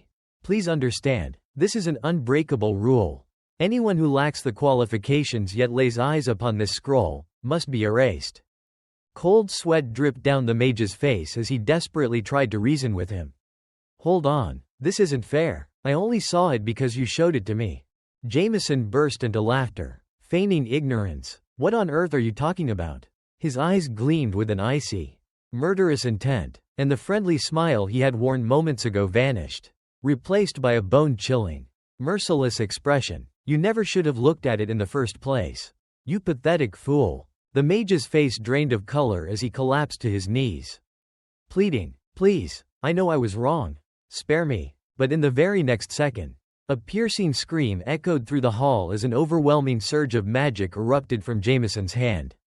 The air crackled with raw power, and as the lingering haze dissipated, the old man scoffed. "See? You dared to reach for something far beyond your capabilities." He turned his back on the lifeless, smoldering corpse on the ground, casting it one final glance before muttering coldly, "Had you known your place, you wouldn't have met such a miserable end. If there is a next life, live within your meager limits and abandon foolish ambitions." After Jameson left, Seaman emerged from the swirling black smoke, gradually reshaping into his human form. He smirked, displaying classified information just to justify killing him? "You simply wanted to silence him, didn't you?" He scoffed internally. "Just as I expected, whether past or present. Not a single person in the Veritas Tower is normal. They're all rotten to the core." The scene shifted to Jameson's office. He sat behind a grand wooden desk, staring intently at 2 sheets of parchment before him, deep in the process of decoding their contents. He muttered, "Atlas?" Jameson folded his arms and contemplated for a moment before continuing. "This is Veritas' latest hero-class gigant, our greatest advancement yet." He let out a heavy sigh. "But analyzing this blueprint is taking far longer than I anticipated. I never imagined it would be this intricate and complex. It seems my plans will have to be delayed for quite some time." Suddenly, his eyes widened, his entire demeanor turning hyper-alert. Yet, he remained silent. A few seconds passed before he finally spoke in a low, commanding voice. "I don't know who you are, but come out, right now." Realizing that he had been detected, Seaman no longer bothered to conceal himself. He materialized from the dark mist, his human form taking shape as an amused smile played on his lips. "So, you're the Tower Master of Veritas?" He casually assessed Jameson before remarking, "At the very least, you have some level of perception. You're not completely useless." Jameson shot to his feet, energy surging into his palm as he demanded, "Where did you come from? What is your purpose?" Seaman repeated the word, purpose, to himself, pondering briefly before answering in a cold, unwavering tone. My purpose has remained unchanged for 500 years. And it is no different now. His form fully solidified, his gaze burning with determination. It is to rid this world of festering filth like you, so no one else will have to suffer under the arrogance of your kind ever again. The moment he finished speaking, a powerful strike erupted from Seaman's palm, sending a shockwave that shook the entire room.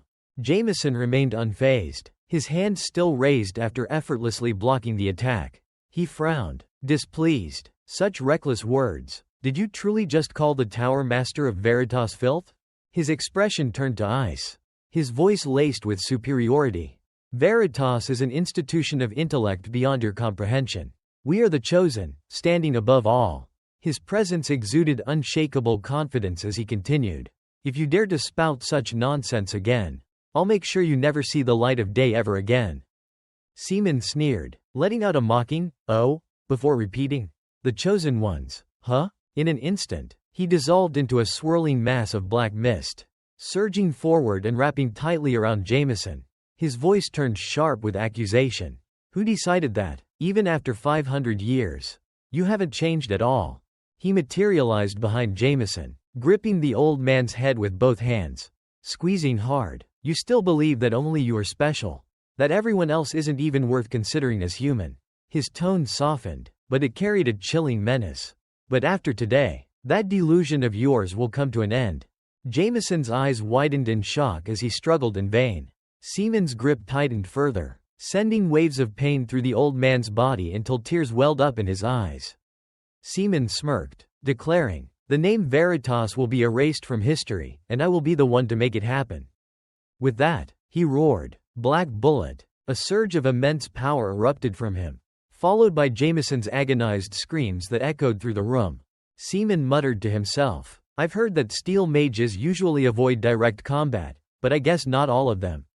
He cast a glance downward at Jameson's limp body, sprawled on the floor, frothing at the mouth, weakly whimpering, "Please, spare me?" Seaman exhaled, his voice carrying both disappointment and scorn. To think that a Tower Master of a Sixth Circle branch would be this cowardly and weak. He then turned his gaze toward the scroll resting on the desk. Now, time to claim my prize. Unrolling the parchment, he studied its contents intently. His eyes lit up with excitement. Only a handful of these exist across the entire continent. The hero-class gigant blueprint. A slow grin spread across his lips as a fiery ambition surged within him. I don't know why these ended up here, but I'll make the most of them.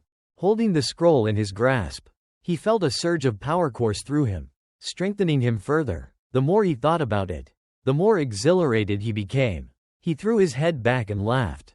A secret weapon of the Veritas Tower, turned against Veritas itself. Now that, he grinned, eyes gleaming with dark amusement, will be quite the spectacle. After laughing to his heart's content, Seaman quickly calmed himself and began calculating his next moves. He had gained an unexpected advantage.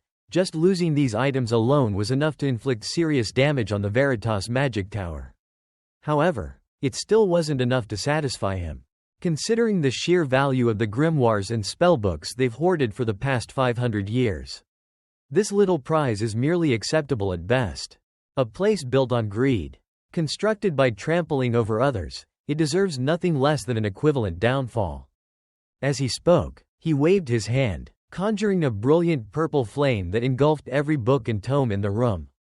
Time passed quickly, and soon, the next day arrived. Seaman now sat comfortably on a train, leisurely enjoying a cup of tea. As he sipped, he pondered the current state of the Veritas Tower. By now, that place must be in complete chaos, with its core magical knowledge burned to ash. Even a rough estimation of the losses would amount to dozens of gigants. Gathering high-value magical texts and acquiring a hero-class gigant blueprint. This turned out to be an even greater gain than I expected. His original goal had been revenge, yet he ended up reaping far more than he had anticipated. The more he thought about it, the more the satisfaction on his face became apparent. Even Captain Roger, seated behind him, noticed the shift in his expression and approached with a curious smile. "Young master, you seem to be in a great mood. You look even happier than when you received a new gigant model. Beside him, the knight Philip chimed in eagerly. Tell us what happened. Naturally, Seaman couldn't just admit that he had caused havoc inside the Veritas magic tower. So he chuckled lightly, brushing it off. It's nothing. I'm just happy to be heading home. Hearing this, Philip's face brightened, and he nodded enthusiastically. Me too. I just want to go home and get some rest. Roger, however, shot Philip a scrutinizing look before shutting down his hopes. Rest? Forget it. We're heading straight to the training grounds the moment we get back. Philip's eyes widened in shock. What? Why are you being so cruel? Roger immediately shut him down with a stern explanation. Did you already forget the fight against that traveling merchant? As knights, it's our duty to protect. When we get back, I'll be restarting your training regimen, so don't even dream about taking a break. Philip had no choice but to shoot Seaman a desperate look. Young master, please talk some sense into your uncle. Seaman, however, paid no attention to his bodyguard's complaints. His gaze remained fixed on the passing scenery outside the train window as his thoughts drifted elsewhere. I've already gained more than I needed. Once I return, I can focus entirely on restoring my magic circle. But just as he was lost in thought, his eyes caught sight of someone unexpected, Princess Reina, kneeling in front of a church. The sight took him by surprise. The scene shifted to Reina's perspective, where her voice could be heard softly praying. Oh, great Elcasal, Holy Mother of Belize, this unworthy daughter begs of you. Please grant me the strength to protect my suffering people. I humbly pled. Her expression was filled with emotion as she fervently offered her prayers. At that moment, Seaman approached, his voice breaking her concentration. Princess Reina, why are you praying in a place like this? Hearing the familiar voice, Reina turned around, her lips parting in shock. Young Master Luke, why are you here? And this carriage? What is all this? Seaman had no interest in explaining, so he waved a dismissive hand. A lot has happened, but what about you? Don't tell me, has Count Montague done something again? Reina's face twisted in bitterness as she nodded. Yes, you warned me, but in the end, things turned out just as you said. She clenched her fists as she continued. I thought that after you left, the Count's cruelty would lessen, but without anyone to restrain him. He only became more violent. Instead of keeping his promise, he doubled the taxes on the refugees and tormented them even further. He even burned down their settlements, causing countless casualties. She took a shaky breath before finishing. We realized we couldn't stay in Lamer any longer, so we came here to seek help from Marquis Myers, one of the 3 major noble faction leaders. Hearing this, Seaman didn't need Reina to say another word to understand how things had unfolded. He scoffed, lips curling into a smirk. But he refused to see you, didn't he? Reina lowered her head. We haven't met him yet. Standing beside her, the butler, Victor, added grimly. We've been waiting like this for 3 days. But as you can see, we've been completely ignored. Still, Princess Reina refused to give up. She had resolved to kneel and pray at the gates until the Marquis agreed to grant her an audience. Hearing this, Seaman let out a long, frustrated sigh. This is so damn irritating. Waiting and praying to a god who won't answer. Exhausting yourself like this. Before he could finish, both Reina and Victor snapped at him. Young master, that's too much. But Seaman shot back, his tone sharp. Think about it. From Marquis Myers' perspective, there's absolutely no reason for him to accept this request. Taking in tens of thousands of refugees while preparing for a territorial war against Count Montague? That's an enormous risk. What kind of idiot would willingly take that on? His blunt words made Reina's face darken. After a few seconds of silence, she spoke again. So what you're saying is, I'm just wasting my time? Seaman nodded without hesitation. Exactly. After everything that happened in Lamer, have you still not learned anything? If you want to protect something, you need power. Without power, you can't protect a damn thing. Saying this left an unpleasant feeling in Seaman's chest. Damn it, he thought to himself. I know she's not Katerina, but she resembles her too much. There's no way I can just walk away. With another deep sigh, he finally spoke up again. Go back to your city. I'll escort you close to the borders. Seaman's words took Reina by surprise, but she remained steadfast, shaking her head in refusal. No, I can't. I can't leave until I meet the Marquis. From Seaman's perspective, Her response made his blood boil with frustration. He exploded. Are you seriously going to keep this up? What? Are you planning to wait here until you die? Wake up, Princess Reina. Pouring all your energy into a hopeless cause like this will only create more problems. Right now, you need to take care of yourself first. His outburst left Reina feeling powerless. Clenching her fists tightly against her legs, she trembled as she spoke. If I focus on myself first, how long will it take before I have the power to protect them? Months? Years? And if in that time, my people die, then what's the point of it all? Seaman immediately countered. You can't save everyone. If you die while trying to rescue the refugees, it'll just be a meaningless death. Princess. Before he could continue, Reina cut him off with a cold, unwavering voice. Do you truly believe my life is worth more than theirs? Of course, Seaman responded without hesitation. But Reina's beliefs were unshakable. Isn't every life equally precious? My life and theirs are the same. These people trusted me, and they are waiting for me. No matter how difficult it is, I will never abandon them. No matter the cost, I will do everything in my power to help them. Her determined gaze left Seaman momentarily speechless. A flood of memories surfaced in his mind, visions from a distant past. He recalled a time when Katerina, his former lover, had voiced similar frustrations. Seaman, have you heard? Why must someone suffer simply because of the circumstances they were born into? We never had a choice in this. Back then, he had answered, maybe one day, everyone will stand as equals and live happily together. The memory stirred something within him, shaking his once unwavering resolve. He exhaled slowly before muttering, if someone like you had existed 500 years ago, maybe things would have turned out differently. Reina blinked in surprise. What do you mean by that? Without elaborating, Seaman pressed on. For a long time, I've only seen my existence in this world as a means to fulfill my revenge. But because of you, I've begun to remember other things. He paused, then declared, your dream, no matter how impossible it seems, I want to help make it a reality. Princess, from this moment on, your fate and the fate of the refugees of the Kingdom of Bulga will be tied to the House of Lacan. As time passed and night fell, the scene shifted to the Veritas Magic Tower, specifically the archive storage unit. Suddenly, a bolt of green lightning struck the fortress wall, sending nearby soldiers into a frenzy. Alarmed voices rang out as they scrambled into formation. Alert! There's an intruder in the archives, one soldier shouted. All guards, assemble immediately. Be cautious, the enemy is a mage. His hands gripped his weapon tightly. His eyes filled with tension.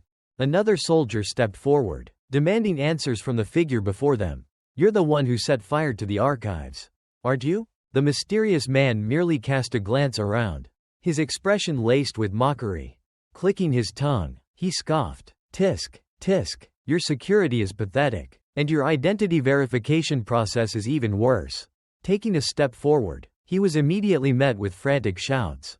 Stop right there, you're surrounded. Among the soldiers, one of them suddenly noticed the emblem on the man's cloak, a distinct floral symbol.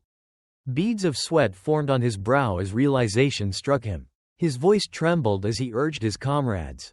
Wait, 7 lilies on the back, that symbol. Everyone, drop your weapons immediately. We are in the presence of the 7th Elder of the Veritas Tower. Without hesitation, the soldier kneeled, pressing one knee to the ground in deference. The man in question was Piero Atoran, the 7th Elder of the Veritas Magic Tower, an esteemed figure within the inspection unit. Upon witnessing their recognition, Piero's voice remained ice-cold as he demanded, where is the branch chief? The soldier in front stammered. The branch chief is inside. Sir, we will escort you there. A sharp glare from Piero cut him off. His piercing gaze brimmed with unrestrained disdain. You're responsible for security here? He sneered. I have no need for an escort. The incompetence of someone like you is repulsive. Without another word, he reached out, barely brushing the soldier's steel helmet with his fingertips. In the next instant, green lightning engulfed the young soldier's entire body.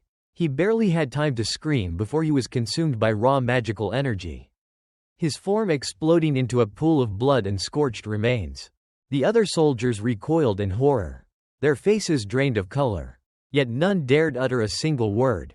Piero turned his gaze upon them, his voice like a blade of ice. In the name of Veritas. There is no place for garbage here. Returning to a certain memory of Simon. Under a torrential downpour, a child struggled in the middle of a river, desperately crying out for help. Help, someone, please, I don't want to die. But before another word could escape, the child was swallowed by the rushing currents, disappearing beneath the surface. On the riverbank, not too far away, Simon and Katerina were thrown into a panic. Unable to swim himself, Simon had no choice but to suggest, "We need to find help. If we don't, that kid is going to die. We need to get to the nearest village and..." Before he could finish, Katerina's eyes filled with unwavering determination. "There's no time for that. Simon, I'll do it." Without hesitation, she quickly tied her hair into a ponytail and leapt into the raging river. Simon's eyes widened in horror. Thankfully, moments later, she resurfaced, dragging the unconscious child onto the shore. Without wasting a second, she performed chest compressions. After a few desperate attempts, the child suddenly coughed violently, spewing out water from his lungs. Seeing this, Katerina beamed with joy and turned to Simon excitedly. "Simon, he's alive." However, rather than celebrating, Simon's face contorted with anger. "Katerina, what the hell were you thinking?" he shouted. "That was reckless. You could have been swept away too." His furious outburst left Katerina momentarily stunned. She stammered, searching for words before replying. I know it was reckless. I was terrified when I jumped in. But Simon, sometimes, when a life is at stake, you have to take risks." Back in the present, the rush of memories overwhelmed Simon, leaving his mind in turmoil. "I thought she only looked like Katerina, but even her reckless, foolish actions are exactly the same. Could it be?" Just as he was lost in thought, a sudden voice snapped him back to reality. "Young master!" Philip's urgent shout rang out. "What the hell is going on? I just heard you took in all the refugees from the kingdom of Bulga. Are you seriously trying to start a war with Count Montague?" On the other side, Captain Roger was also struggling with this issue. The old soldier rubbed his temples tiredly and let out a sigh before advising. "I hate to say this, but I agree with Philip. Given the current situation, a war with Count Montague is inevitable. Even though our territory has seen some improvements, we still lack the resources to prepare for battle." The more he spoke, the darker his expression became. Philip, seizing the opportunity, quickly chimed in. "Exactly. Things are already hard enough as they are. You had to tell them we can't do this. Young master, we're in no position to go to war right now. Count Montague has a dozen giants under his command. Even if Hero Lacan himself were reborn, he'd still be powerless against this." From Simon's perspective, the constant nagging of his two subordinates was beginning to give him a headache. His irritation flared, and he snapped, "Enough, I'll handle this." Philip and Roger froze in stunned silence for a moment before Philip, eyes wide with disbelief, blurted out, "Young master, have you lost your mind? We're talking about 30,000 people here, 30,000. Our citizens have only just started eating properly again. If we take in all the refugees, we'll be right back to those days of starvation. Where the hell do you think we're going to find more food?" Simon knew full well that Philip's argument was rational. However, having his subordinate yelling in his face and practically spitting on him as he talked only worsened his mood. Annoyed, he muttered, "Philip, that's enough." But instead of backing down, Philip's eyes practically ignited with fury. "No, it's not enough. I'll say everything that needs to be said," he shot back. "In fact, let's lay it all out. Shall we? You've been sneaking off to strange places without me, your personal bodyguard. I don't care how beautiful that princess is. This is too much. Wow, truly the actions of a miserable virgin. You're doing all this just because you've never had a relationship before? And don't think I haven't noticed, you're clearly trying to impress the princess." Simon's expression froze. The bluntness of Philip's words hit him like a slap to the face. A dangerous smile crept across his lips. "Well then, Philip," Simon said smoothly, "kneel." On one side, Captain Roger even turned his face away, unable to bear witnessing what was about to happen next. Time passed quickly, and the scene shifted to the meeting room. At this moment, all 5 of them were gathered around a large map laid out before them. Simon broke the silence by addressing the steward. "Victor, you said the number of refugees is around 30,000? Victor nodded in confirmation. Yes, that is correct. Hearing this, Philip stroked his chin in thought before adding, with that many people moving at once, they're bound to attract attention. Simon, on the opposite side of the table, completely agreed. Exactly. The moment they start moving, they'll be pursued immediately. If we could use the sea route, we could reach Lacan much faster. But it's the dry season, so ships can't set sail. That option is off the table. He then gestured to the map and continued. The land route is too long. If they're chased, we will be caught. At this, both Captain Roger and Philip voiced their thoughts. Should we wait until the ships can be used? Roger suggested. Or should we send troops from our territory to stop those chasing us? Philip added. Hearing this, Simon furrowed his brow in thought for a few seconds before shaking his head. Even if we set sail, the situation won't be much different from traveling on land. They have ships too, and they'll catch up quickly. And if we send an armed force, that's a declaration of war. Fighting Count Montague is already difficult enough. We can't give the Emperor an excuse to send reinforcements. At this point, both Philip and Roger were out of ideas. They asked, then what can we do? Do you have a better plan? Simon responded, there's only one way, we'll use the river. As he spoke, he pointed at a small river drawn on the map. However, his idea confused Victor, who asked, the river? But if ships can't set sail, then how? Simon elaborated, that's exactly what we'll take advantage of. We don't have time to prepare properly. So we'll build rafts. The river may be too shallow for ships, but rafts will still float. We can make them large enough to carry thousands of people at once.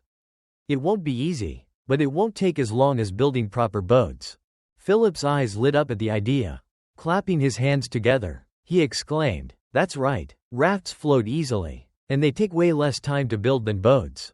Unlike Philip's enthusiasm, Captain Roger still looked skeptical. With a frown, he countered, I don't agree. Rafts that big will be slow and hard to maneuver.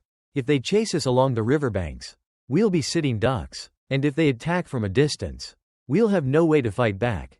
Simon cast an approving glance at Roger and nodded. You're always sharp, Roger. But don't worry, I've already thought about that. We'll use a hauler. A hauler? Roger raised an eyebrow. Yes, Simon continued. We'll link the rafts together for stability and attach them to a hauler. With that kind of speed, we'll outrun any pursuers. Roger was left momentarily speechless before exclaiming, that's brilliant. Philip chimed in, equally excited. Exactly. If that hauler is fast enough, we could even use it to transport a gigant. Victor, however, remained concerned. We have one problem, he pointed out. We don't have the resources to build rafts that large. Simon shot him a reassuring look. Don't worry about that. We still have money left from purchasing the Colossus. Victor's eyes widened in surprise before breaking into a relieved smile. Really? Thank you, young master. Meanwhile, Simon waved a hand dismissively with a chuckle. No need to thank me. Once I return to my territory, I'll send another 30,000 pesos. Just make sure the rafts are sturdy. Turning to Princess Reina, she had remained silent the entire time, standing still and listening to everyone's discussion. Seeing Simon going to such great lengths to help her, she couldn't help but feel a pang of guilt. After a brief hesitation, she finally spoke up. I'm truly sorry. I know how difficult it must be for you to accept me and the refugees. I know you have to prepare for war against Count Montague. I know how much this will cost the House of Lacan. And yet, her voice trailed off as her eyes grew misty. Hearing this, Simon offered a gentle reassurance. Don't worry, Princess Reina, we will win. Philip and Roger, standing nearby, immediately echoed in unison. That's right, trust in the young master. Exactly, we were going to deal with Count Montague anyway. Simon continued, however, we can't be directly involved in this operation. Everything depends on whether or not you can make it to the river safely. Princess, can I trust that you'll lead your people well? Reina, eyes slightly reddened, nodded firmly. Yes, I'll do my best. Scene transition. The setting shifts to the private office of Old Man Jameson. At this moment, he was drowning himself in alcohol, surrounded by countless empty bottles. Just then, Piero entered the room. His gaze swept over Jameson's disheveled state and the sea of bottles before him. A sneer forming on his lips. Tisk, tisk, how disgraceful. Jameson glanced at him lazily before speaking in a slurred voice. "Oh, the esteemed elder of the Investigation Bureau. What brings you here? Let me guess. You've come to hold me responsible for the fire?" He scoffed. "Do whatever you want. I've got nothing left to lose anyway." With that, he grabbed another bottle and took a long, deep swig. For Piero, he had no intention of wasting time with a drunken old man. So he got straight to the point. "Your punishment is inevitable. But first, I have a question. What did you do with the technical blueprint?" The question snapped Jameson out of his drunken stupor. He shot up from his seat and asked in return, "How do you know about that?" Piero answered calmly, "I knew the moment you ran from us. I've been watching to see if you were working with anyone. But it seems you weren't. So, what exactly did you take them for?" From Jameson's perspective, something felt off. His eyes narrowed as suspicion grew in his mind. "Wait a minute, who the hell are you?" The sudden question made Piero's eyes flicker with surprise for just a moment. But he quickly masked it and responded, "What nonsense are you spouting?" Jameson pushed further. "I've met every elder of Veritas. Each of them possesses their own unique and vast magical abilities. But I've never felt an aura as eerie as yours before." To Jameson, an unsettling green glow continuously emanated from Piero's body, an aura so unnatural that it sent shivers down the spine of anyone nearby. And at this point, it seemed Piero had no intention of hiding anymore. A cold smirk formed on his lips as he suddenly appeared behind Jameson. "I heard you used to be a genius on par with Albert before the incident. It seems that wasn't just a rumor," he murmured. Hearing the voice suddenly behind him, Jameson's body stiffened, and he spun around in alarm. However, it was already too late. At that moment, Piero's hand became enveloped in a pulsating green energy. Without hesitation, he plunged his hand straight into Jameson's head. Yet, strangely, there was no blood, none at all. Instead, it was as if his hand had phased directly inside, searching for something within. An unbearable pain overtook Jameson, contorting his face in agony. Then, deep within his mind, Piero found what he was looking for, an orange-colored orb. With a swift pull, he extracted it from Jameson's head. As soon as he did, Jameson's body collapsed forward, his fate uncertain. Meanwhile, Piero remained unfazed as he muttered, "I figured you wouldn't willingly tell me. So, I decided to take a look for myself. Now, where is that activation blueprint?" As these words left his lips, the green flames around Piero's face flickered wildly. Then, his entire visage shifted, melting away to reveal a sinister skull. The same terrifying figure who had once spoken with the merchant Darren. Through the glowing orange orb, he began to see a series of images, scenes of the old man Jameson confronting Simon. His eyes widened in shock. Everything had been burned to ashes.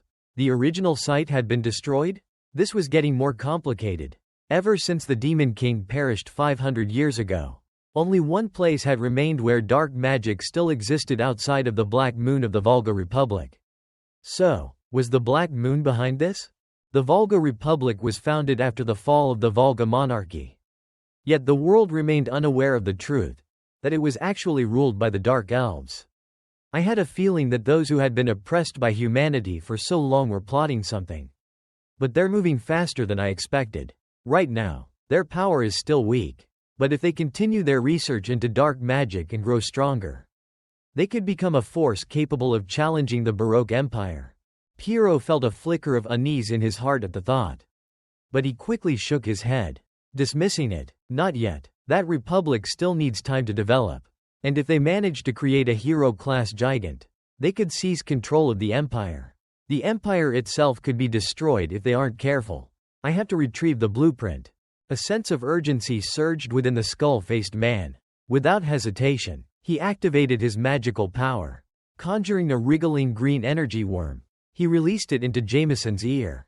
And moments later, the old man's body began to move, stiffly, like a lifeless puppet. Watching this unfold, Piero's voice rang out, laced with amusement. "Awake now, are you?" Jameson responded in a rasping, distorted voice, as if he were still learning to speak. "To the eternal Lord of Darkness, to rotting blood, decaying flesh, shattered bones, I pledge my undying loyalty."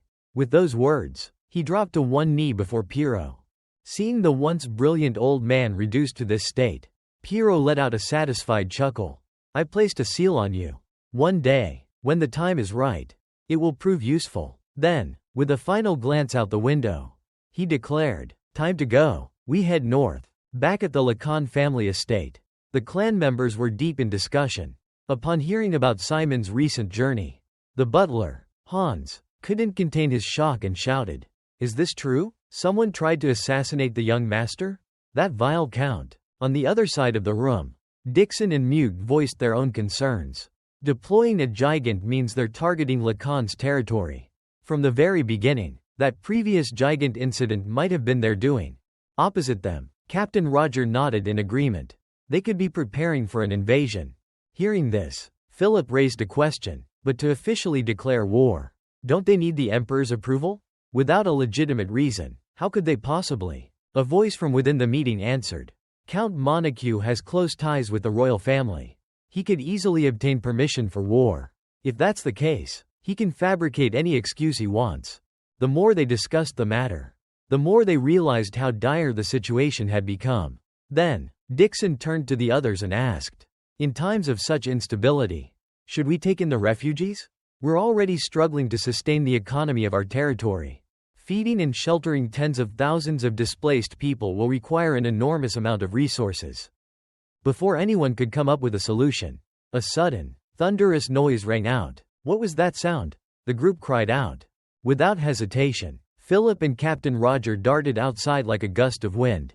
The moment he burst through the window, Philip gripped his sword tightly and shouted, who dares? It was only then that he realized the cause of the commotion, none other than Simon himself. From below, Simon looked up at the two of them, amused. Oh, is this some kind of new greeting? Philip landed lightly in front of him and quickly explained. We thought it was a scout. Where have you been? And, what is that behind you? His eyes widened as he finally noticed the enormous pile of shimmering precious minerals stacked behind Simon. Hearing their question, Simon simply winked mischievously. Oh, this? It's the secret war fund of the Demon King Simon. Philip and Roger froze in shock, their faces going pale. The Demon King's secret war fund? They shouted in unison. Simon chuckled before explaining further. I found it while inspecting the Demon King's castle. It was buried beneath the ruins. Judging by the sheer amount, he must have hidden it and then forgotten about it. Captain Roger still seemed concerned as he hesitantly asked, but, is it really safe to use this? What if it's cursed? Before he could continue, Dixon came charging out of the house, yelling at the top of his lungs. Shut up, are you afraid of a little spoiled food in the pantry? We'll just have to deal with any side effects. This gold belongs to Baron Lacan now. Even if the Demon King's ancestors come back to claim it, we won't give it up. Watching Dixon's dramatic oath to protect the treasure, Simon couldn't help but chuckle to himself. Honestly, before the excavation even began, I secretly used golems and monsters to collect this emergency fund. But since we need money to support the refugees, there's no other choice but to use it now. With the financial issue resolved, the next step is, thinking about this, Simon turned to Captain Roger. Roger, are you free? I have a favor to ask. Time passed quickly, and the scene shifted to the training grounds. Now, our protagonist had changed into his sparring attire.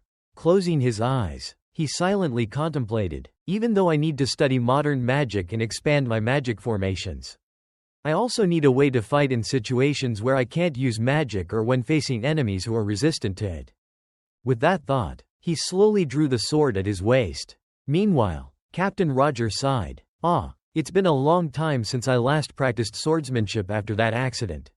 So I was feeling a bit disappointed. But I never expected you to challenge me to a duel. Simon responded with a confident smile. It'd be embarrassing if the heir of a hero's bloodline couldn't even wield a sword. Hearing you say that makes me even more excited. Roger nodded. Then, with a sharp command, Simon shouted, "All right, let's begin." He gripped his sword tightly and charged forward, launching the first attack. However, for a novice like him, there was no way his strike would pose any difficulty for Roger. With a simple swing of his blade, the captain easily blocked Simon's attack. Still, Roger was slightly impressed by the force behind it. I was a little worried since it's been a while since you held a sword. But I suppose there's nothing to fear. Your movements are more refined than before. And your strength has improved. More importantly, you're reading your opponent's movements. Hearing this, Roger was so moved that his eyes welled up with tears. As expected of Lacan's descendant. So he's been secretly training? But this still isn't enough. With that thought, Roger took the offensive, correcting Simon's mistakes as they fought. It's better to flow with the motion. That way, you can counterattack and turn the tide. Simon tried to follow his advice, swinging his sword in a counterstrike. However, Roger effortlessly leapt into the air to dodge, shaking his head. Too slow. A counter like that only leaves you open to attack. From Simon's perspective, it was only when facing Captain Roger that he realized how much he had overestimated himself. I thought that after fighting countless knights in the past, I'd be able to keep up. But at this distance, thinking about this, Simon came to a realization and said, "You're seriously confident enough to hold back your strength?" Roger responded with an apologetic look. "Sorry, but yes, I've been holding back. You haven't landed a single effective strike yet. Have you? Where's that confidence of yours? You were even lecturing me about embarrassment earlier." He then laughed heartily before adding, "But I'm still very impressed with your improvements. At this rate, your growth is terrifying. You might even be able to defeat the Demon King from 500 years ago, just like Hero Lacan did." As he burst into laughter, completely oblivious, his young master was internally fuming. Philip must have learned that attitude from him. I can't believe we're actually evenly matched. But if I can't even land a single hit on him, I won't be able to sleep tonight. With that thought, Simon began channeling reinforcement magic into his body and surged forward at a speed that tore through the air. In the blink of an eye, he appeared right in front of Captain Roger. "Don't let your guard down, Roger," Simon scolded. Seeing how fast Simon had reacted, Roger couldn't help but praise him. "Impressive, young master." As soon as the words left his mouth, the sound of clashing weapons rang out, forcing Simon to retreat slightly. But then, he witnessed something that made his eyes widen in shock. "No way. Impossible. That's the Golden Hero's sword of Lacan?" Following Simon's gaze, the sword in Roger's hand was now radiating a brilliant golden aura. Roger spoke. "I never thought I'd be moving at this speed, but have you been holding back this whole time?" Looking at the sword before him, a flicker of memory surfaced in Simon's mind. A golden sword aura, burning as brightly as the sun, an unrivaled technique that no one could replicate. The golden sword, how could I ever forget? 500 years ago, Lacan's swordsmanship was what cut me down. Centuries may have passed, but to me, it feels like less than a year. Now that I think about it, my neck still tingles, but my blood is boiling. As this thought crossed his mind, a surge of irritation flared within Simon, and he growled, "Roger, if you're holding back too much, I'll have to reprimand you. Do it properly." The moment those words left his mouth, a deep purple aura suddenly enveloped Simon's body. Upon seeing this, Captain Roger's eyes widened in disbelief. "No way. Aura? It's still at a lower level. But that's definitely aura." On the other side, Simon noticed Roger's silence and shouted again. "Answer me, Roger." Snapped out of his shock, Roger immediately responded, "Of course, young master. You never cease to amaze me." With that, the two of them enthusiastically resumed their sparring. The sound of clashing weapons echoed repeatedly through the air. Time passed quickly. Now, Simon was panting heavily, exhausted, while Roger suggested, "Let's stop here for today." But Simon gritted his teeth, stubbornly insisting, "I can still keep going." Roger simply shook his head. "You've done enough for today. Pushing yourself too hard isn't good. But more importantly, I'm truly astonished. Young master, since when did you know how to use aura?" "Aura?" Simon muttered, puzzled. Roger nodded, smiling. "That's right. The purple aura you just displayed, you wielded it so naturally. Even though no one ever taught you. As expected of Lacan's bloodline." Hearing this, Simon was stunned. Could I have subconsciously released mana just from my anger? No, something isn't right. Aura is a physical manifestation of mana. Simply coating my sword with mana shouldn't be considered aura. That assassin I fought before, he also used aura. Didn't he? Could this be the result of absorbing his power when I was attacked? Simon silently pondered, trying to make sense of his newfound ability. Turning back to Captain Roger, he suddenly remembered something and brought it up. "Actually, I was planning to tell you after you mastered swordsmanship. But with how quickly you're progressing, now seems like the right time. Starting tomorrow, I will teach you the golden sword. Roger's serious declaration left Simon momentarily stunned. A complex emotion stirred within him. The golden sword, that wretched technique of that bastard Lacan. But wait, I could make it mine. But hold on a second.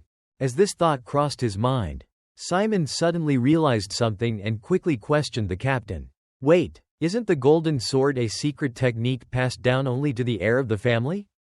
How is it that you, someone who isn't even the head of the household, know it? Simon shot Roger a suspicious look, wondering if the man had secretly stolen Lacan's swordsmanship.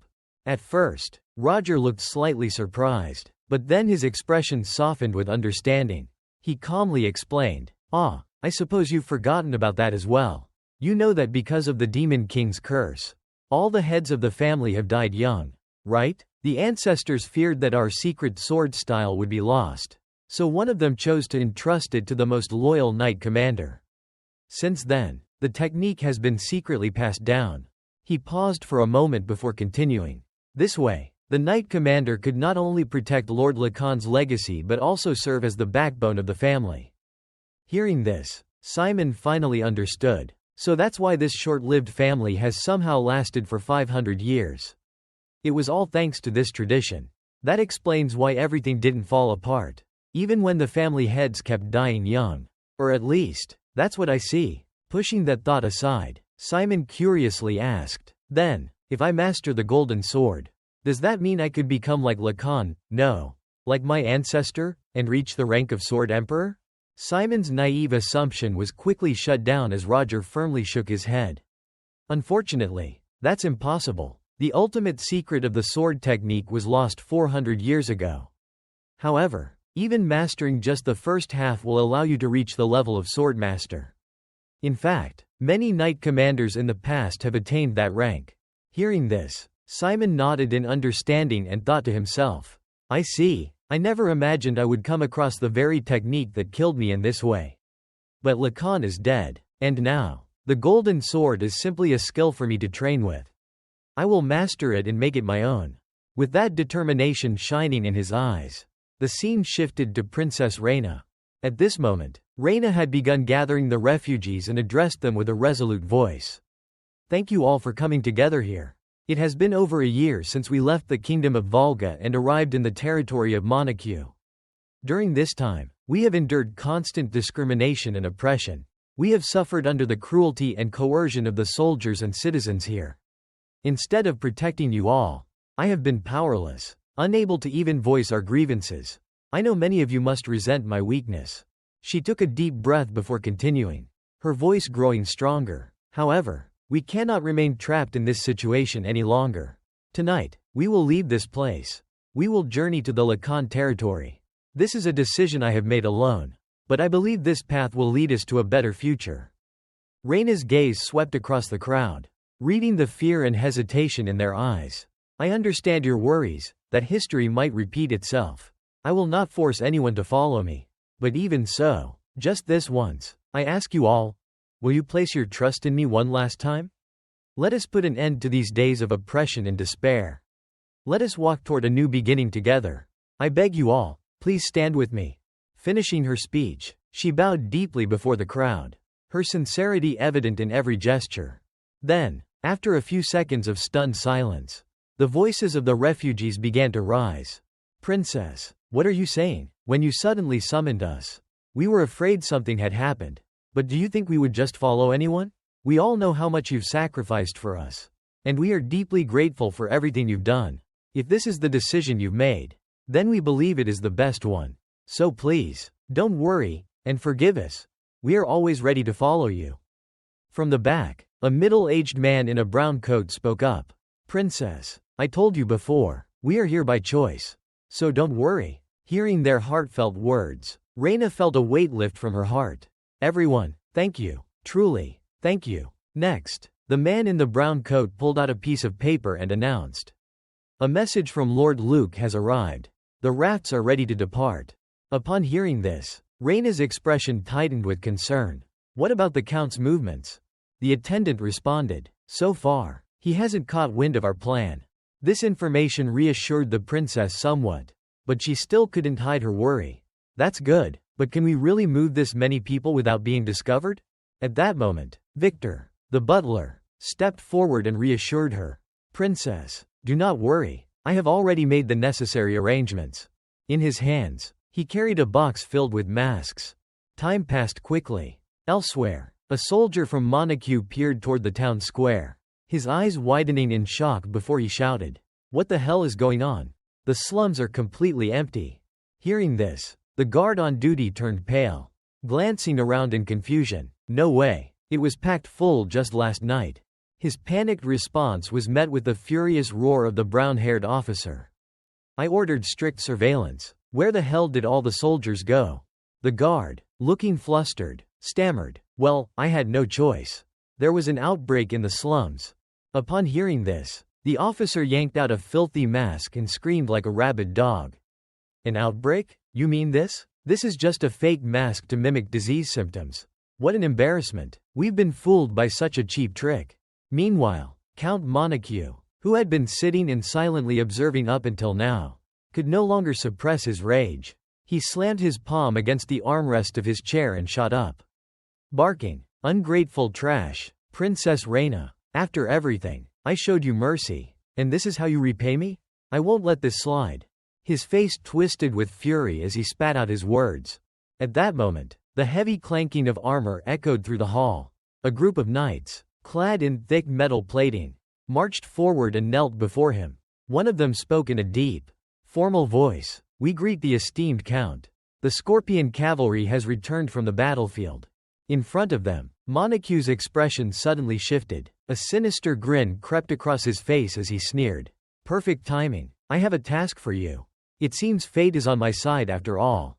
Princess Reina, because you turned your back and ran. You will live to regret it deeply." As night fell, the scene shifted to the group of refugees making their way forward, accompanied by several horse-drawn wagons in the center of their convoy. Inside the group, a young child began panting heavily. "Mom, I'm so tired." The child collapsed to the ground, whimpering, "I can't walk anymore." Hearing this, the mother, though exhausted herself, forced a reassuring smile and encouraged, "Just a little more, sweetheart. Hang in there." Nearby, a concerned man glanced toward Butler Victor before speaking up. "Sir Victor, everyone's reaching their limit. Shouldn't we stop and rest for a while?" Faced with this plea, Victor wore a troubled expression as he explained, "We don't know when the Count's army will catch up. We must keep moving until we reach the Heir River. But at this rate, we'll collapse before we even get there." The man protested, seated inside one of the wagons. Princess Reina overheard the conversation. She lifted the curtain, peering out, and gently suggested, "Let's do as he says." Victor turned to her, hesitant, "But, Princess, we don't have time." Reina simply offered a small smile. "Ensuring everyone's safety is our top priority. But filling their stomachs a little wouldn't hurt either."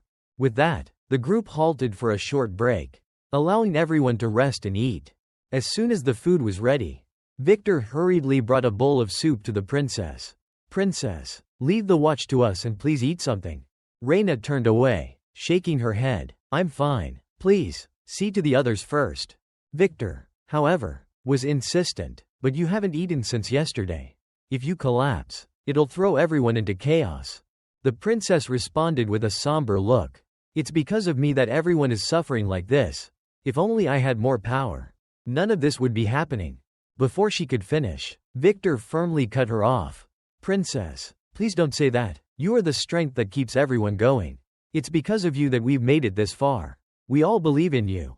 Because we know that no matter what happens, you will never abandon us. So, please, eat and stay strong." After saying that, he pushed the bowl of food forward. His encouraging words brought a hint of relief to the princess's face. She nodded and said softly, "Thank you." However, before she could even take a single bite, a loud commotion erupted. Hearing the noise, Princess Reina looked slightly confused. But Victor, the butler, immediately recognized it. His face turned pale with panic as he shouted, "No way, this can't be happening. Could it be that the Count's soldiers are here?" From up ahead, a few townspeople came running frantically, shouting warnings to the others. "Everyone, run! No sooner had the words left their mouths than a cavalry unit charged in from the distance at breakneck speed. The soldiers wasted no time, hurling large nets over the fleeing refugees. Screams and cries of terror filled the air. Victor and Reyna, witnessing the chaos, trembled uncontrollably. It didn't take long before everyone had been captured and bound.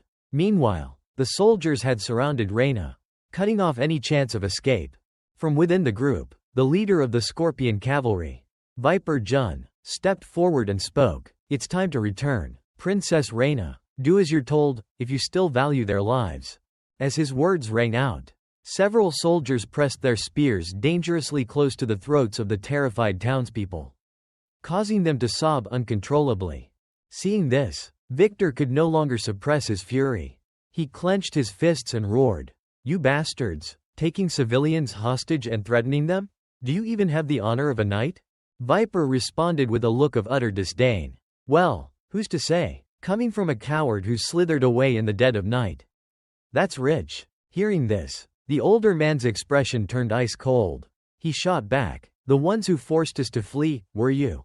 On the other side, Viper burst into laughter. "Ha, what nonsense are you spouting? You're the one who caused this mess. You rejected the Count's generosity for these worthless refugees.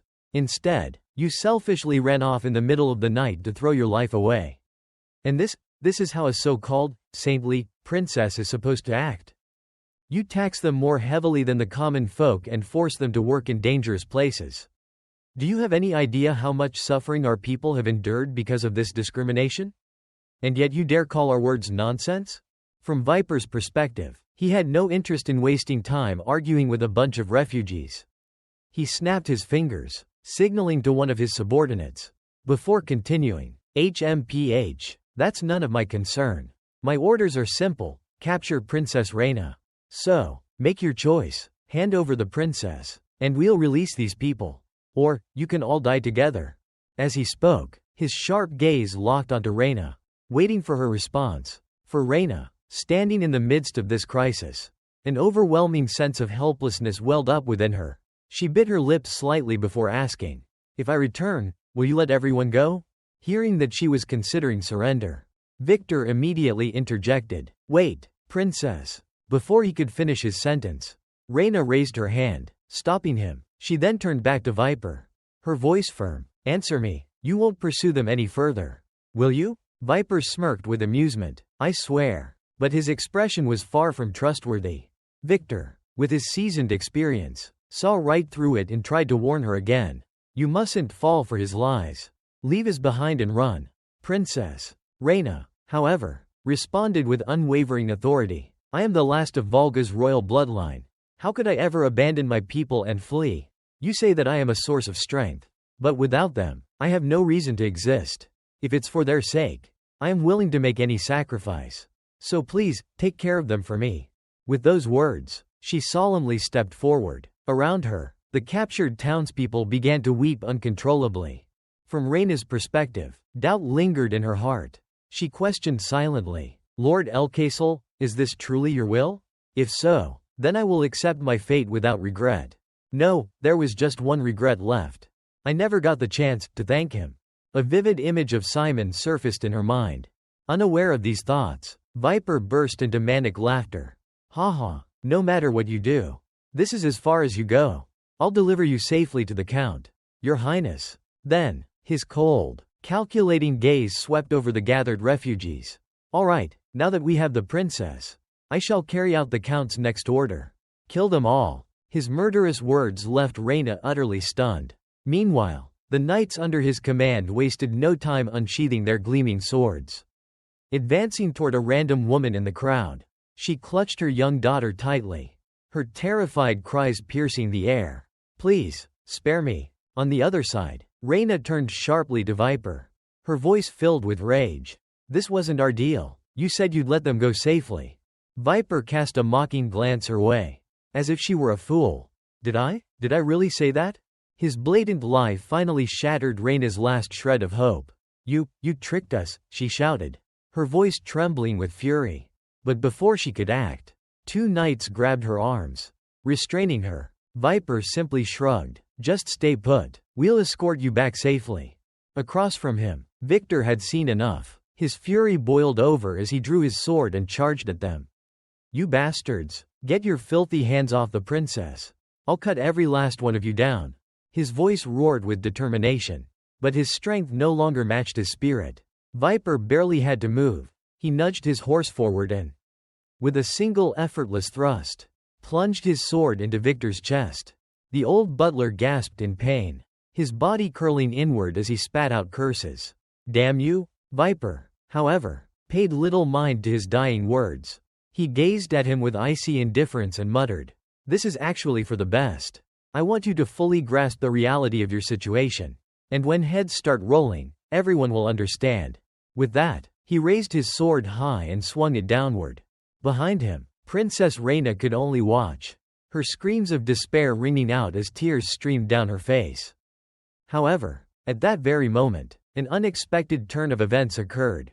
Out of nowhere, a blazing purple flame shot between the two men, startling the horse and forcing it to rear back. Viper cursed loudly. "What the hell is this?"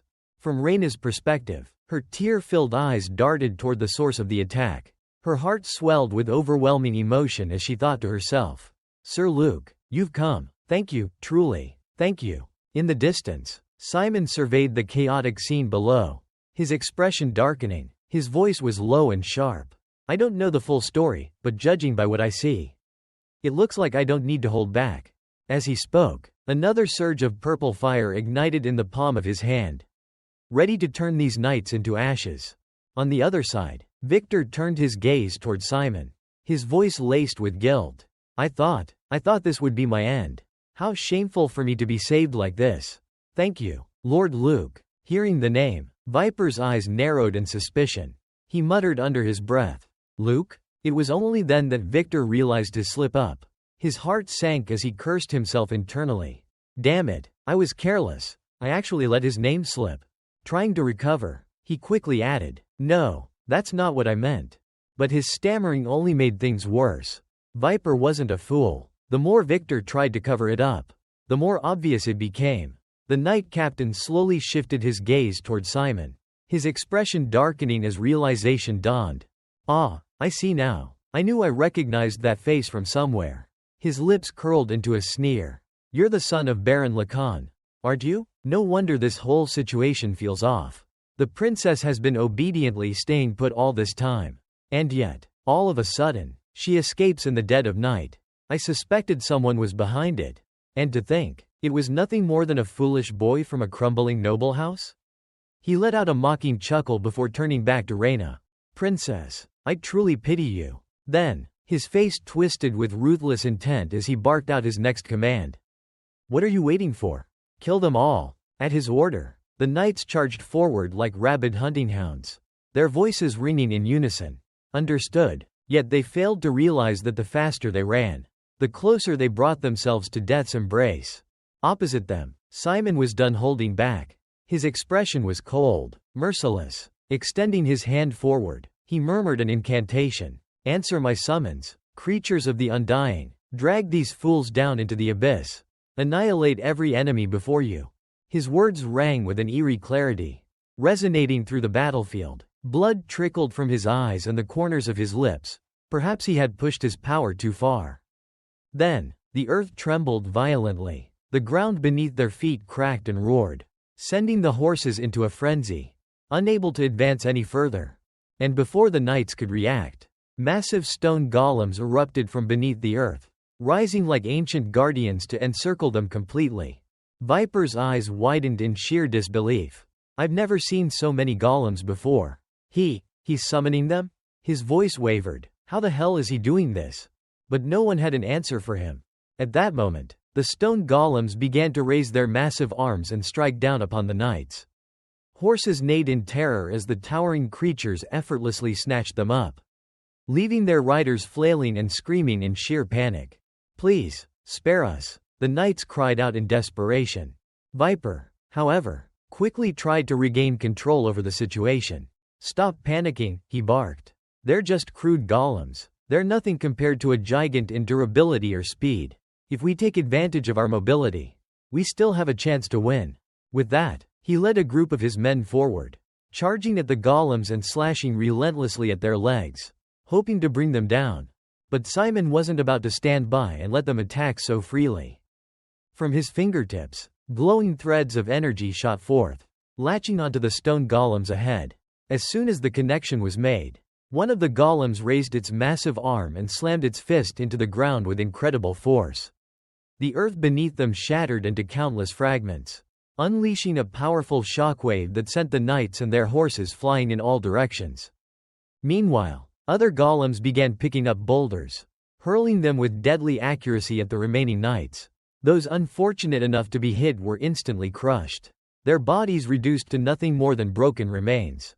Viper stood frozen, his mind struggling to process the overwhelming destruction before him. Impossible, he thought, his hands trembling. Is he toying with my cavalry like they're nothing more than playthings?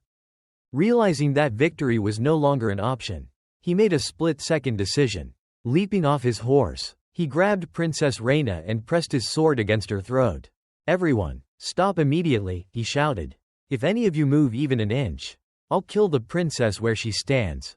That is, if her life still holds any value to you. Across from him, Simon remained unfazed. His cold gaze bore into Viper like a predator sizing up its prey. Then, without a word, he let out a sharp exhale. In the blink of an eye, Simon vanished from his spot, reappearing right in front of Viper like a bolt of lightning. The knight captain barely had time to react before Simon's hand shot out, gripping his face tightly. With a single, devastating motion, Simon hurled him through the air, slamming him into a nearby tree with such force that his helmet shattered into pieces. As Viper lay stunned, Simon's voice rang out, each word dripping with cold fury. Don't remind me of things that drive me to madness. His glare darkened. I'm already in a foul mood. If you keep provoking me like this. His fingers curled into a fist. I will kill you where you stand. In response to Simon's threat, Viper, somehow still clinging to his arrogance, sneered and threw his own words of defiance back at him. You think you can just walk away from this? The Count will never let you get away with it. Simon had no interest in wasting more breath on a dead man walking. His voice remained calm but final. I already warned you, very clearly.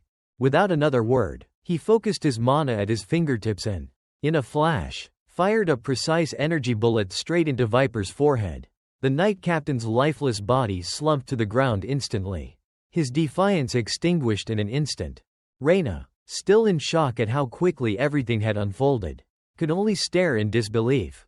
My lord, how did you get here?" she asked, her voice trembling. But Simon had no intention of answering. Without stopping, he strode past her and gave a single command. Get the refugees to safety. Now. Further ahead, two knights remained standing, their hands gripping their weapons tightly. Their faces were pale as they stared at Simon, their expressions frozen somewhere between horror and disbelief. I can't believe it. The captain fell just like that? So it's true. A mage's presence on the battlefield can turn the tide of war. But this is beyond anything I've ever imagined. I've heard stories that a level 7 mage could shift the outcome of a battle. But a mage controlling golems? That's the stuff of demon lords. Simon fixed them with an icy glare. The moment you chose to stand against me, you should have been prepared to lay down your lives. Am I wrong? His words sent shivers down their spines. Their breathing grew ragged as sheer panic took over. This monster. How the hell are we supposed to fight something like that? One of them stammered. We have to retreat. Now. Fall back. Report this to the territory and bring reinforcements. We'll settle this later. With that, the two knights threw down their weapons and bolted, shouting for the rest of their forces to flee. But Simon had no intention of letting them escape and report back to that tyrant Montague. Before they could take another step, he flicked his wrist. A massive fireball erupted in the air before crashing into the ground, igniting into a raging wall of flames that blocked their path. You really think I'll just let you run? He said coldly, stepping forward and drawing the sword at his waist. His voice was drenched in bloodlust. Every last one of you dies here. And just like that, the last remaining knights soon joined their comrades in the afterlife, their feudal resistance crushed. With the battle settled, Simon sheathed his sword and turned to Princess Reina. We've dealt with the enemies here, but there's no telling when the next wave of pursuers will arrive. I'll escort you all to the riverbank. There are rafts waiting there. Follow me, quickly. As he spoke, he extended a hand forward, motioning for them to move. But just then, one of Reyna's subordinates abruptly stepped forward, blocking his path. His eyes were filled with unease as he glared at Simon. We are grateful for your assistance, but do not come any closer to the princess. His voice was laced with suspicion. That power you just used, what exactly is it? I have never heard of House Lacan possessing the ability to command golems. And the magic you wield, it feels different. Dark, sinister. Even, don't tell me, was that black magic? A noble from a knight's lineage, wielding such forbidden power? His words sent a ripple of unease through the crowd. Reyna's face tensed with uncertainty. And as Simon scanned the area, he saw it, those wary, fearful stares from the very people he had just saved. A bitter thought crept into his mind. I've made a mistake. I lost control and let too many people witness my power. That was careless of me. This isn't like me at all. His gaze flickered toward Reyna, whose expression remained unreadable. She's not even Katerina. So why did I let myself get swept up in this? Is it because I still regret what happened in my past life? How laughable of me. But this wasn't the time for reflection. Suppressing the turmoil in his heart, Simon refocused and spoke with urgency. This isn't the time for discussions. I'll explain later. But the stubborn brown-haired knight refused to budge. His grip on his sword tightened. No matter how urgent the situation is, I cannot ignore this. You used that kind of power. Simon nearly burst out laughing at the sheer absurdity of the accusation. Instead, he let out a sigh and decided to educate the lot of them. Evil power, you say? Well, if not for that so-called evil power, you all would have been dead long ago. His blunt response made the brown-haired knight flinch, but the man still stubbornly pressed on. I won't deny that you saved us. But dark magic is an unforgivable path. As a descendant of the great hero Lacan, don't you feel even the slightest bit ashamed? At that, Princess Reyna could no longer hold back. Her voice rose in frustration. Enough. The method doesn't matter. The truth is that he saved us. And besides, Lord Luke would never dabble in dark magic. Simon, however, had no intention of letting her defend him with a lie. Before she could say anything more, he cut in, his voice calm but firm. That's not true, Princess. I have no intention of deceiving anyone right now. His gaze swept across the group. Unwavering. Everything you've seen is real. This power is dark magic, the very same wielded by Demon King Simon, who perished 500 years ago. Faced with Simon's words, the refugees couldn't hide their confusion. Impossible. The power of the Demon King? How could you possess the power of a Demon King who has long been dead? Then, one man finally voiced what everyone feared most. Could it be that the Demon King has been resurrected? Shaking his head, Simon reassured them, don't worry, the Demon King has not been revived. In the past, his power was the pinnacle of knowledge, an overwhelming force that once plunged the world into chaos. Now, that legacy has merely risen again. Since childhood, I have carried a curse, this frail body of mine. No matter how hard I trained in my family's swordsmanship, my progress was painfully slow. Whenever I grew frustrated with that endless struggle, I would visit the ruins of the Demon King's castle, where the remnants of my ancestors' battles remained. Then, one day, purely by chance, I discovered a hidden passage left behind by the Demon King himself. That path led me deep within the castle, and there, everything the Demon King had built remained untouched. At first, I was terrified when I unlocked that forbidden door. But that fear quickly faded. Standing before everything that lay inside, I thought to myself, this is the only way. The only path for me to surpass the limits I was born with.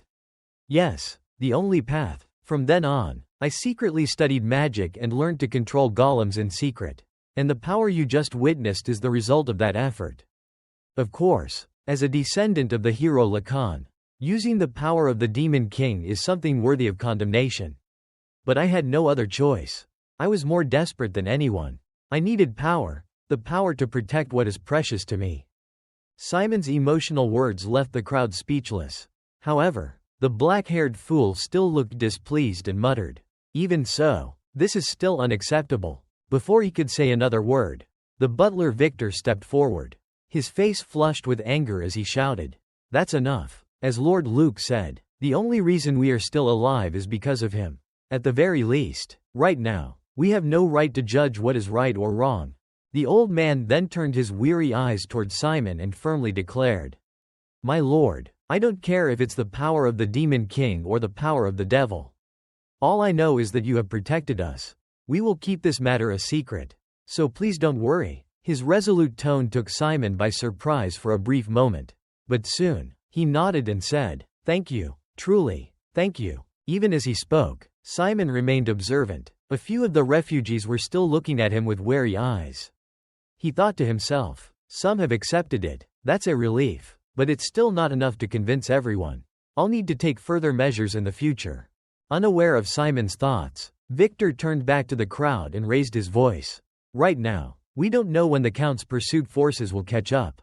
We must leave this place immediately and head for Lacan's territory. The scene shifts to the estate of Count Montague. By this time, news of the annihilation of the cavalry unit sent in pursuit had already reached him. Enraged, he smashed the wine glass in his hand. Losing both the princess and the refugees wasn't bad enough. Now even the Scorpion cavalry has been wiped out? The kingdom's most elite cavalry unit, defeated by a ruined Lacan territory? Did they truly lose? Before him, a kneeling guard trembled as he lifted his head slightly and explained. Considering that even the Dark Knight was defeated earlier, it's likely that some nobles are backing them. If we act recklessly without understanding the enemy's true strength, it could be extremely dangerous. The guard's cautious warning, however, was utterly wasted on Montague. His face twisted in fury as he barked. "Shut up, you coward. Are you scared just because they got lucky twice? I won't let those weaklings run amok any longer. Send word to His Majesty the Emperor. How dare they mock me? I'll make them regret it to their very bones." The danger in Montague's voice was unmistakable. Time passed quickly, and the scene shifted once again, to the meeting room of the Lacan family estate. At this moment, everyone was gathered around. Then, the butler Hans took out a document and addressed the group. A royal envoy just arrived. The decree has officially approved a territorial war between Count Montague and Viscount Lacan. Upon hearing this announcement, Victor clenched his fists tightly and gritted his teeth. Damn it, that bastard count has finally made his move. Beside him, Princess Reina lowered her gaze apologetically. "I'm sorry, this is all because of us." In response, Captain Roger shook his head and reassured her. "Don't worry, with Count Montague's cruelty, this was bound to happen sooner or later." Hearing that, Philip quickly chimed in, "That's right, you don't have to feel guilty for us. That bastard even tried to assassinate Lord Luke despite having no personal grudge against him." At this point, Roger ran a hand through his hair and muttered, "But there's one thing I don't understand.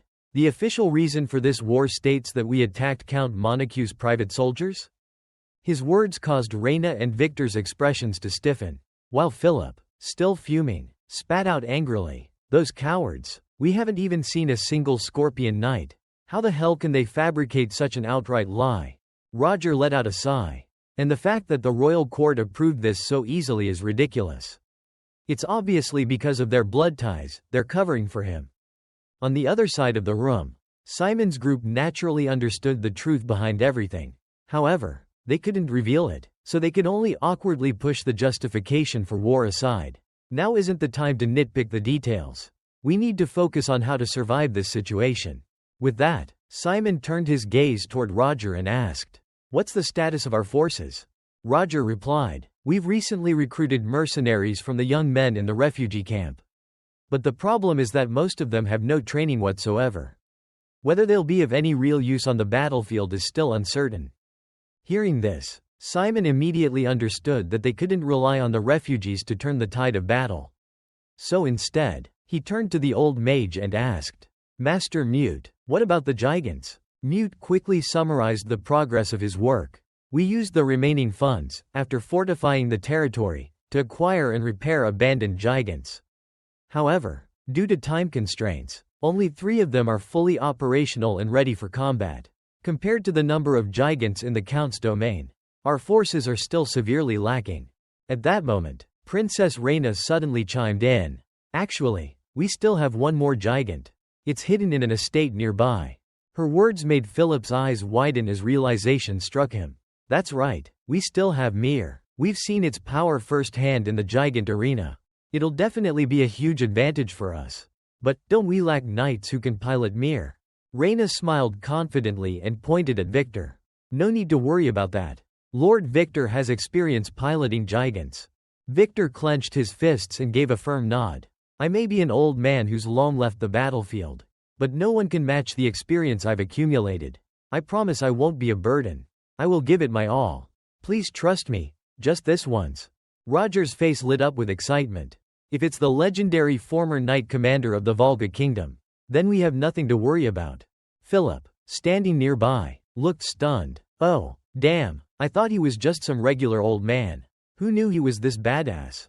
The moment those words left his mouth, he was immediately met with a hard punch to the head from Roger, leaving him with a massive bump. Ignoring this, Butler Hans added, moreover, we still have the former knights of the Volga Kingdom. They've kept their identities hidden all this time due to the Count's oppression. But they've been training in secret. They'll surely become a formidable force. That's really reassuring, Roger said with a smile. However, unlike them, Mute the mage wasn't as optimistic. He spoke up, his tone serious. I don't mean to dampen everyone's spirits, but the situation is still in the enemy's favor. Based on our information and calculations, the Count's territory has at least 80 giants. Among them, there are even 5 knight-class giants.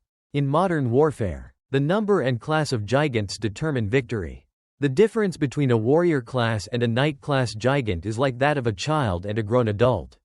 A single knight-class gigant can dominate 10 warrior-class giants on the battlefield. If we're outmatched both in quantity and quality, then no matter how many knights we have, we won't be able to make up for this disadvantage. After he finished speaking, everyone turned their eyes toward Simon, waiting to see what he would say. Simon spoke up. Then, if the enemy can't use their giants, wouldn't that give us a chance? Mute responded, that's true, but how do you plan to render all of their giants useless? In response to the question, Simon shared his thoughts. We won't destroy the enemy's giants directly. Instead, we'll create a situation where they simply can't use them. As everyone knows, Lacan's terrain is highly uneven.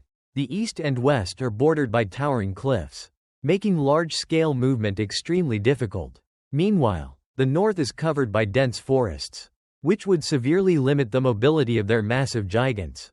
That means the enemy only has one viable option, to march from the south. Using the sea route, they'll transport the majority of their giants by warships across the ocean. And that's where we'll set our trap. We'll construct barricades along the shoreline, preventing their giants from having a place to land.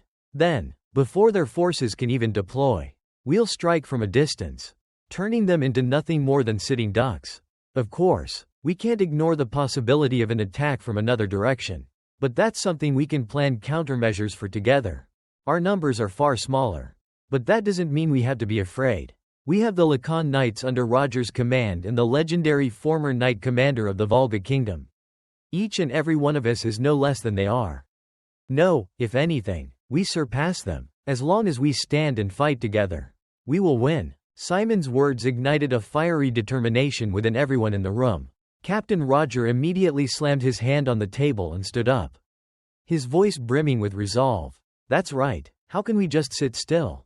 No matter what happens, we will follow you, young master. Leave it to us. On the other side, Princess Reyna let out a sigh of relief. Before this, I felt completely hopeless, but now, I can see the path ahead. Honestly, every time I'm by your side, Lord Simon, I never feel like we could lose. Hearing her words, Victor, the steward, turned his gaze towards Simon and murmured, we've already witnessed countless miracles, and this battle will be no exception. We will overcome this, without a doubt. Meanwhile, Philip suddenly realized he couldn't just sit around. This isn't the time to stay idle. I'll start preparing for the battle immediately. I'll handle gigant maintenance. I'll reinforce the fortress walls. One by one, everyone began assigning themselves tasks and swiftly left the room. As soon as the last person stepped out, Simon quietly shut the door and cast a spell, locking it with magic. Then, without warning, he coughed violently and spat out blood. His entire body trembled uncontrollably. Was it because I lost control in my anger earlier? He thought. Panic creeping in. I must have used more mana than my body could handle. Now my mana flow is completely unstable. If this keeps up, my magic circuit will shatter. Simon clutched his chest, his breathing ragged. This isn't good at all. He muttered in distress. Time passed quickly, and the scene shifted to the depths of an unfamiliar cave. In order to overcome his own weakness, Simon had quietly made his way here to make preparations. Right in front of him was a magic circle he had just finished drawing. Looking at the result of his efforts, Simon let out a breath and muttered, "All right, this should be enough. Luckily, there's a suitable spot underneath my place. I can perform the ritual here without anyone finding out. Ever since I was reincarnated as a descendant of the Lacan family, my mana ring has been weakened due to the family curse. I managed to convert it into a dark ring after receiving the magic power of Heir's, allowing me to push my magical strength to the 6th tier, beyond the physical limits of my body. However, during the battle with those scorpion riders, I let my emotions get the better of me and recklessly unleashed nearly all of my power, pushing the newly formed dark ring to its breaking point. Now, it's on the verge of shattering again. To repair it, I need a creature with strong enough magical energy to replenish the ring, something on the level of Heir's. Or alternatively, a demon. Dark mages have long summoned demons to enhance their strength, but they usually do it by offering up their soul in exchange for a contract. My goal, however, isn't to borrow power through a pact. I plan to absorb the demon itself, steal all of its strength and magical essence, and completely dominate its power. Of course, in my current state, where I can't even freely use magic, subduing a high-level demon is nearly impossible. That's why I'm starting with a low-level one. Now, all I'm missing is the offering. Normally, people would sacrifice an animal or a human, but I've got something better, the blood of a mage. A person who handles mana and magical energy naturally has a refined spiritual essence, making their blood perfect for this kind of ritual. Besides, I don't like sacrificing innocent lives just to get ahead. That kind of thinking, maybe it comes from the Demon King. It's a little ironic, considering I'm someone who once wanted to wipe out all of humanity. But thinking about it now, there were others who believed in that same ideal, the Dark Order, who worshipped the Demon King. Even though they lost their faith in humanity, they never abandoned their respect for life or their sense of responsibility. Since I haven't heard anything about them since I was reincarnated, there's a good chance they were wiped out along with me. As that thought crossed his mind, Simon suddenly felt a sharp pain in his chest, his heart aching as if warning him to stop getting lost in thought. He muttered to himself, "My condition's deteriorating fast. I need to act now." And with that, he didn't waste another second. Simon thrust his hand forward and began murmuring the incantation. "Shadowed beings, cursed deep within the abyss, heed my call, cross the boundaries of space, follow the blood pact, and lend me your strength. Appear, show me your existence." As his voice rang out, the magic circle in front of him began glowing with a bright crimson light. A deep red energy flared upward from its center. And from within that rising energy, 3 demons emerged. One was a massive bat, another a humanoid creature with green skin, and the last, a serpent-haired lamia. From Simon's perspective, seeing himself summon 3 demons at once didn't unsettle him in the slightest. They look intimidating on the outside, but they're just low-level demons. Even without magic, I should be able to take care of them, he thought confidently. But it wasn't over. Right at that moment, the ground began shaking violently, so much so that it felt like the entire cave might collapse. The flames within the summoning circle erupted higher and fiercer than ever before, causing Simon's eyebrows to furrow tightly. He muttered in confusion, "Wait, there's more than just those 3? And then, from within the raging flames, a new figure emerged, a massive black panther, with abnormally long fangs. The moment it stepped out, it let out a deafening roar that shook the cavern and released a powerful pressure, asserting its overwhelming dominance. The beast then glared at Simon and spoke in a cold, commanding voice. "I am Sebastian, Lord of endless agony in the demon realm. Foolish mortal, are you prepared to pay the price for summoning me?" On Simon's side, just feeling the crushing presence emanating from this creature was enough to drain all color from his face.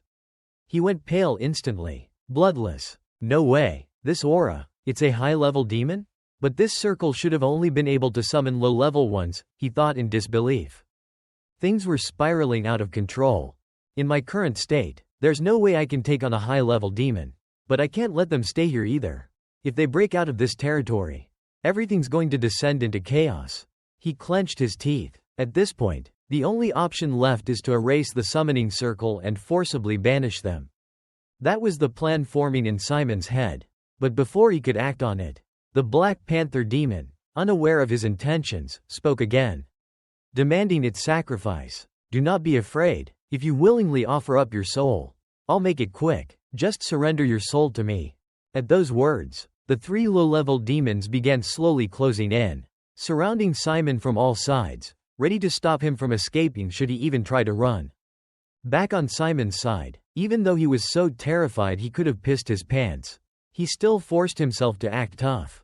Who said I was scared? I'm just thinking about the best way to take you down, he shouted defiantly. But the demons weren't buying it. Seeing that Simon refused to offer a sacrifice, they launched their attack without hesitation. First up was the green-skinned demon. Using its immense strength, it hoisted a massive boulder high into the air and hurled it straight at Simon like a cannonball. Simon immediately ducked and rolled to the side, narrowly avoiding the impact. But before he could recover or even plan his next move, the snake woman lunged forward. She twisted her body mid-air, swinging her enormous tail like a whip straight at him. At the same time, her glowing red eyes locked onto Simon and emitted a strange crimson light aimed directly at him. With no other option, Simon drew the sword from his waist and held it up high to block the strike. He managed to stop her tail attack, but at a price. The blade in his hands suddenly turned to stone. Alarmed, he quickly tossed it aside. Petrification? That's rare, he muttered to himself. But he barely had time to finish the thought when more massive boulders came raining down like a storm, forcing Simon to sprint away in desperation, huffing and cursing under his breath. Damn it, they're not giving me a second to breathe. There's no way I can get to the summoning circle like this. I'll have to keep dodging. Think, there's got to be another way. While frantically avoiding the incoming attacks, Simon scanned his surroundings for anything that could help. Then he spotted it, just a trickle of water leaking out from a crack in the stone wall. That tiny detail sparked a realization in his mind. Water? Why is there water here? Could it be there's a river running above this cave? If that's the case, then I've got an idea. Fueled by the sudden plan, Simon began leaping up the walls, hopping between protruding rocks like a mountain goat. Not far behind, the giant bat opened its jaws wide, gathering a ball of fire inside its mouth before launching it straight toward him. But what the bat didn't realize was that this was exactly what Simon had been waiting for. Just before the fireball could hit him, Simon activated his teleportation skill. His body flashed once, and then vanished mid-air in a blink. The bat, completely thrown off, let out a confused screech, unsure of where its target had gone. Right after that, a massive explosion rocked the inside of the cave. A torrent of water suddenly surged in, flooding the space and sweeping the low-tier demons away like rag dolls. Meanwhile, Simon clung safely to a rocky ledge above the chaos. However, the teleportation spell he'd used earlier had left its mark. His body had suffered backlash from the strain. Blood trickled from the corner of his mouth as he clenched his jaw and thought, even a basic spell like that is putting serious strain on my body now. But at least they're out of commission. I need to erase the summoning circle, now. But before he could move, something terrifying happened. From beneath the rushing water, a massive hand shot upward, the Black Panther demon's arm. Simon's eyes widened in horror. No way, he's completely unharmed? He screamed inwardly. The panther demon dragged itself up from the flood, water dripping from its sleek fur, and locked its furious gaze on Simon. You bastard, it roared. I'm done playing nice. Get on your knees and beg for your life. This is your last chance. Back on Simon's side, despite the overwhelming threat, he kept his composure and reminded himself of the harsh reality. My sword's already gone. The dark arcane circles reached its limit. I can't even summon a new weapon. My body, it's way past its breaking point. But even with all that weighing him down, Simon didn't retreat. Instead, he leapt down from the ledge, straight toward the high-tier demon, choosing to face it head-on. The demon, convinced he had Simon cornered, grinned wickedly and declared, "Good, I've made up my mind, I'm going to devour you whole. It'll be quick and painless." But just as the demon moved in, Simon activated a spell, enhancing his own body with a strengthening enchantment. Magic flared across his form. The demon froze for a moment, eyes narrowing in sudden unease. "What? Don't tell me, you still haven't given up?" it growled, the first hint of doubt creeping into its voice. Hearing that, Simon coughed up another mouthful of blood. But he didn't falter. Instead, he focused all the magic he had left into his fist, his voice sharp and defiant. "Because I don't have any reason to back down anymore. This body's been through countless battles. Did you really think I wouldn't notice? Let's finish this." With that, Simon launched himself forward, charging head-on with a fierce punch. The move clearly threw the high-tier demon off. And for the first time, panic cracked through its confidence. Wait, the demon stammered. "I get it. I yield. If you stop now, I'll accept you as my subordinate. I'll overlook everything you've done. Swear loyalty to me, and I'll even lend you my power." But Simon wasn't listening. Before the demon could finish its desperate plea, he had already closed the distance, striking with everything he had. In that instant, a cloud of white smoke burst from the demon's body. Simon narrowed his eyes as the illusion before him finally shattered. Then, a smirk spread across his blood-stained face, followed by a triumphant laugh. "Ha, ha, just as I thought." Standing in front of him now was no longer a towering black panther radiating monstrous energy. Instead, it was a small, dark-skinned boy wearing human clothing, completely unthreatening in appearance. The terrifying image from before had all been an illusion, an elaborate bluff crafted by the demon to overwhelm him with fear. On the other side, Sebastian was now dangling helplessly in Simon's grip, held up by the collar like a rag doll. His eyes welled up with tears, pure fear washing over his face. The tiny feline form flailed its limbs wildly, but no amount of struggling could break free from Simon's grasp. Looking at the pitiful sight, Simon didn't hold back his mockery. "So this is your true form? Pathetic." Sebastian threw him a glare filled with both fear and suspicion. "Don't tell me, you already figured out who I really am?" Simon answered bluntly, with no hesitation in his tone. "You did a good job hiding it. I'll give you that. I wasn't sure at first.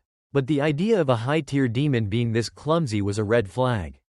You couldn't even dodge a simple stream of water. So I took a gamble. I've fought your kind more times than I can count, enough to recognize the cracks in your act." Hearing that, Sebastian began trembling, not from fear this time, but from shame and fury. "Damn it, how humiliating," he hissed, grinding his teeth before snapping at Simon. "Don't get cocky, you lowlife. Even in this form, I can still erase you from existence." Simon couldn't help but burst out laughing. "Oh, really? Then go ahead, show me." As he said that, he unleashed the dark energy he'd taken from Heir's. The moment Sebastian felt the aura pour out, his fur stood on end like a frightened cat, and his voice cracked with pure terror. Wait, that aura? How does a human have the energy of a demon lord?" Simon answered coolly, as if it were the most natural thing in the world. "Of course I have it. I absorbed a demon once." That revelation hit Sebastian like a thunderbolt. He pointed a trembling finger at Simon, eyes wide in disbelief. "You absorbed a demon lord? What the hell are you?" Switching back to Simon's perspective, he pulled the trembling creature closer and asked calmly, "You ever heard the name Simon before?" For a low-tier demon like Sebastian, that name rang all the alarm bells. "Simon? Don't tell me, that Simon? The most feared demon king in the underworld? The one whose name still haunts even the boldest demons? You're him?" The horrifying thought drenched Sebastian in a cold sweat. But Simon didn't give him time to dwell on it. With a casual flick of the wrist, he tossed the tiny demon aside like garbage and declared, "I didn't expect you to recognize me. So I'm not surprised. Either way, it doesn't matter, because you're going to die here." As Simon spoke, he summoned his magic, conjuring up several spectral arms that radiated a dark, menacing aura. Each one exuded enough pressure to make the air feel heavier. To Sebastian, watching those magical hands slowly inch toward him was nothing short of a nightmare. In a panic, he rushed forward and clung to Simon's leg, groveling shamelessly. Wait, human, no, I mean, Lord, My lord, there's clearly been some kind of misunderstanding here, he stammered, nearly sobbing. Absorbing a low-tier demon like me won't be worth your time. Honestly, you won't gain much power from someone as insignificant as I am. But Simon wasn't in a generous mood. At this point, I'll take what I can get, he replied coolly. Even mosquito meat is still meat. As the magical arms crept dangerously close, Sebastian panicked even more. Wait, I'll pledge my soul and undying loyalty to you, he screamed, his voice cracking. Back in the demon realm, I was well-known. I was kind of a big deal. Actually, a legendary rogue, you could say. Simon raised an eyebrow, unimpressed. What, just a petty thief? He muttered to himself, visibly disappointed. Sensing Simon's disinterest, Sebastian doubled down. No, that's not all. I'm also well-versed in medicine. I have top-tier alchemy skills too. Spare me, and I swear I'll be useful. At the mention of medicine, Simon's expression shifted. The magical arms froze mid-air. He crouched down, leaned in, and whispered into Sebastian's ear. Can you make something like this? Of course, that's my specialty. Sebastian responded without hesitation. Simon nodded thoughtfully, then added, and what about this one? Absolutely. Leave it to me. The little demon puffed his chest with pride. Seeing that the cat might actually be useful, Simon finally made up his mind. All right, fine, you've convinced me. Demon Sebastian, I'll accept you as one of my subordinates. He extended his hand outward. Sebastian's eyes lit up, his cheeks flushed pink with excitement. Thank you, Lord Simon. I'll serve you with all my heart and dedicate myself to your cause, he cried, eagerly reaching out his paw to shake Simon's hand. But Simon's hand didn't meet his. Instead, Simon began casting a spell, making Sebastian flinch in surprise. Wait, Lord Simon, what's this? He asked nervously. Simon gave him a charming smile. House pets need collars, don't they? This one's inscribed with a binding enchantment. If you ever think about betraying me, it'll tighten until your neck snaps. So behave yourself, all right? From Sebastian's point of view, the protagonist's precautionary measure felt like the final nail in the coffin. All the poor cat demon could do was collapse to his knees and cry in pure despair. Damn it, I only meant to play along for a bit and run away when I got the chance. How did I end up bound to a worthless human like this? This is the greatest humiliation ever dealt to a noble like me. Simon, meanwhile, paid no attention to his new subordinate's tragic display. Instead, he turned to give a stern warning. I've abandoned the name Simon. From now on, you'll call me Lord Luke. Yes, Lord Luke, Sebastian replied, his voice dripping with misery. After a beat, he asked, so, what now, my lord? Ahead of them, Simon's gaze settled on the unconscious bodies of several low-tier demons sprawled in a pool of water. Now that our contract is done, I'm getting back to business, he said. I only needed one follower. And I've got him. Stay out of the way if you don't want to get caught up in this. Simon raised a hand and commanded. Heck arc, leave no trace. Devour every last piece of them. At his order, the spectral hands immediately lunged toward the three unconscious demons. In mere seconds, under Sebastian's horrified stare, the hands shredded the demons to bits, leaving nothing behind. The gruesome sight sent a chill down the little demon's spine. What have I gotten myself into? Sebastian whispered to himself, anxiety creeping in. I signed a contract with a lunatic. Did I just get completely played? His thoughts trailed as his eyes shifted toward Simon, who now wore a cold, ruthless smile, one befitting a true demon king. Time passed, and the scene transitioned to a secluded part of the forest. After absorbing magic from several low-tier demons over the last few days, Simon was currently testing his own capabilities to check for any magical strain. He raised a hand and unleashed a dark blast, black bullet, obliterating a massive tree right in front of him. The explosion echoed through the forest. And yet, he didn't feel the slightest bit of backlash. HMPH, I can use up to tier 6 magic now without a hitch, Simon muttered, analyzing the results. Ever since I absorbed that demon, I've been hunting down others and absorbing them one after another. The dark ring is gradually recovering. He glanced down at himself and let out a sigh. Still, the constant fighting and suppressing those demons completely shredded my clothes. If anyone sees me like this, it'll be way too embarrassing. I need to get changed, fast. Just as Simon was about to change into something more presentable, a voice suddenly rang out from behind him, loud and panicked. Young master, there you are. We've been looking all over for you. Good heavens, what happened to your clothes? Don't tell me you're hurt again. It was Philip, the ever-loyal knight. Simon turned back, visibly annoyed, and waved his hand dismissively. It's nothing serious. No need to fuss. What's more important right now is, what's going on? At that, Philip snapped back to the urgency that had brought him here in the first place. Right, no time for that now. We just received a message. Count Montague's army is advancing on our territory. They're coming in from both the southern sea and the northern forest, simultaneously. The scene cuts to Count Montague's fleet of warships, already closing in on the shoreline just as Philip had warned. Aboard one of the vessels, a knight scanned the distant Lacan estate through a spyglass, smirking as he spoke. Mobilizing an entire army just to crush a minor baron? Doesn't really sound like the Count's usual style, does it? A large, scar-faced knight nearby chimed in, his tone grave. Even a tiger goes all out when hunting a rabbit. These people have slipped through our grasp too many times already. We need to crush their will to resist completely. And remember, underestimating the enemy leads to defeat. Some of them are stronger than expected. The long-haired knight nodded in agreement but inwardly sneered. TCH. Big words coming from someone who lost in the arena. Trying to sound serious now. Huh? I still don't get why the Count gave this loser another shot. Maybe he's not as dumb as he looks after all. Back onshore, defensive measures had already been put into place. Rows of ballistae and barricades lined the coast, ready to intercept the incoming fleet. Once the ship sailed into range, the Lacan butler Hans raised his voice with a commanding shout. All units, fire at will. Don't let them near our land, no matter what it takes. His command rang through the air, and the soldiers swiftly operated the siege weapons. Flaming bolts launched into the sky, arcing toward the enemy ships like blazing comets. But the knights aboard Montague's fleet had come prepared. Watching the flaming projectiles hurtling their way, one of them scoffed. Not bad, but do they really think this will work? I guess this is what they mean by, a cornered dog bites back, huh? Too bad, desperation won't save them now.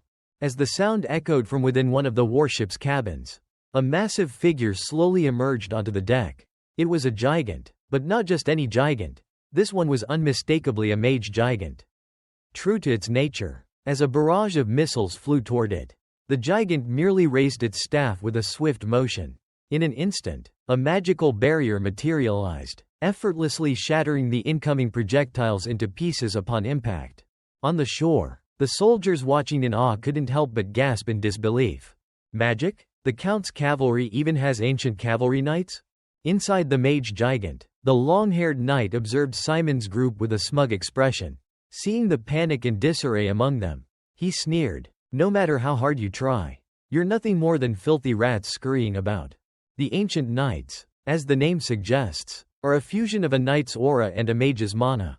These knights are those who can masterfully wield both powers. Back on the battlefield, one of the soldiers turned to his comrade and asked, "This is the first time I've seen an ancient knight. Are they really that formidable?" His companion, with a tense expression, responded, "There was a time when they were seen as failed half-breeds. But since the development of gigant technology, everything has changed. When they fuse with the magic stones in the giant armor, their power skyrockets. They become monsters capable of casting magic on par with the grand mages of the tower." Switching to the long-haired knight, he silently laughed to himself, thinking, "Hey, it seems they've tried their best to stop the ships carrying the gigants. But all of it is useless before me." He quickly worked with the control panel. Then, with a swift motion, the mage gigant waved its staff and used a skill called Ice Wave, instantly freezing the entire surface of the sea before them. But it didn't stop there. The knight slammed the staff onto the ship's deck, causing a massive explosion of earth and rocks to erupt in front of them. Countless stones were sent flying in all directions, forcing the soldiers of the Lacan family to retreat in panic.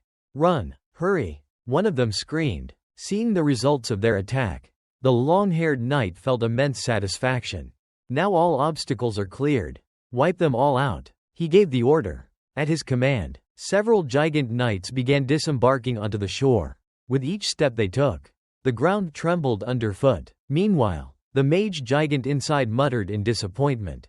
HMPH. I was hoping for a more epic battle. But it seems like this will end much easier than I expected. If only they had fought back harder. It would have been more interesting. Unlike the thoughts of the long-haired knight, the scar-faced knight sensed that something was off about the current situation.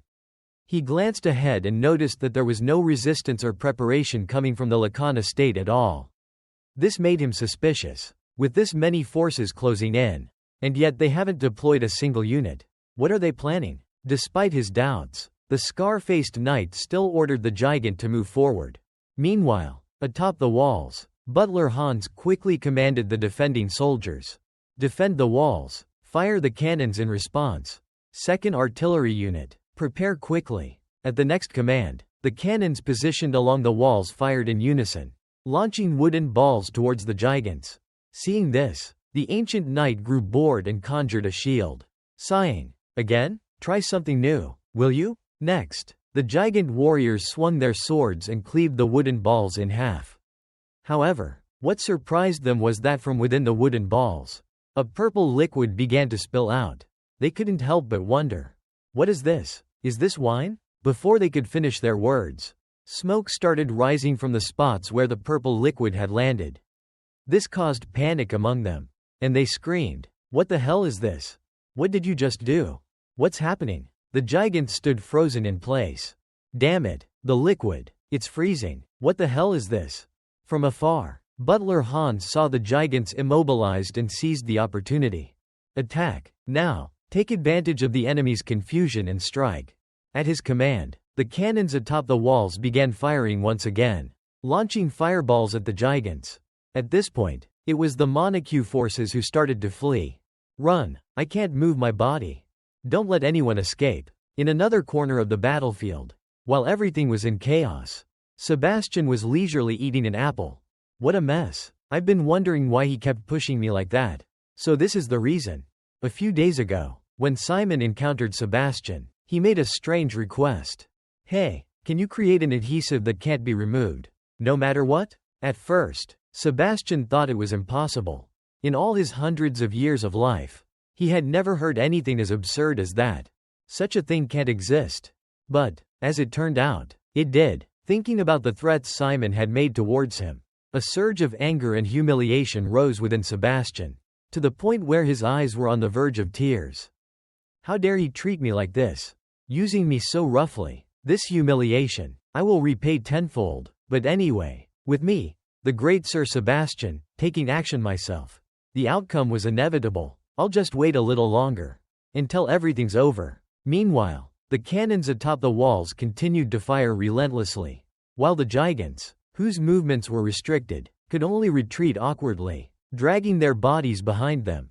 On another part of the wall, a golem engineer with orange hair stared at the scene in front of him, swallowing nervously in disbelief, and shouted, "No way, I've never heard of any kind of drug with an effect like this." Beside him, a soldier with a helmet looked just as shocked. "It can neutralize the entire gigant unit with just one strike? Could that be their family's secret technique? But even so, it's still not enough. Many of them have been taken down. But there are still plenty standing strong. Especially those two gigants in the center. Clearly, those are the new royal army's knight gigants." As they watched, the ancient knight in Milan seemed to be completely unscathed. Back to the ancient knight. While Simon's group's tactics surprised him, he was still quite confident. He said, "Even a worm knows how to wriggle. Seems like they're stronger than expected. But still, not enough. I'll end this in one blow." With that, he raised his staff and manipulated the water into sharp spikes, firing them straight toward the city gate. Just then, a voice rang out, "Not so fast, Phantom Blade." The voice came from a gigant warrior on Simon's side. In just a few steps, the warrior closed in on the ancient knight, which piqued his interest. "Oh, seems like an interesting opponent has appeared. But you look like you're about to lose." Before the words had even finished, Achilles appeared beside them, with a single swing of his mace. The force pushed the gigant controlled by Philip back. "Has my speed already been caught up to?" he muttered inwardly. Meanwhile, Mylan had also realized that it was Philip controlling the gigant in front of him. "So you've finally shown up. I've been waiting for this day for a long time." Hearing the familiar voice, Philip was a bit surprised and asked, "What? You've been discharged? How the hell did you make it all the way here?" In response, Mylan declared, "I was given a second chance. If I defeat you now, I'll take you down properly." On the other side, Philip let out a chuckle full of flavor. "So you can't even be bothered to hide your identity? You're laying everything out now. Huh? The family of that count really is known for lying. Huh?" Mylan, looking calm, shouted, "It's over." And then, he rushed to attack. The two giants collided in the battlefield, causing a massive clash. Meanwhile, the ancient knight stood on the side watching, shrugging when he saw his opponent being stolen away. "Guess I'll just have to deal with this. Mylan is a perfect opponent for a brute like him. Too bad, but it looks like I'll have to handle this one." Before him stood the old, worn-out gigant that Philip had previously used in the gigant arena. Looking at its battered form, the wizard couldn't help but almost laugh out loud. "I knew the Lacan family was poor, but bringing out this scrap metal? How disappointing." Across from him, Uncle Victor roared, "Don't underestimate me. As the last captain of the Volga Knights, I will fight to my last breath." As he said this, he tightened his grip on his sword. After hearing that, the wizard couldn't contain his laughter anymore. "Ha ha ha, I can't believe I'm hearing that familiar name here. Incredible." Still as stiff as ever. "Huh, Captain Victor?" Victor, slightly startled, asked, "You know me?" The wizard replied with a question. "Don't tell me you've forgotten me. I'm a bit disappointed. It's me, Kane, the one who was expelled from the Volga Knights." At the same time, in the northern forest of the Lacan territory, Simon was swiftly moving and witnessing the soldiers from the southern faction blocking the army's landing from the forest path. Entering the territory, seeing that the battle was still somewhat balanced, Simon sighed in relief. Our luck hasn't run out just yet.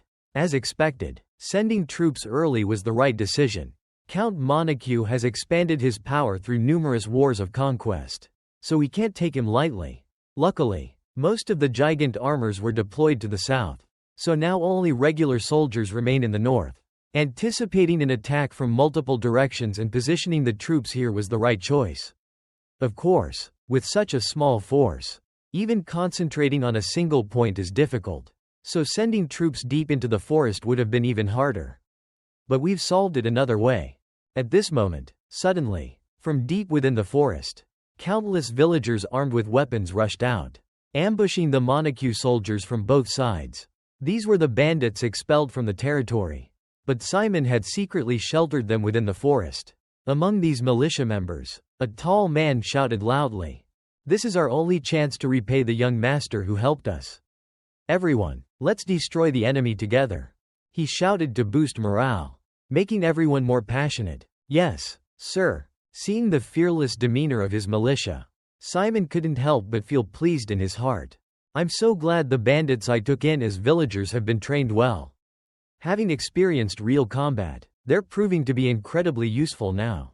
Back on the battlefield, despite the surprise attack by Simon's militia, the captain of Montague's knights quickly regained control and gave orders. "What are you all standing there for? Our army is much larger than theirs. Charge in all at once." Following his command, 4 knights charged in, eager to attack the militia captain from 4 directions, leaving him no room to dodge, no matter how hard he tried. But fortunately, it seemed that the god of death wasn't ready to claim this militia captain yet. At the most dangerous moment, suddenly, a hand reached out, grabbed his shoulder tightly, and threw the militia captain backward. At the same time, the figure lowered his head to avoid an attack from a Montague soldier. Then, with a swift movement, he lunged forward, swinging his sword to knock the enemy's blade far away. This man was none other than Captain Roger.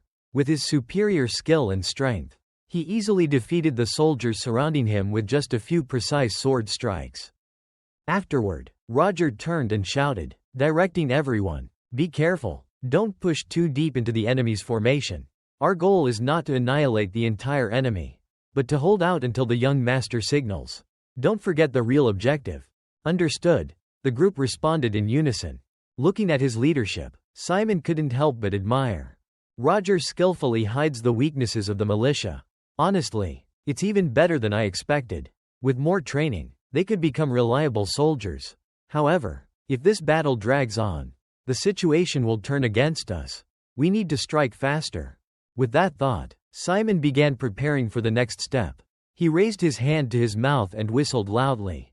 The sound echoed, startling the MANHWA soldiers. Their movements froze as they cautiously looked around.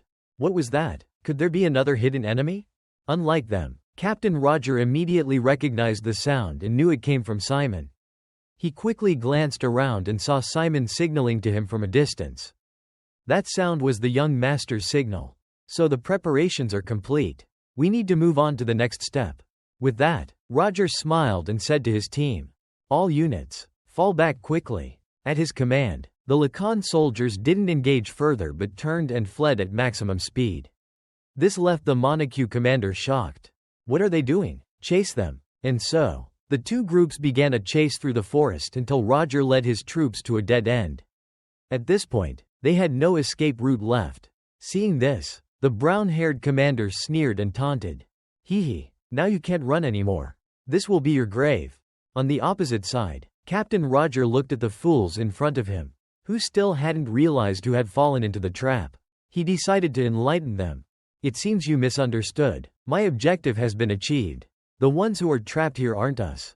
But you. Begin now, he shouted, and a soldier beside him took a torch and lit a nearby rope, causing fire to spread rapidly up the cliff face, eventually igniting barrels of gunpowder prepared beforehand. The explosion was catastrophic, throwing the MANHWA soldiers into chaos. But that wasn't all. Shortly after, rocks and debris cascaded down between the two armies, forming a wall that completely blocked both sides from each other. This only left the MANHWA soldiers more confused. What the hell is going on? What are they trying to do? Anyway, they're cornered now. It's useless. You're only trapping yourselves. In response, Roger began telling him a story. The people of the Lacan territory almost never venture into these mountains. Since they were children, they've been warned to stay away from this place. Do you know why? On the opposite side, the brown-haired knight began to think that Roger had lost his mind to say such things.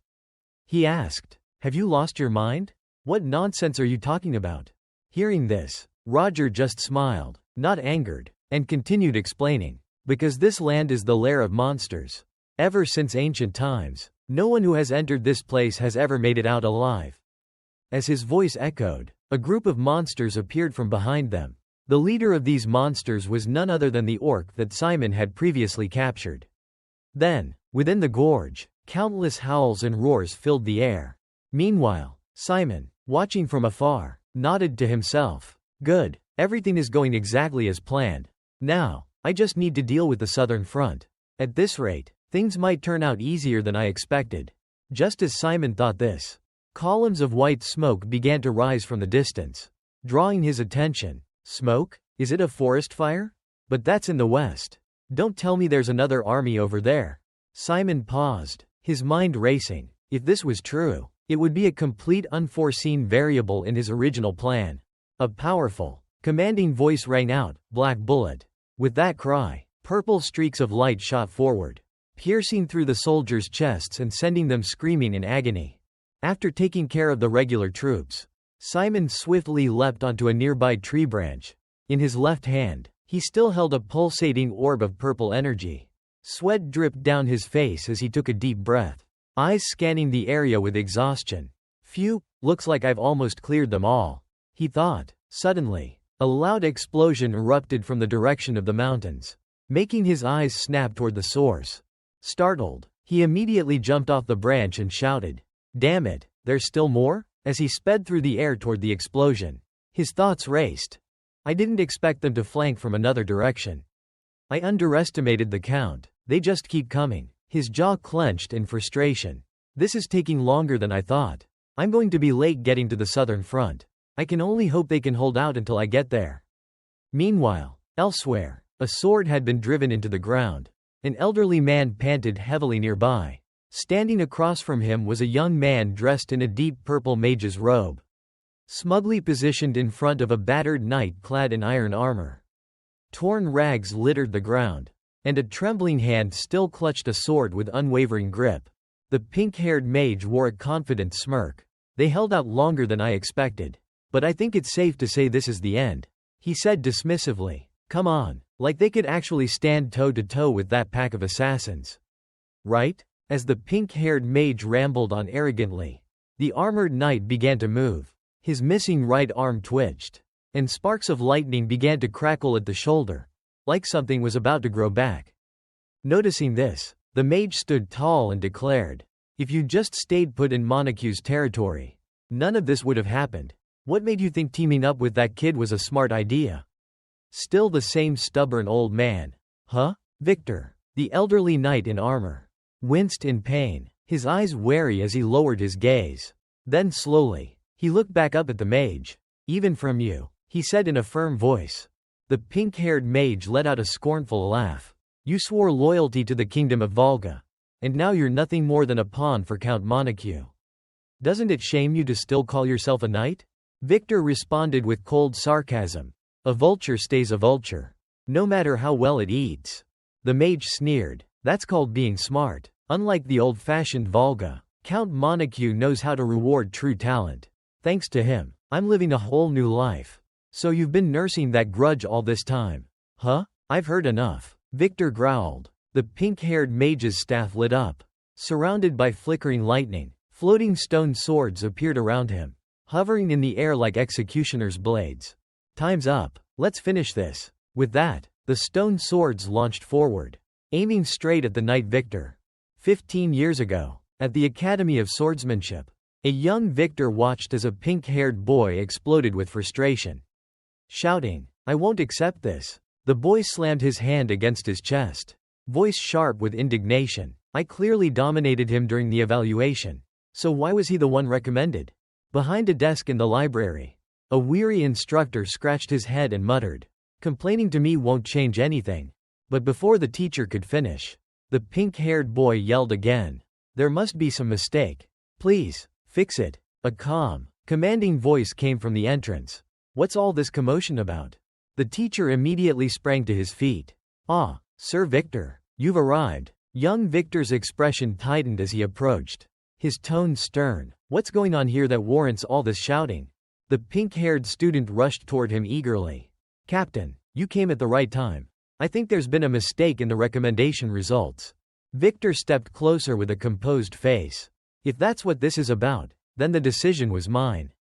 The student froze, stunned. What? Victor folded his arms. You used magic during the evaluation, didn't you? The boy flinched. Victor had hit the mark. How did you know? Victor frowned and stated the rule clearly. Using anything other than swordsmanship in the match is a violation. Panicked, the boy tried to explain. But I integrated it into my sword technique. That was my own innovation. Shouldn't I be rewarded for doing something others can't? Victor's expression remained like ice. The exam was for swordsmanship only. Your justification is irrelevant. The boy clenched his fists, his voice shaking with anger. I can't accept this. And then, his eyes lit up with defiance. Or is it because you're trying to hold me back? He said through gritted teeth. Is that it, Captain? You can't use magic, so you're threatened by someone like me. Pathetic. Victor's face darkened. He looked down at the boy in silence for a moment, then turned away coldly. I don't need to hear anything else. The student shouted after him. You're just walking away? Why won't you deny it? Victor stopped only to say, let me explain something you clearly don't understand. But the memory ended there. Back in the present, Victor, now older, stood tall in the heat of battle. Sparks of electricity danced across his armor as he entered a defensive stance and sliced through the flying stone blades aimed at him. The pink-haired mage sneered. Unimpressed. Still trying to challenge me? This'll end the same way as always. You're a fool to resist. This is the power you used to mock. Now you get to feel it firsthand. With that, he summoned 4 massive pillars of water, hurling them straight at the old knight. And across the battlefield, Kane's eyes lit up with twisted excitement. He watched with glee, relishing the chance to finally crush the man he had once looked up to and grown to hate. On the opposite side of the battlefield, Victor showed no signs of fear. Since that day, he muttered, as his gigant weaved left and right with elegant precision, swiftly closing the gap between himself and Kane. But Kane only scoffed. still moving the same way as always. It's useless. With that, he conjured razor-sharp icicles that launched straight at Victor. The old knight swung his blade, shattering several of them midair, but others pierced through, driving into his armored body. Kane's face twisted with ecstasy as he shouted, practically delirious, "Go ahead, keep charging. It's pointless. My magic has no blind spots."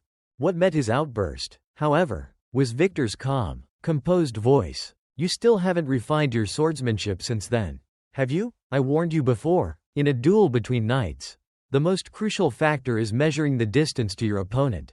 His gaze sharpened. "And right now, you're within mine."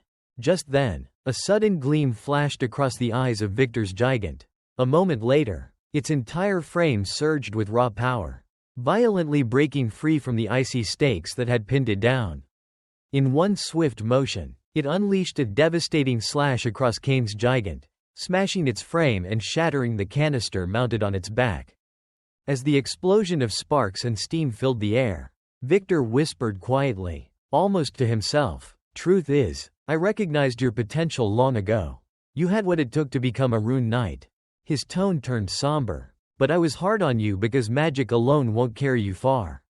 You could have become one of the greatest knights Volga has ever seen. What a waste." He paused, casting his eyes toward the distant battlefield. "Now, I want to go and support you, Philip. That's what I want, but with the shape I'm in, this is as far as I go." A breath. "I'm sorry I couldn't do more. I'm counting on you now." Back on the battlefield, the clash between Philip and Milan was heating up. At that moment, Philip hurled his gigant forward, launching a powerful strike straight at his opponent. But against the overwhelming strength of Milan's massive gigant, it was useless. With just a casual swing of the giant mace in his hand, Milan effortlessly swatted Philip's gigant aside, sending it crashing into a nearby wall in a thunderous explosion. Instead of rushing in to finish him off, Milan paused for a moment and sneered. "Where's that skill you showed back in the gigant arena? Don't tell me I overestimated you. Come on, give me a little more than that." Philip, battered but defiant, shot back, "You're one to talk, after I've already beaten you twice." But deep down, his confidence was cracking. "That sounded way cooler than I feel. I'm screwed." He gritted his teeth, sweat dripping down his face as he thought, "What the hell is going on with this guy? It's like he's become a completely different person. Damn it, what am I supposed to do now?" The pressure mounted, and with every second, Philip's anxiety only grew. Seeing how effective the mana enhancement crystal was, the one-eyed man couldn't help but grin with satisfaction. Just as I hoped, this is incredible. The mana-enhancing stones gifted by the Count really are top tier." As he spoke to himself, he reached into the pouch strapped to his side, where he stored the mana crystals. Normally, a suit of armor has a fixed aura limit based on its core grade, but if I channel an extra mana crystal into the core engine. He pulled one out and fed it into the system. The suit responded immediately, converting the crystal into raw energy. From the control chamber, a surge of invisible power burst out, flooding the armor. The gigant's frame glowed with a radiant blue light as it was wrapped in a surge of enhanced energy. "See what this thing can do," he said, grinning maniacally. "Overcharging the core lets me push it past its limits, and amplify its power even further." On the other side of the battlefield, Philip's eyes widened at the sudden spike in power. What the hell? His aura just spiked. His expression turned serious as he stared at the enemy gigant. "What the hell is that?" The one-eyed man sneered. "Trying to stall with nonsense? It won't work." His face twisted into a vicious grin. "I'll crush you in one strike." With that, he commanded his gigant to attack. The suit's eyes flashed as it swung its massive iron mace over its shoulder and brought it down toward Philip with terrifying force. Philip quickly gave the order to dodge, narrowly avoiding the attack. As he dashed away, Philip analyzed the situation. "Powerful, but slow. I still have the advantage if I can keep my distance and outmaneuver him." He ordered his gigant to pick up speed. But then, whoosh, the giant mace came flying from behind. Faster than expected, Philip's eyes widened in shock. He ordered an emergency dive, sending his gigant crashing to the ground just in time to dodge the crushing blow. Still stunned, Philip's mind raced. "He's faster than me? Too slow," the one-eyed man roared, raising the mace high above his head. He brought it down again toward Philip. Philip barely managed to dodge, the weapon grazing the left side of his gigant's torso. He immediately seized a dangling chain from the mace, using the momentum to launch himself backward and spring away from the enemy. Twisting through the air, he looped around to the rear of the one-eyed man's gigant and launched a strike toward the back of its neck. But in a blink, the enemy gigant snapped around and caught Philip's leg midair. Philip's eyes went wide in disbelief. He can keep up with the speed of my magic-enhanced sword? With no hesitation, the one-eyed man hurled Philip with full force. The gigant smashed into a nearby wall, triggering a violent explosion on impact. Seeing how things were going, Philip couldn't help but think, this is bad. The power gap just keeps growing. I thought at least I'd have the advantage in speed. He furrowed his brows, his mind racing as he sat in the cockpit, his heart burning with frustration. But now, he's keeping up with me too. Is it really because I'm just not good enough? His hands clenched into trembling fists as a wave of doubt washed over him. No words came, only a memory. If only Roger were here, he thought silently. In his mind, Roger's stern and unwavering image resurfaced. The memory pulled him back to a time long ago, back to their training days. In the castle courtyard, a young Philip was practicing with the magic sword under Roger's watchful gaze, swinging over and over with little progress. Roger, arms crossed, finally spoke. The magic sword is a good weapon, but when you strike while moving at high speed, your attack patterns become predictable. He added, if you don't fix that, others will eventually learn to read your moves. Breathing heavily, Philip looked up and asked, but changing direction mid-attack slows you down, doesn't it? His voice carried a hint of doubt. Unsure of Roger's logic, Roger let out a short laugh at his nephew's inexperience and said, you're overthinking it. His face was full of confidence as he declared, this method alone is enough to overcome that problem. The one-eyed man, watching from across the battlefield, raised an eyebrow. Still standing after that hit? He couldn't help but feel a flicker of admiration. I've got to admit, you're stubborn as hell. But then, his expression shifted. With a sudden burst of speed, his gigant vanished, dashing straight toward Philip's armor with terrifying velocity. This ends now, he shouted. His iron mace raised overhead. The massive weapon drew closer. But Philip's gigant remained motionless, silent. Still, seemingly defeated. The mace came down, ready to crush. And then, light sparked in Philip's gigant's eyes. In an instant, it sidestepped with lightning speed. The mace missed its mark completely and slammed into the ground, carving a massive crater into the earth. Had it landed, Philip's armor would have been reduced to scrap. Without missing a beat, Philip's gigant bent its knees and launched upward into the air, legs coiling with explosive force. With blinding speed, streaks of light trailed behind Philip's gigant as it zipped around the arena like bolts of lightning. Sparks erupted in every direction as the armor sliced through the air, its high-velocity movements creating a thunderous display that lit up the battlefield. The one-eyed man scoffed at the spectacle, his voice laced with disdain. What, trying cheap tricks now? Fool, you think your engine can handle that? Though he tried to mock, a flicker of unease passed through his eyes. Philip's reckless acceleration was unexpected. What's he planning? Is he really going to go all in and drag me down with him? No response came. The silence only made the one-eyed man more anxious. Panic crept into his voice as he shouted, do whatever you want, but I've already figured out your movement pattern. He lunged forward, arms outstretched, hoping to seize Philip's armor and crush what little hope remained.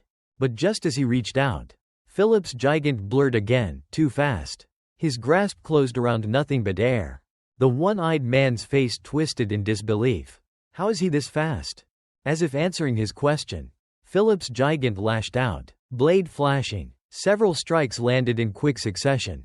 The sound of metal slamming into metal ringing through the arena, harsh, shrill, and sharp. To Philip, that sound wasn't just steel, it was Roger's teachings come to life. To the one-eyed man, it shattered his illusion of dominance, his blind faith in the mana stones. Though the strikes didn't cripple the enemy armor, they left visible marks, scratches and scorches. Philip stood firm in the center of the arena, magic sword crackling faintly with red light in his grip.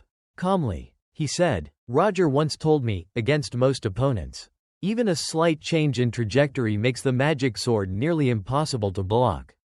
A dark crimson current began crawling across the one-eyed man's gigant, residue from Philip's attacks. Philip's voice was steady, almost mocking. "Lucky for me, you're just mid-tier." The one-eyed man's face twisted in fury. Gritting his teeth, he plunged a hand into his pouch and yanked out the remaining mana stones. He was going all in now, desperate to regain control of the battle. "You bastard," he growled. "This isn't over. As long as I've got mana stones. Trash like you means nothing." Suddenly, crack, a sharp, slicing sound tore through the tension. It came without warning. Then, a low, chilling voice echoed through the air. "Useless garbage." Philip's expression shifted as he turned toward the unfamiliar voice. The voice came again, colder this time.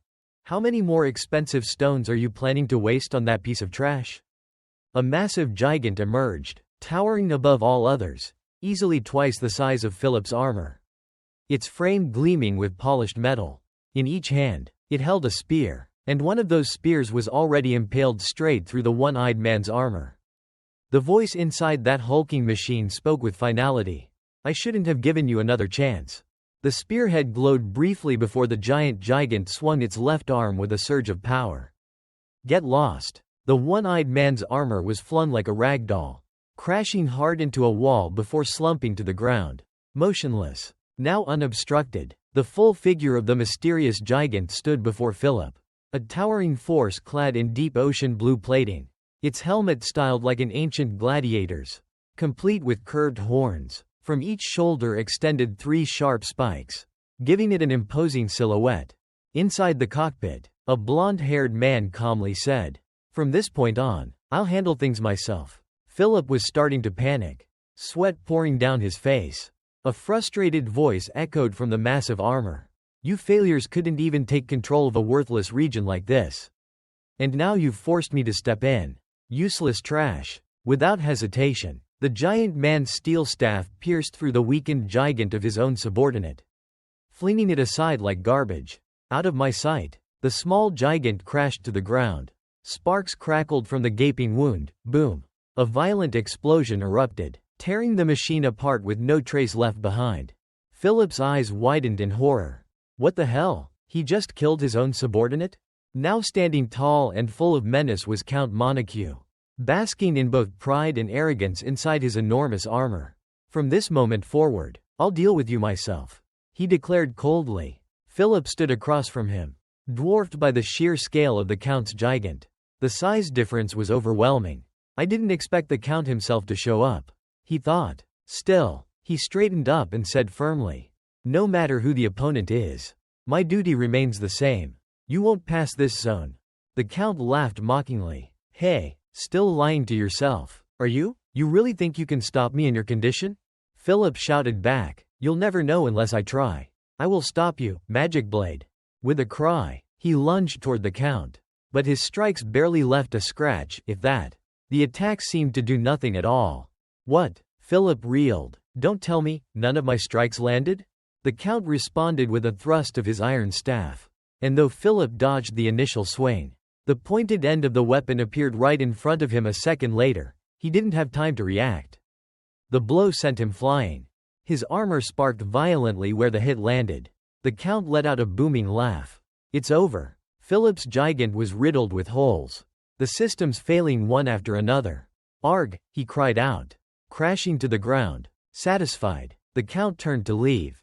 Far in the distance, the butler stood watching, face frozen in horror. "No, it can't be."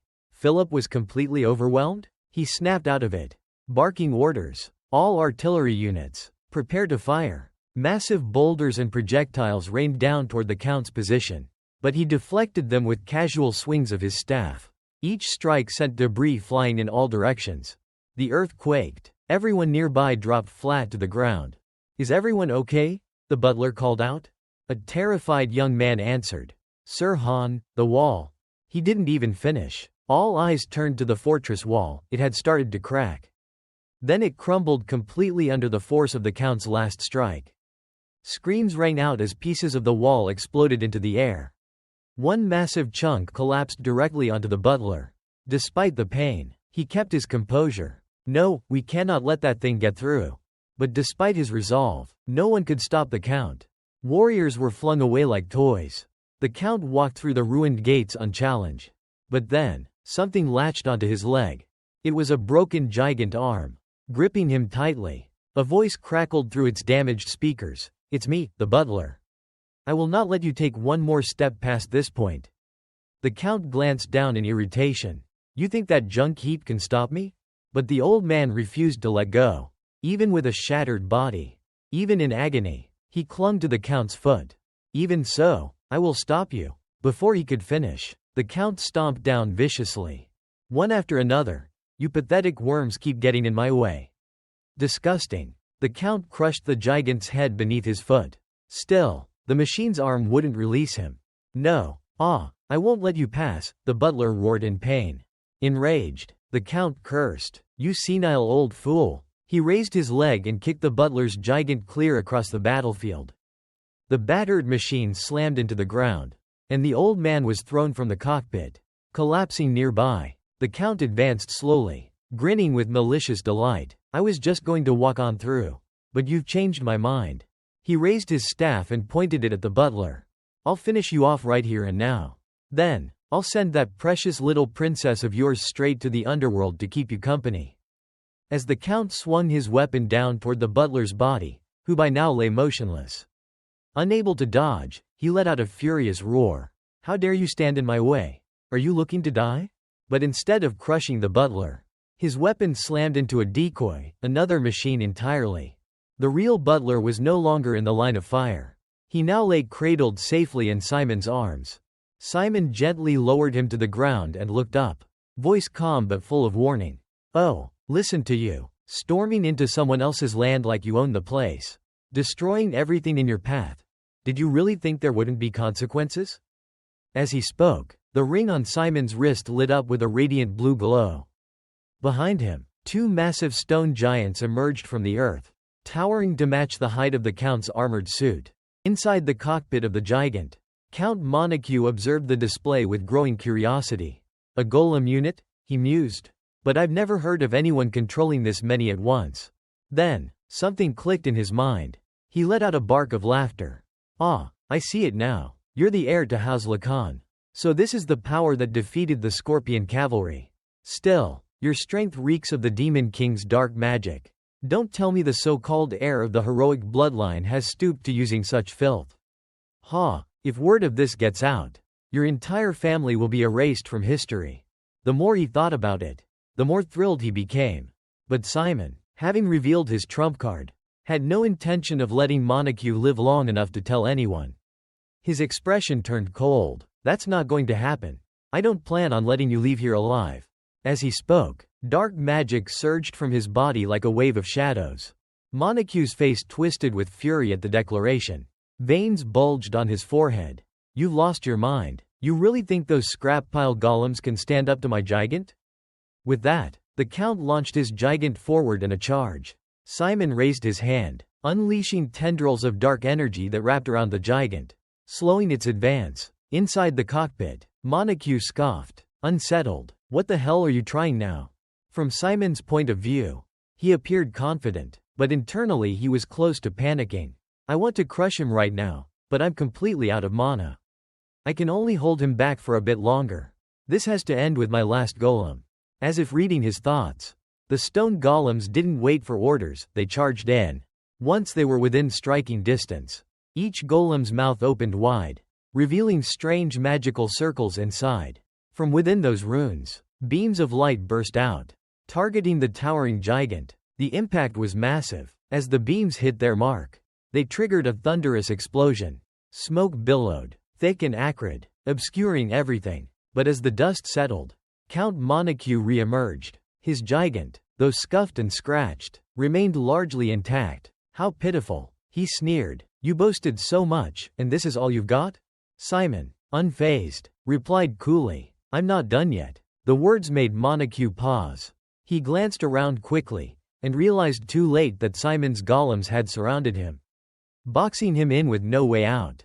The golems then raised their hands and clasped them tightly together, forming a cage that trapped Montague inside. But seeing this tactic, Count Montague couldn't help but laugh mockingly. Are you joking? You can't win, and now you want to imprison me?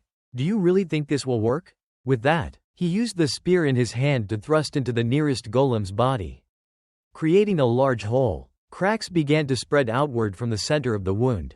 Suddenly, Montague felt a dangerous surge of energy that drained the color from his face. What the hell is this? He exclaimed just before a massive explosion erupted inside the cage, sending rocks and debris flying everywhere. Meanwhile, Simon breathed a sigh of relief internally. Good thing I prepared a level 4 explosive for that golem. Too bad it takes a long time to make another one, he thought. However, Simon had underestimated the power of a high-level gigant. Even with the massive explosion, the gigant's body remained unharmed, only causing Montague to lose some health. Is that all you've got? If you're trying to piss me off, congratulations, you succeeded. Don't expect to die so easily. Montague sneered, wiping a bit of blood from his mouth. Simon was frustrated by the gigant's defense. Damn it, what is that gigant made of? It survived a level 4 explosion without a scratch? Ridiculous. Suddenly, a strange noise came from the gigant's left foot. Catching Simon's attention, he called out, "You don't get to talk down to me like that." Montague growled coldly, "HMPH, crushing you bare-handed is easy. Your pathetic golems are already dead." Meanwhile, Simon pulled his sword from his side and declared, "Don't forget, I'm the heir of the heroic bloodline, right?" Watching this underdog challenge him, Montague burst out laughing. "Haha, you seriously want to fight a gigant with your bare hands? You're crazy." Simon's face hardened with determination. "We'll see after one fight." Without hesitation, he charged forward to strike first. Montague quickly regained composure and targeted Simon, but Simon dodged skillfully. That explosion seems to have slowed it down significantly. At this speed, I can handle it, Simon thought. He unleashed a flurry of sword strikes, carving countless slashes across the gigant's body. Yet after landing and checking the damage, Simon could only shake his head in frustration. Damn it, its armor is as hard as stone. But it's not completely impervious. Just a little more. Count Montague turned around, complaining. A pointless struggle. Then, with a swift spin, he swung his massive sword directly at Simon's small body. Fortunately, Simon reacted just in time, blocking the blow by pushing the sword aside. However, the sheer weight of the weapon still sent him flying into the air. He landed 1 foot against the castle wall, but before he could regain his footing, the sharp tip of Montague's spear thrust forward, forcing Simon to retreat with his back pressed against the wall. Above, the castle wall bore numerous large holes, pierced by Montague's spear. As he ran, Simon silently calculated, "Damn, just a bit more. It feels like if I hold on just a little longer, but my stamina is almost gone." At the same time, he suddenly noticed something was wrong with the left shoulder of the gigant. Unaware of this, Montague grew frustrated seeing Simon's swift retreat. "Running away like a rat? Don't make me laugh," he sneered, crossing his 2 spears in preparation for a powerful technique. Then, with a fierce swing of both weapons at once, the ground was churned up into a chaotic mess. After his attack, Montague smiled confidently, roaring as if certain Simon was finished. What a nuisance. Yet, before he could even fully turn, his eyes widened in shock. Simon was nowhere to be seen. Somehow, Simon had miraculously dodged the attack and was now standing atop the tip of Montague's spear. I hate to admit it, but that sword technique just destroyed a level 9 mana transferred high-tier golem. Insanely powerful. Hearing the familiar voice behind him, Montague quickly spun around and spotted the problem with the gigant's left shoulder. "Since when?" he shouted, then yelled furiously. "When did my left shoulder get so ruined? Damn useless metal. Move, I command you to move." Seizing this moment, Simon pressed his advantage. "This technique, I'm still not fully skilled with it. But if I can slice that with this move, please. Just once," he silently urged himself. Meanwhile, after much effort, Montague finally managed to make the giant's arm swing backward.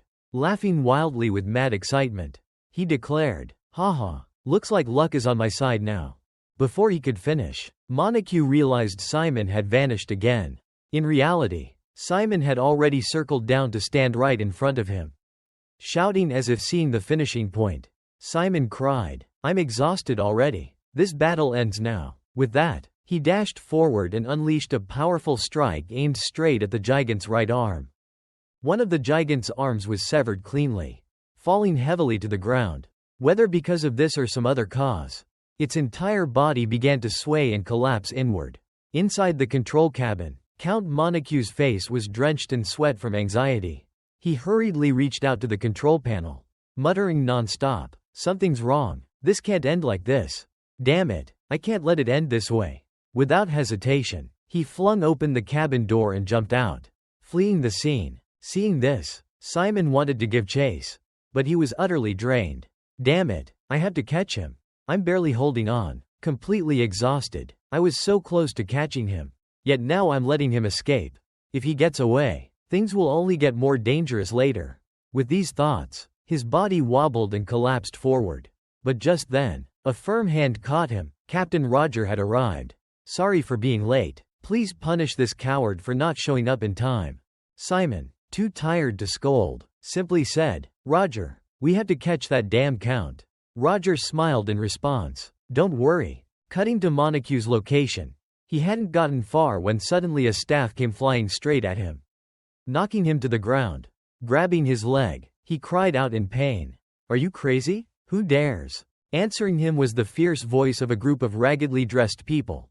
"Where do you think you're running? Didn't you miss us so much that you crossed the sea just to come here? You're already here." Montague, trying to intimidate them with his title, snarled, "You scum, do you even know who I am? I've never seen such worthless trash like you before." Before he could finish, a cold female voice cut through the air. "Of course you haven't seen us before. We are the people your kingdom treated worse than animals, forced to live daily in the shadow of death. We are the surviving citizens of the Volga kingdom. You've never dared to face us truly. Not even once, have you?" It was Princess Reina, her tone icy. Seeing her, Montague hurriedly lowered his voice and pleaded, "Princess Reina, everything I've done was just to win your heart. If I've gone too far, I apologize. Please forgive me." But Reina was no fool easily swayed by such words. Turning away coldly, she said, "I am not the only one you should beg forgiveness from. And now, apologizing so late, it's utterly shameless." Montague's whole body trembled with anger, but he forced himself to hold back for his own life. "Impossible. Reina, you are a saint, right? Please, survive." Answering him was a brown-haired man in the group, casually stroking the staff in his hand, laughing. "Even if a god stood in my place, no one would forgive the crimes you have committed, Count." Looking at their faces full of murderous intent, Montague panicked and shouted loudly, "You lowlifes, stay away from me, you scum. Do you even know who I am? Stay away." Turning back to Simon, who watched the Count being tended to thoroughly by the refugees, he let out a victorious laugh. "Ha ha. A fitting end for that disgusting pig. What about the others? Has everything been settled?" Captain Roger nodded cheerfully in response. "Yes. We won the battle. Even the invasion routes we feared have been secured with minimal losses. Thanks to the Volga Knights. You can rest assured. Leave the rest to us." Simon then quietly asked, "What about Philip and Victor?" Roger replied, "Their giants were severely damaged. But fortunately, both are out of critical danger. While you were holding off Count Montague, we managed to get them to safety. The mercenaries are still rescuing the soldiers trapped on the walls. So don't worry, you should get some rest." Simon shook his head gently and said, "No, I'll stay here. I can't rest while the soldiers who followed me are still out there." Hearing this, Captain Roger silently admired him in his heart. The young master didn't just save everyone from a desperate situation, but even when he could barely stand, he still thought of others. He truly is the incarnation of a genuine hero. Lord Lacan. Time passed quickly, and the scene shifted to the capital of the Nemesis Empire, the heart of the Baroque Empire. News of the battle between Simon and Count Montague had arrived, causing the old Emperor Rudolph to start doubting his ears. He shouted, "What? Count Montague has already lost?" In front of him, a bitter-faced attendant said, "It's regrettable, Your Majesty, but that is the truth." Rudolph, suspecting something, asked, "Don't tell me the noble faction got involved in this?" The attendant shook his head and explained, "There's no sign of that. The noble houses in the south remained completely inactive." At this, The old emperor's face grew colder than ever as he gritted his teeth. So a declining frontier house, without any external support, can defeat an army tens of times larger and snatch victory? And you want me to believe that? Speaking these words, from his throne, the emperor exuded a powerful aura of pressure that made even the attendant standing before him break out in a cold sweat. Known for his cold and terrifying presence, the old emperor's mind was scheming intensely. The attendant then reported the intelligence he had gathered. According to the report, before the battle broke out, a group of refugees from the Kingdom of Volga were relocated to the Lacan family's territory. It's suspected that among them were some of Volga's elite knights. Meanwhile, the emperor stroked his chin thoughtfully and said, "If those really were the Volga knights, then it's possible they were once known to wield power comparable to the empire itself. I thought that bloodline was wiped out after the Republican Revolution? Could it be that they have been secretly rebuilding their forces to restore the old order? If that's the case, we can no longer underestimate them." Unaware of the emperor's inner thoughts, the attendant continued, "However, there is an even more shocking rumor spreading. The one who defeated Count Montague in the territorial battle is none other than the young heir of the Lacan family." Hearing this, the old man's eyes widened, and he shouted, "What? Isn't that brat the one who was just lying sick in bed? On the verge of death?" Answering this, even the attendant seemed confused. "I couldn't believe it either. So I sent people to verify multiple times. According to an undercover informant, he is not only skilled in swordsmanship and aura manipulation but also adept at magic. They say he personally faced Count Montague in a gigant battle. Judging by the current situation, it seems the rumors about his illness were fabricated to conceal the true strength of the territory. It's very likely they themselves spread the false news." The attendant spoke carefully. However, in the emperor's mind, one thing was clear about the origin of that curse: impossible. Isn't the Lacan family curse still in effect? Don't tell me that bastard has betrayed me. His thoughts drifted toward the image of the bone skeleton figure. Then, gritting his teeth, the emperor reflected. No, even if the curse were lifted, facing a gigant in one-on-one combat is practically suicide. Rationally speaking, the legendary swordsmanship of the hero bloodline? It must just be a myth, exaggerated over the past 500 years. Meanwhile, the attendant noticed Rudolph's grim expression and offered his own insight. At this rate, it's only a matter of time before the Lacan territory rises to become a major power in the south. If they later ally with the noble factions, they could pose a serious threat to the imperial family. Hearing this, the old emperor silently agreed. If the Lacan family is hiding their true strength, it must be to prepare for a challenge to the throne. No doubt, they intend to restore their former glory. I approved Count Montague's campaign to crush this threat while it was still in its infancy. But I didn't expect them to quietly build up their forces by recruiting Volga's remnants. Thinking this through, he asked, "Is there no way to suppress the rise of the Lacan family?" The brown-haired attendant pondered for a few seconds, then suggested, "How about conscripting him into the army? According to empire law, all male nobles must serve 2 years in the central military upon turning 17.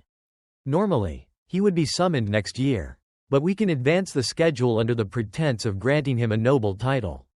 Hearing this, the cunning emperor quickly caught on and nodded. "I see. If we keep him under control, the territory won't dare act recklessly." The attendant nodded in agreement and added, "Exactly. And besides, no one knows what might happen on the battlefield." With that, the two exchanged sly smiles.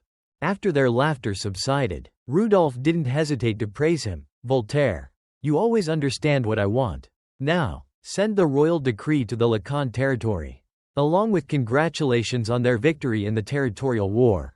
From within the grand, luxurious mansion, a voice suddenly called out from one of the rooms, "Sorry for being late." Philip opened the door, scratching his head awkwardly as he explained, "I just finished the assignment the young master gave me." Has the meeting started yet? But as soon as he looked inside, his words caught in his throat, his expression freezing in bewilderment. Everyone in the room looked utterly dejected and gloomy. Confused, he asked, "What is with this atmosphere?" Then, glancing toward Roger, he stammered, "Were not we supposed to be having some kind of victory celebration or something?" The older man, face half covered, sighed wearily. "Well, as you can see, What followed was a lengthy explanation from the uncle, and by the time he finished, the four-man meeting had grown to five, with everyone slumped over, sighing heavily. Just then, another person entered the room, looking around in confusion. "Why's everyone so down?" Simon stood in the doorway with his hands in his pockets, teasing, "Did someone die or what?" Philip turned to him with teary eyes, wailing, "Young master, what should we do?" Simon blinked, baffled. "Do about what?" Before Philip could answer, Dixon raised his head and broke into tears. "There are too many problems, the Lamer territory is too large to manage." He clutched his head in frustration, practically losing his mind. "We barely managed to handle the Volga refugee situation, and now we have 10 times as many Lamer citizens to govern. Just thinking about it gives me chills." Simon, having expected something more serious, only gave a flat response, "That is it." Dixon could not believe how calm he was. In a panicked, tearful voice, he pleaded, "This is a serious crisis. At this rate, we will drown in resignation letters just because of one expansion." Simon let out an amused sigh before confidently declaring, all right, do not worry. I have already thought of a solution." Far away, the bright sunlight shimmered over vast ships out at sea. Not far from them, a red flag was raised high, symbolizing authority and control. In the public square of Lamer, Simon now stood on an elevated platform, addressing the crowd. Placing a hand on the podium, he began in a steady voice, "Attention, citizens of Lamer. As many of you may already know." His gaze swept across the gathering as he announced solemnly, "The territory of Lamer has now been annexed into the domain of Viscount Lacan." The crowd exchanged uneasy looks, murmuring among themselves. Simon continued, his tone firm and commanding, "That means from this day forward, any decision I make as lord of this land is to be obeyed." At that, a man in the crowd frowned and whispered to his friend, disappointed, "I thought the hero's house would treat us better than this." A young man beside him rubbed his chin and muttered, "If this is how it starts, I do not expect much improvement." Suddenly, Simon's commanding voice cut through the noise. Silence. Once the murmurs died down, he raised his chin and declared solemnly, "Now, I will announce a new policy concerning the Lamer territory. I intend to." He paused briefly, then spoke words that shook everyone present. "Transform Lamer into a free city." Gasps erupted throughout the crowd. Every pair of eyes widened in disbelief. A young man stammered, A free city." A girl beside him, equally stunned, echoed, "Does that mean?" Simon's firm voice carried through the square. "Yes. From this day onward, there will be no restrictions on trade with any city in the empire." Under the dazzling coastal sun, the young noble's words heralded the birth of a new future. Lamer, with its grand harbor at the center, possessed the potential to become a vital hub of commerce and travel. But Simon did not stop there. His tone shifted as he addressed the city's current struggles. Until now, trade has been confined within the Count of Monarch's domain. Even those wishing to expand faced unbearable costs. That environment has stifled this city's growth. Clenching his fist, he spoke with conviction. "That is why I intend to return this opportunity to you, the true owners of this land." Then, extending his arm toward the crowd, his voice rose with resolve. "With your own hands, you can build Lamer into the greatest trade capital in the entire empire." The crowd stared in stunned silence, overwhelmed. Finally, one young man gathered the courage to speak up. "That sounds amazing, but is not this just another way for us to work ourselves to death while you collect all the taxes?" Simon did not answer immediately. Instead, he asked calmly, "What was the old tax rate?" The young man hesitated, then replied honestly, "Around 40%, I think." Hearing the question, Simon raised his hand and calmly declared a number. 5%. His voice was composed, almost casual, as he looked over the stunned faces of the people below.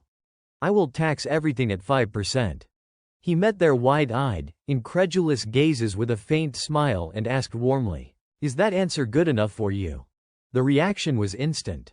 Cheers erupted from the crowd, echoing across the square. "Really, did he just say 5%? Unbelievable!" Excitement and relief rippled through the masses like a wave. From his place atop the podium, Simon listened to the rising voices of joy with a satisfied smirk.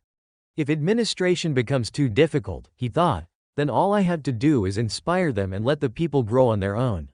As he gazed out at the lively city, bathed in the glow of the setting sun, a sense of fulfillment spread through him. Lamer brimmed with untapped potential. Once it prospered, even a small tax just 5% would yield a fortune. Around him, the chants grew louder, more fervent. Long live House Lacan, long live Lord Luke. The young men cheered with radiant grins, their energy infectious.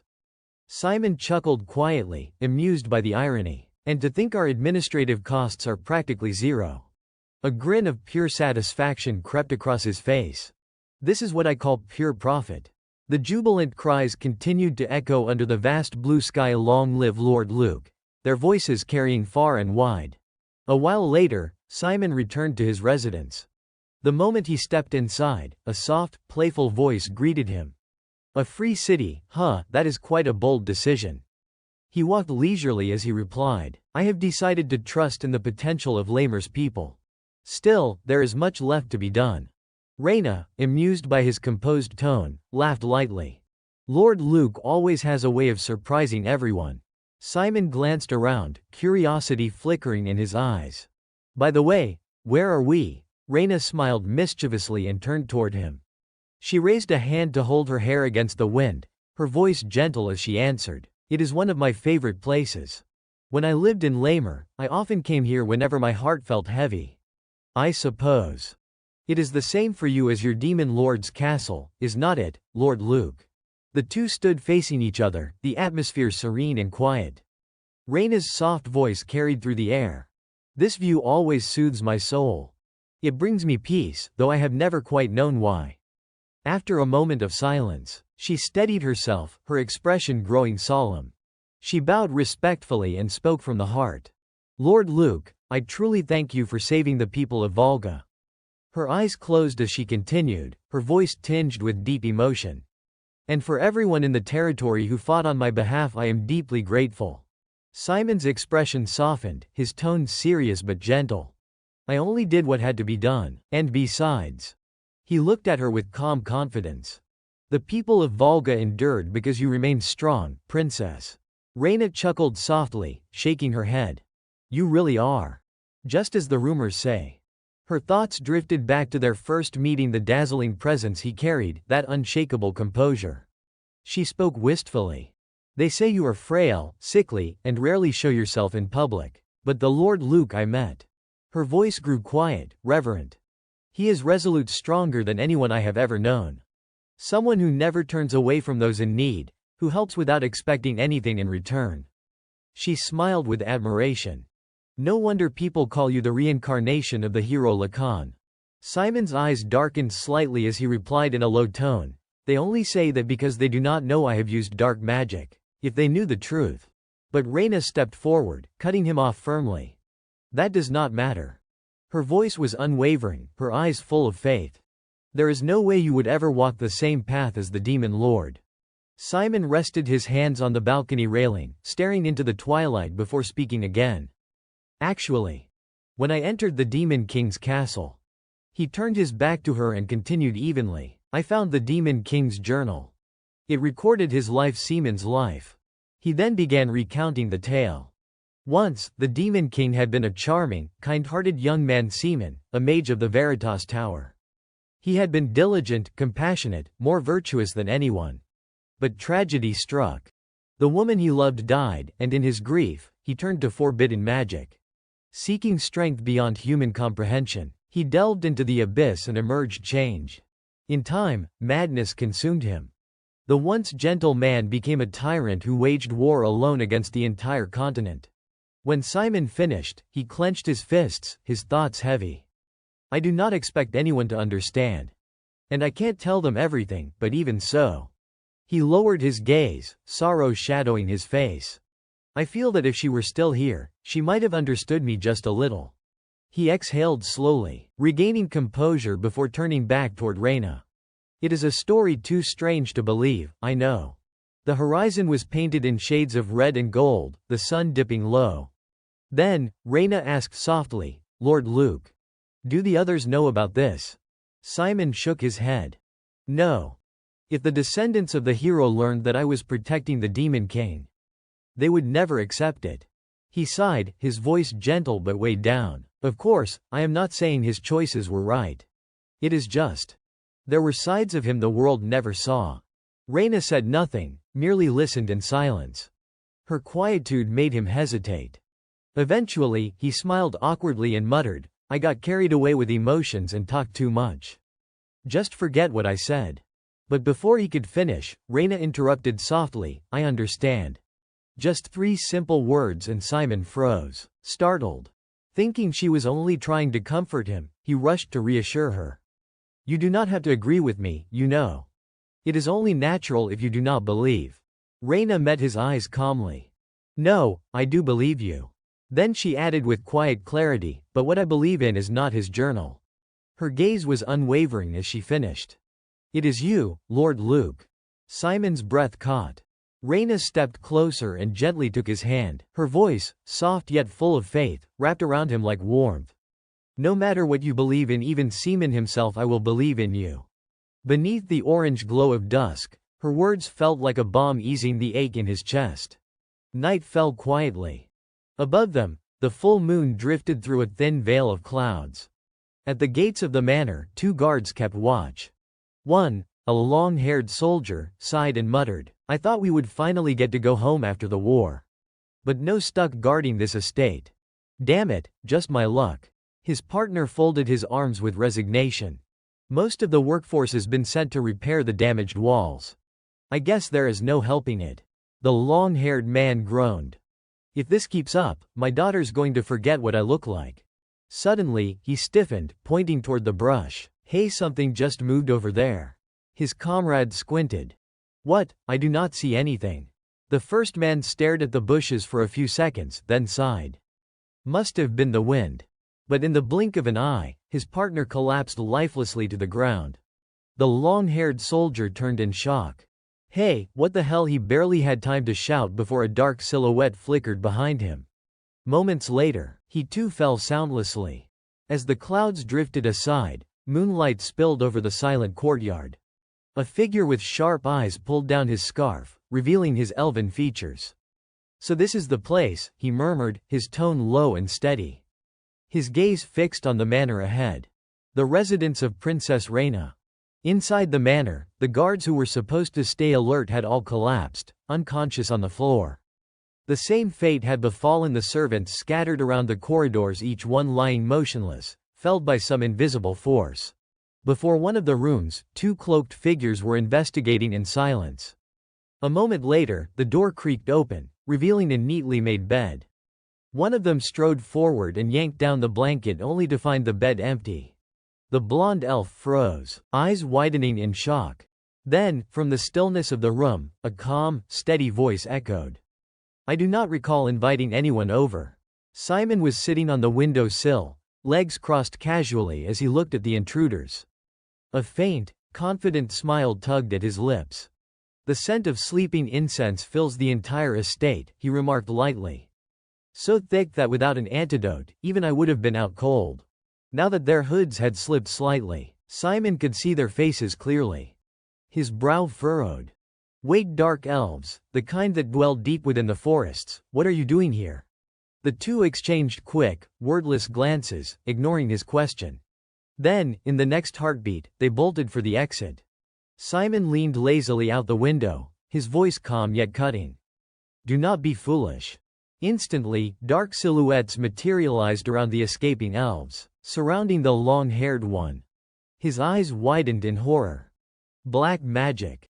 He muttered in disbelief. Seeing his comrade ensnared, the blonde elf swiftly pulled out a crossbow and fired. The arrow sliced clean through the shadowy tendrils binding his companion, dispersing the dark magic in a burst of energy. Simon's eyes widened slightly in surprise. It has been a long time since anyone's broken through that barrier, he mused. Looks like you are stronger than you appear. The blonde elf reloaded and leveled the weapon at him, preparing to shoot. Simon sprang from the window in one smooth motion, evading the bolt, his voice ringing out cool and composed. Unfortunately for you, you picked the wrong opponent. Before he could land, another assassin lunged from behind, a dagger slashing toward his back. Simon twisted mid-air, evading narrowly. Another one, he thought sharply. A third dark elf, then. Raising his hand, he revealed a strange bracelet on his wrist. The gemstone embedded in it flared with a bright, blue light. With a crackling sound, a creature formed from stone erupted from the floor, a golem shaped like a massive dog.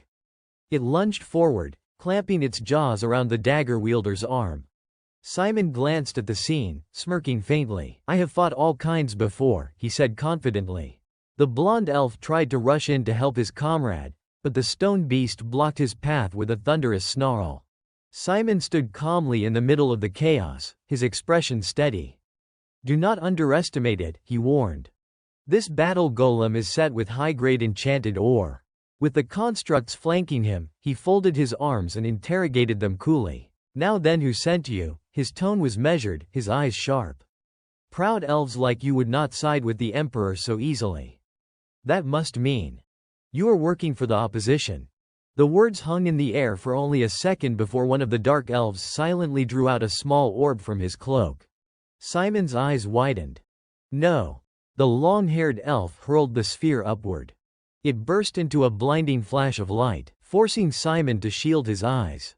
When the brilliance faded and he looked again, the window was wide open and the intruders were gone. "Escaped already, huh?" Simon muttered, stepping up to the sill and gazing into the moonlit night. He sighed softly. "I let him go because I did not sense any killing intent. But if I was the target, he will be back." His expression grew thoughtful as he stared out into the quiet night. "This is the first time I have encountered an elf in ages. Back then, I used to meet them all the time." The moon above glowed brilliantly, casting silver light across the land. Simon looked up at it, a faint melancholy softening his eyes. "Arines. I wonder if you are still alive." At that same moment, beneath that very moon, in a secluded wooden cabin far from the city, a voice called gently, "My lord." A man turned at the sound. "Lord Arines." Arines looked up with a gentle smile. "Ah, you are here." He greeted warmly, "Irwin." The woman approached from the edge of the forest, her tone laced with worry. "The wind's cold tonight. Please, come inside." Arines chuckled softly. "It is fine." But as soon as he spoke, he was overtaken by a fit of coughing. Irwin frowned, scolding gently as she draped a blanket over his shoulders. "See, you are still not fully recovered. Keep this on." He smiled helplessly, trying to explain. "But there is nowhere better for stargazing than here." She sighed in exasperation. "Keep stargazing like that, and one day you will become a star yourself." Arines laughed lightly, then changed the subject. "Actually, I called you here for something else. Good timing, really." Irwin nodded knowingly. "It is about the Dark Elves, is not it? I heard they tried to make contact with House Lacan but failed." They stood there talking quietly under the moonlight before Arines shook his head and lifted a long wooden box from beside him. "No," he said softly. "It is something else." Arines handed the wooden box to Irwin and said quietly, "Open it." The moment she lifted the lid, her breath caught. Her eyes widened in disbelief as an overwhelming aura flooded from within. "This energy. Impossible," she whispered, trembling. Arines nodded gravely. "Yes. You are not mistaken." He placed a hand on the armrest and slowly rose to his feet, his voice carrying the weight of ages. "What you are looking at is the absolute divine staff. They say El Kaisel, the supreme god, once used this very staff to defeat the demon god and create the world itself. It is a sacred relic, one that was thought to exist only in legend." Irwin stared at the staff in stunned awe. "I always thought it was just a myth told in fairy tales," she murmured. "I never imagined it was real." Arines nodded slightly, his tone measured and solemn. "As you know, its power rivals that of a branch from the world tree. If used incorrectly, the consequences could be catastrophic. That is why I have kept it hidden until now." He turned to her, his expression serious. "Irwin, you must take it to the south." She blinked in confusion. What do you mean, my lord?" Arins's gaze darkened as he spoke, his tone low and prophetic. "A lost star has risen once more. This continent is on the brink of chaos." He exhaled slowly before continuing. "Because of the war, our elven kin have been severed from the spirit realm. We can no longer summon the spirits we once formed pacts with. At this rate, we won't survive the chaos to come." Irwin fell silent, listening intently as he spoke. That is why, Orines continued, we must draw strength from the world tree itself. If we can obtain the key of space, the tear of Earth, we might reopen the rift between worlds. His tone softened slightly, a hint of relief flickering through his eyes. Fortunately, we have received word that its energy has reappeared. In the south. Irwin clutched the box tightly in both hands, her brows knitting together. But why me? Why choose me? Orines looked at her in surprise, as though the question itself was absurd. Do I really need to explain? He said gently. You are the successor I trust most. Her eyes widened in disbelief. But I already told you I have no intention of becoming a prophet. Orines chuckled, his old confidence returning. It is useless to argue, Irwin. You are the only one I would ever choose. She sighed heavily, shaking her head in exasperation. You are impossible, you know that. Then, her tone softened with resignation. But I can't refuse, not when the fate of our entire race is at stake. Holding the box close to her chest, she spoke with firm resolve. I will find it, and I will come back no matter what happens. Orines smiled faintly, the weariness in his eyes easing for a moment. Good. I believe in you. Before she left, he added with a fatherly tone, no matter how busy you get, do not skip meals. And do not follow strangers. Irwin raised an eyebrow, half amused, half annoyed. Really, I am 500 years old, you know. He only smiled, and with that, she turned and left, the wooden box in her arms. Orines remained where he was, silently watching her silhouette disappear into the distance. Then, suddenly, a dark cloud drifted across the sky, blotting out the moonlight. His expression hardened. I did not expect you to stand there quietly all this time, he said coldly. At his words, a raspy voice answered from the shadows, so you noticed. A moment later, a figure emerged, a skeletal being draped in a tattered cloak. Its hollow eyes glowed faintly as it gave a mocking bow. As expected of you, Orines. No one has ever noticed my concealment before, yet you saw through it so easily. The creature's tone was deceptively casual. I was merely observing. Your little conversation was quite entertaining. But then its voice shifted, deepening into something darker, more venomous. Still, even without your spiritual arts, you dare face me after handing over the sacred relic. You are always so infuriatingly confident. Orines raised his staff, its faint light cutting through the gloom. Do you remember what happened 500 years ago? He asked calmly. You lost miserably and fled. His gaze sharpened. So tell me, what gives you the courage to return now? The skeletal figure lifted a hand, summoning orbs of swirling black-blue energy that hovered menacingly around it. Its tone was filled with hatred. Playing dumb, are you? Of course I came back to reclaim what was stolen from me. Its burning eyes locked onto Orines. Orines, it hissed, its voice trembling with fury. Where is the Atlas blueprint? Deep within the forest, two figures stood facing each other, the air between them tense and crackling with hostility. Orines watched the skeletal figure warily, his tone low and probing. The Atlas blueprint. Why are you searching for it here? At that, Arsene sneered mockingly. Do not play dumb, Orines. You think I do not know what is happening? Drakmoon is preparing for war with the Empire and gathering resources to develop new giants. His voice was cold, sharp as steel. It is obvious you are trying to build a new generation of hero-class giants, based on the stolen blueprints and Veritas's technology. Orines frowned, his face tightening with irritation. You are spouting nonsense. I left the front lines long ago. Arsene raised two fingers, the air distorting with dark energy as he threatened, if you keep denying it, I will have to resort to harsher methods. His tone was indifferent, almost casual, as he added, I won't hold back anymore. The orbs of black-green light swirling around him suddenly shot forward like bullets. Orines remained calm, conjuring a shimmering barrier of mana that enveloped his body. Mana shield.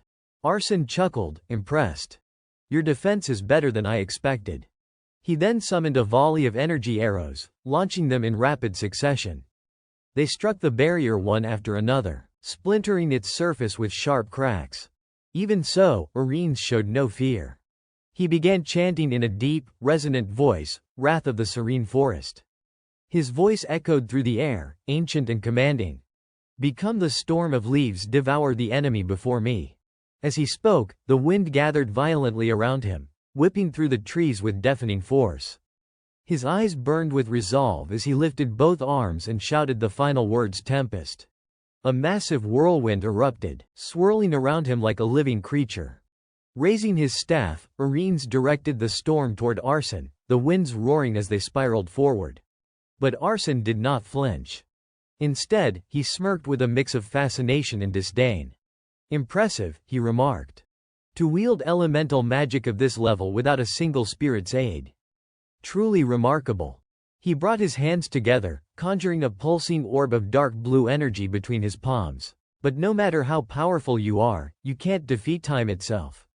He sent the orb hovering upward, its surface rippling with power, then spoke in a voice laced with regret. "You, who once stood beside Simon.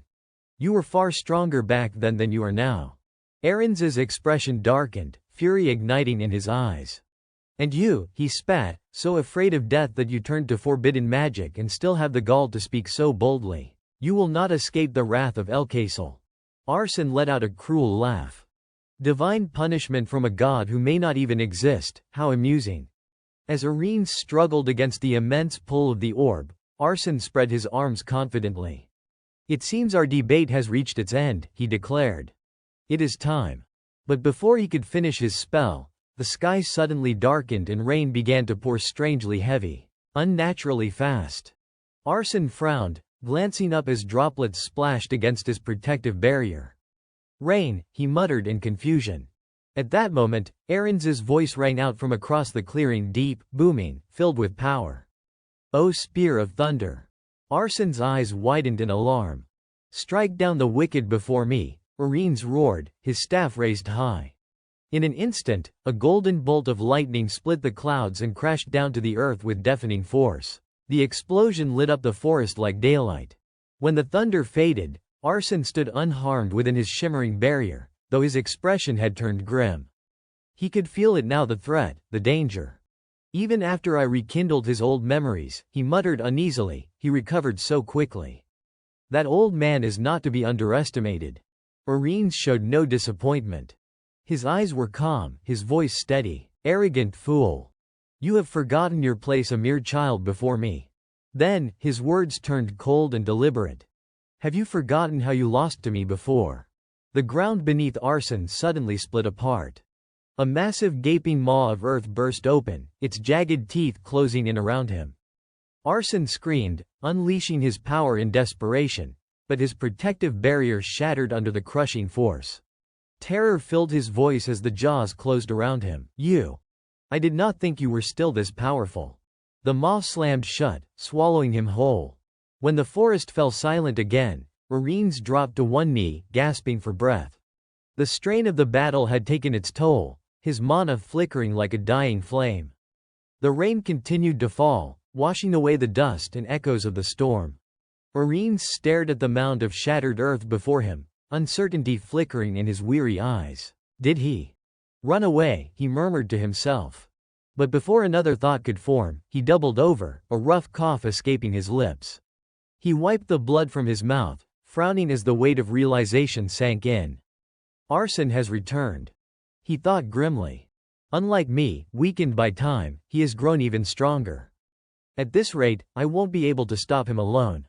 A chill swept through him as fragments of the prophecy flashed in his mind. The foreseen cataclysm, the end of days, had finally begun. Gazing down at the bloodstain smeared across his trembling hand, Arines whispered in silent prayer, "Irwin, please, hurry." Far from the forest, sunlight streamed over a grand, opulent mansion. A red cloak fluttered past the gates, the cloak of Simon. Dressed impeccably, he strode down the marble corridor, his expression grave, each step echoing with calm authority. A guard at the end of the hall noticed his approach and quickly opened the heavy doors. Without a word, Simon and Philip entered the chamber, the doors closing tightly behind them. Inside, a man was already waiting. He turned at their arrival and spoke in a deep, commanding tone. "So, you have come." Simon stepped forward, placing one knee to the ground in formal salute. "Luc de Lacan," he introduced himself steadily. heir of House Lacan. He lifted his gaze toward the man seated upon the dais, his voice filled with solemn respect. I pay my respects, Your Majesty. Emperor Rudolf looked down at him, his expression cold and unreadable. Good, he replied curtly. I have been waiting for you for quite some time. Silence fell. The emperor did not grant permission for Simon to rise. He merely watched him calmly, methodically, as if studying every fiber of the young man's being. Mid-level swordsmanship, Rudolf assessed quietly to himself. Third circle magic. Not bad. After a long moment, he finally spoke. You have come a long way. It must have been difficult. Simon, still kneeling, bowed his head lower and replied firmly, It was nothing, Your Majesty. Pleased by his composure, Rudolf got to the point. The reason I have summoned you today, he declared, is to reward your victory in the border war by granting you a noble title and officially appointing you to the imperial army. His voice carried the weight of command. Accept this honor with pride, as a noble of the empire. Simon's eyes widened in shock. Just as I suspected, he thought silently, stealing a glance up at the emperor. His mind turned sharply, recalling the downfall of his family, the collapse of House Lacan. The royal court kept their distance all this time. When my family fell, they turned their backs without hesitation. But now that I have secured a victory, they are growing wary.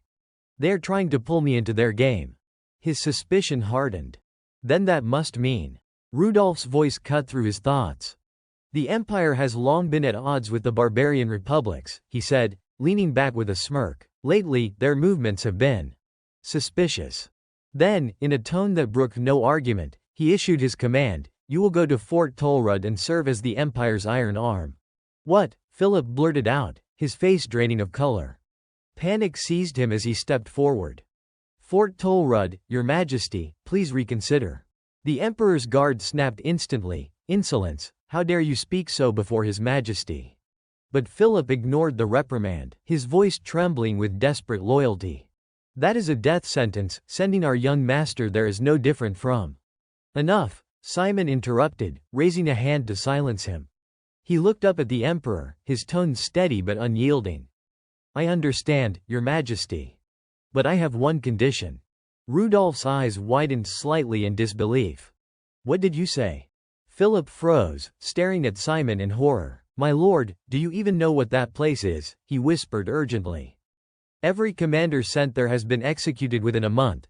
That fortress has not had a leader in 3 years. It is cursed. Sending you there means they already see you as an enemy. But before he could continue, Rudolf's composure shattered. He slammed his hand against the armrest, fury radiating from him like a storm. You dare. Power rippled around the emperor, the air trembling under the sheer force of his aura. His voice was ice and thunder combined. Before your emperor, you still dared to scheme, to bargain. Sensing the danger, Simon quietly cast a thin mana barrier over his body, a veil barely visible to the naked eye. Incredible, he thought, feeling the crushing pressure of Rudolf's will. For someone so young, his presence alone could smother me. If I had not veiled my aura, his spirit would have already overwhelmed mine. Rudolf's eyes burned with disdain as he leaned forward, voice sharp as a blade. Luc de Lacan, repeat yourself. Did you just set conditions before the emperor? Simon met his gaze without hesitation. Yes, Your Majesty. His voice was calm but resolute.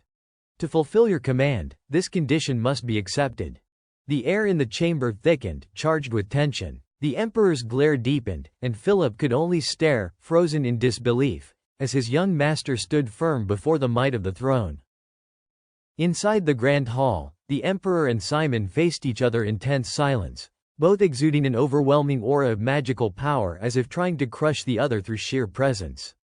Behind them, Philip knelt on one knee, his eyes filled with worry as he stared at Simon's back. His thoughts were in disarray when the royal summons had arrived. Simon had been unnervingly calm, as though he had already foreseen everything. But now, facing the emperor himself, Philip could only wonder in panic, what on earth are you thinking, my lord? Suddenly, Rudolf's irritated voice broke through the suffocating tension. Your arrogance truly knows no bounds. If you cannot give me a convincing reason, you will pay dearly for daring to insult your emperor. His tone carried both fury and authority, shaking the still air of the chamber. Simon, however, answered with unwavering composure. Your Majesty, I am fully aware of the dreadful reputation of Tolrub Fortress and the dangers of that front line. That is precisely why every noble avoids taking command there. Then, lowering his head respectfully, he declared firmly, therefore, I ask that your Majesty grant it to me. Rudolph blinked, clearly taken aback. What did you just say? He asked in disbelief. Simon's tone remained calm and steady. My objective, of course, is to strengthen the imperial army. His voice grew more resolute as he elaborated, if I rally troops under the banner of House Lacan, the soldiers will be easier to command and unify. With that foundation, I will prove my worth through undeniable results on the battlefield. Rudolph stroked his chin, still unconvinced. That desolate outpost is nothing more than a remote fortress, yet that is the only condition you ask for. Simon answered evenly, at present, perhaps it is just another obscure fortress. But geographically, it lies in a key strategic position between the Republic of Volga and Nemesis. Once the war ends, it could very well become a vital hub for transport and trade. He spoke with precise clarity, every word measured and deliberate. That land holds immense potential, which is why I so earnestly desire command over Tolrub Fortress. Rudolph fell silent, lost in thought. I do not like this one bit, he mused, but even so. He will probably die there anyway. It is no great loss. With that cynical thought, a smirk curled his lips. Very well, he declared confidently. I shall grant you both land and title. At those words, Simon clenched his right fist and raised it proudly to his chest. I, Luc de Lacan, he said with solemn joy, will not disappoint your Majesty's expectations. The official investiture followed soon after. Beneath the crimson imperial banner, Rudolph descended from his throne with a ceremonial sword in hand. Standing before Simon, he raised the blade and proclaimed in a resonant voice, Luc de Lacan, heir to House Lacan by imperial decree, you are hereby appointed the new commander of Tolrub Fortress and granted ownership of its surrounding territory. As he gently touched the sword to Simon's shoulder, sunlight streamed through the high windows, illuminating both men like a divine blessing. That radiant moment marked a profound turning point in Simon's life. From the instant he received the title of Viscount of Lacan, his path diverged completely toward a destiny that would reshape both himself and the empire. Far from the capital, in a distant training yard, the sound of clashing blades echoed off stone walls. A suit of armor lunged forward, sword flashing, knocking its opponent's weapon clean out of his hands. The black armor's blade spun high into the air before embedding itself into the ground with a solid thunk. Watching from the control chair, Philip raised both hands in defeat and sighed. I yield, he said, half in disbelief, half in admiration. Your rate of improvement, my lord, it is simply beyond imagination. He called out to the armored figure standing before him. Young master, Philip exclaimed, astonished as Simon stepped out from within the massive frame. His eyes widened in disbelief. Was that really your first time piloting a gigant? He hurried closer, still shaking his head in awe. When I tried it for the first time, I could barely make it stand, let alone move properly. I was clumsy as hell. Simon regarded him calmly. Is that so? He asked, his tone steady. But Philip did not even seem to hear the question. His face lit up with admiration. To master it so quickly that you can defeat me in such a short time, you are a natural talent, my lord. Simon gave him a sidelong glance, falling silent for a moment before resting one hand on his hip and replying with quiet confidence. I suppose I should thank the exceptional skills of my instructor for that. Philip's eyes glistened with emotion as he rushed forward, nearly in tears. You flatter me far too much, my lord, he cried, arms outstretched as if to embrace him. Simon ignored the gesture, his gaze shifting back to the gigant. Fortunately, he murmured in thought, its mana circuit structure is quite similar to the golems I once designed. His eyes lingered on the towering frame before him as his thoughts grew distant. At this point, the gigant is the most powerful weapon I have. He recalled the image of the blue gigant he would once fought, a massive, unstoppable machine whose strength had been enough to make even a skilled mage like him realize that no spell alone could face such power. Not head on, he admitted silently. Shaking off the memory, Simon assessed the armor again. That is why, he said aloud, as soon as Mir and Sting were repaired, I started training immediately. The results have already exceeded expectations. I only wish I had more time to practice, but the deadline His Majesty gave me is nearly up. I will have to make do. Then he turned toward Philip and ordered briskly, Philip, come with me. We are going to inspect the territory. Philip blinked in surprise but quickly straightened and saluted. Yes, my lord. Right away. A short while later, the two were walking through the streets. Around them, townsfolk were hard at work repairing homes and rebuilding structures. When a middle-aged man caught sight of Simon, he gasped in astonishment. My lord. Simon stopped and regarded him with a questioning look. How's the progress? Dixon bowed respectfully. The damage caused by Count Monarch's army has been almost entirely restored, sir. Gesturing toward the workers nearby, he continued, the new housing for the Volgan refugees is also coming along smoothly. With the abundant supply of materials and manpower, they should be able to move in very soon. Simon nodded, clearly pleased. Excellent. Well done. Dixon checked the paper in his hand and added, also, the merchant guild structure you proposed is beginning to take shape. He exhaled in relief, his tone laced with admiration. When you first decided to accept the refugees, the biggest concern was how to provide them with jobs, but it seems that issue has been solved far more easily than expected. Simon smiled faintly. Transforming Lamer into a free city was always meant for that purpose. He thought back to the Volgan skill at seafaring, their discipline, their expertise in navigation and trade. If they can form their own merchant guild, he reasoned, they will be able to thrive independently. The Volga kingdom had once prospered through maritime trade despite its barren lands, and its people had become experts in commerce and finance. Simon pictured sturdy ships cutting through the waves, bearing Lamer's banners across the sea, and felt his chest tighten with excitement. Give them a stage like Lamer, he thought, and they will grow unstoppable. His expression softened as he looked toward the horizon. I look forward to seeing that day when I return. With that, he turned to leave. Dixon hesitated, then called out curiously, my lord, are not you going to inspect the magic tower? Simon glanced back over his shoulder, waving his hand dismissively. No need. I have already entrusted everything important to Mute. Later, as he and Philip walked back down the road, Simon's mind began to drift again. No matter how skilled the pilot, without a gigant to command, they are powerless. Passing by a construction site, he slowed his pace and looked ahead. Towering stone structures were rising before him, massive and solemn. That is why, he thought silently, I have already begun building a new magic tower. Old memories resurfaced of the ancient tomes of knowledge he had unearthed, the same that had guided him in crafting his first combat armor. With the grimoires stolen from Veritas and the blueprints salvaged from Atlas, he mused, I will create a gigant worthy of legend, one of heroic class. Turning away from the towers, Simon smiled faintly to himself. I can't wait to see the final result, he murmured.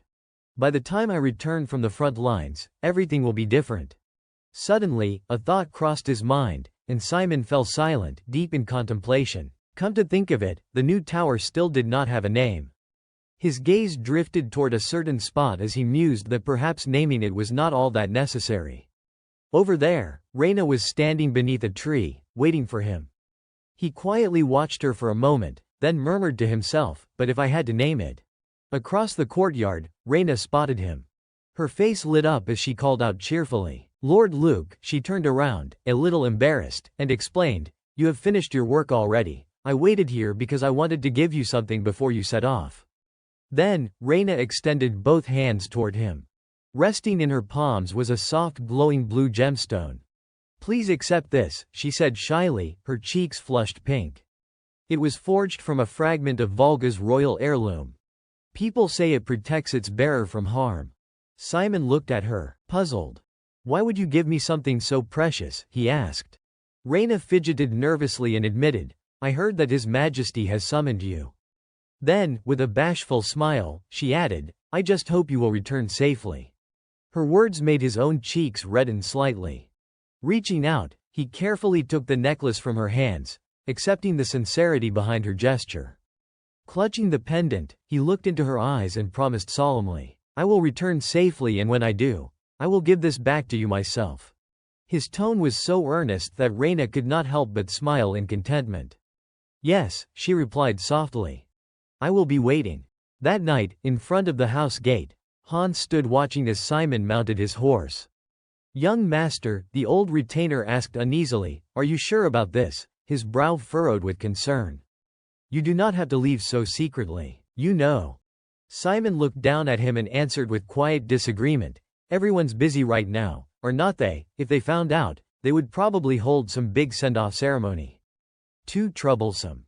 With a look of absolute trust, Simon continued, "Hans, I am leaving the territory in your hands while I am gone." Hearing that, Hans clenched his fist and swore resolutely, "I will give it my all, sir. You can count on me." Simon gave a slight nod, tightened his reins, and spurred his horse forward. Before departing, he could not resist teasing the old man one last time. "You are not as young as you used to be. Do not overwork yourself and fall sick, all right." But before he could ride far, a voice called out from the distance. "My lord." Startled, Simon turned toward the source. A rider was galloping toward him at breakneck speed. It was Philip. Breathless but determined, the young man shouted, "I am coming with you." "Philip," Simon exclaimed in surprise. When Philip finally caught up, he bent over, gasping for breath, yet still managed to complain between heaves, "How could you leave me behind like that? I am hurt, you know." Hans, equally shocked, demanded, "How did you even find out? I made sure to keep this absolutely secret." Once he would caught his breath, Philip straightened up and looked Simon in the eye. Then he thumped his chest and declared with conviction, "You told me yourself, did not you, that I was to become your sword? And a sword must always stay beside its master. I will go with you." Simon's eyes widened for a moment, then he broke into a bright smile. The two set off together. As they rode, Simon warned half-jokingly, "If you become a nuisance, I will send you straight back." "Understood," Philip answered crisply, "understood, my lord." A while later, at another city wall, a small caravan approached the gates. The guards crossed their spears and barked an order, "Halt." One of them stepped forward and questioned sternly, "We have not received any report of merchants departing today. Which group are you with? What is in the wagon?" No one replied. The only response came when the leading man silently produced a pouch of coins. The guard's eyes flickered greedily. He took the pouch, lowered his spear, and muttered, "When you arrive, check in with the West Gate guards." Then he raised his voice to the others, "Open the gate." At the command, the heavy gate creaked open, and the caravan rolled forward unhindered. The wagon rocked and rattled over the dirt road, yet curiously, no sound came from within. A gust of wind lifted the corner of the draped cloth, revealing not goods or cargo but a dark elf, lying unconscious inside. The carriage came to a halt beside a lake. A startled voice broke the silence. The man spoke with deep emotion, "You saved us, my lord. Truly, thank you. Without you two, who knows what would have become of our merchant caravan?" Simon replied humbly, "There is no need for such formality. As a servant of the emperor, helping the people is my duty." Hearing that, the man's admiration only deepened. How dependable! You truly live up to the legacy of the hero Lacan. Standing beside Simon, Philip thought to himself with a sigh, "My lord. What are you scheming this time?" 3 days earlier, Simon had been walking along the road when something caught his attention. "What is that?" he murmured. Philip looked ahead and guessed, "Probably local merchants. Judging from their appearance, they must have just been attacked by bandits." His tone was casual. Such things were common near the border. Simon approached them and asked, "Is something wrong?" The group startled in alarm. "Who is there? Stay back." Simon quickly introduced himself. "I am Luc de Lacan, Lord of the Lacan territory. I am on my way to Fort Tolrub under orders from His Majesty the Emperor." The bearded man among them froze in disbelief. "Lacan, the Lord himself," another gasped. "Wait, you are the one who defeated Count Monarch." The group immediately lowered their weapons. Then, desperation overtook them. "Oh, thank the heavens, my lord, please, help us," the bearded man begged. "I am Clark, of the Marin Merchants Guild," he explained hurriedly. "We were commissioned by the Linton family to deliver goods to the next village. But as you can see, our hired guards were wiped out in a surprise bandit attack. Even our horses ran off. We are in a dire situation, my lord. And the bandits are still pursuing us. Please could you escort us to the nearest village? We will make sure to reward you handsomely. Philip frowned and replied tactfully, I sympathize, but we are in a hurry as well. Before he could finish, Simon interjected, all right. We will travel together. Clark's face lit up in gratitude, while Philip stared at his master in disbelief. Seriously, he muttered under his breath. Then he leaned closer to Simon and whispered, my lord, what are you thinking, those people clearly. Simon waved him off. Come now. You would not have us abandon people in need, would you? Besides. His gaze shifted toward the merchant wagons. There is something odd about that cargo. I sensed a strange blue energy coming from it. I am a little curious. Philip sighed, weary. Days had passed since then, and nothing had come of it. I do not know what you are aiming for, my lord, but wasting time here won't do us any good.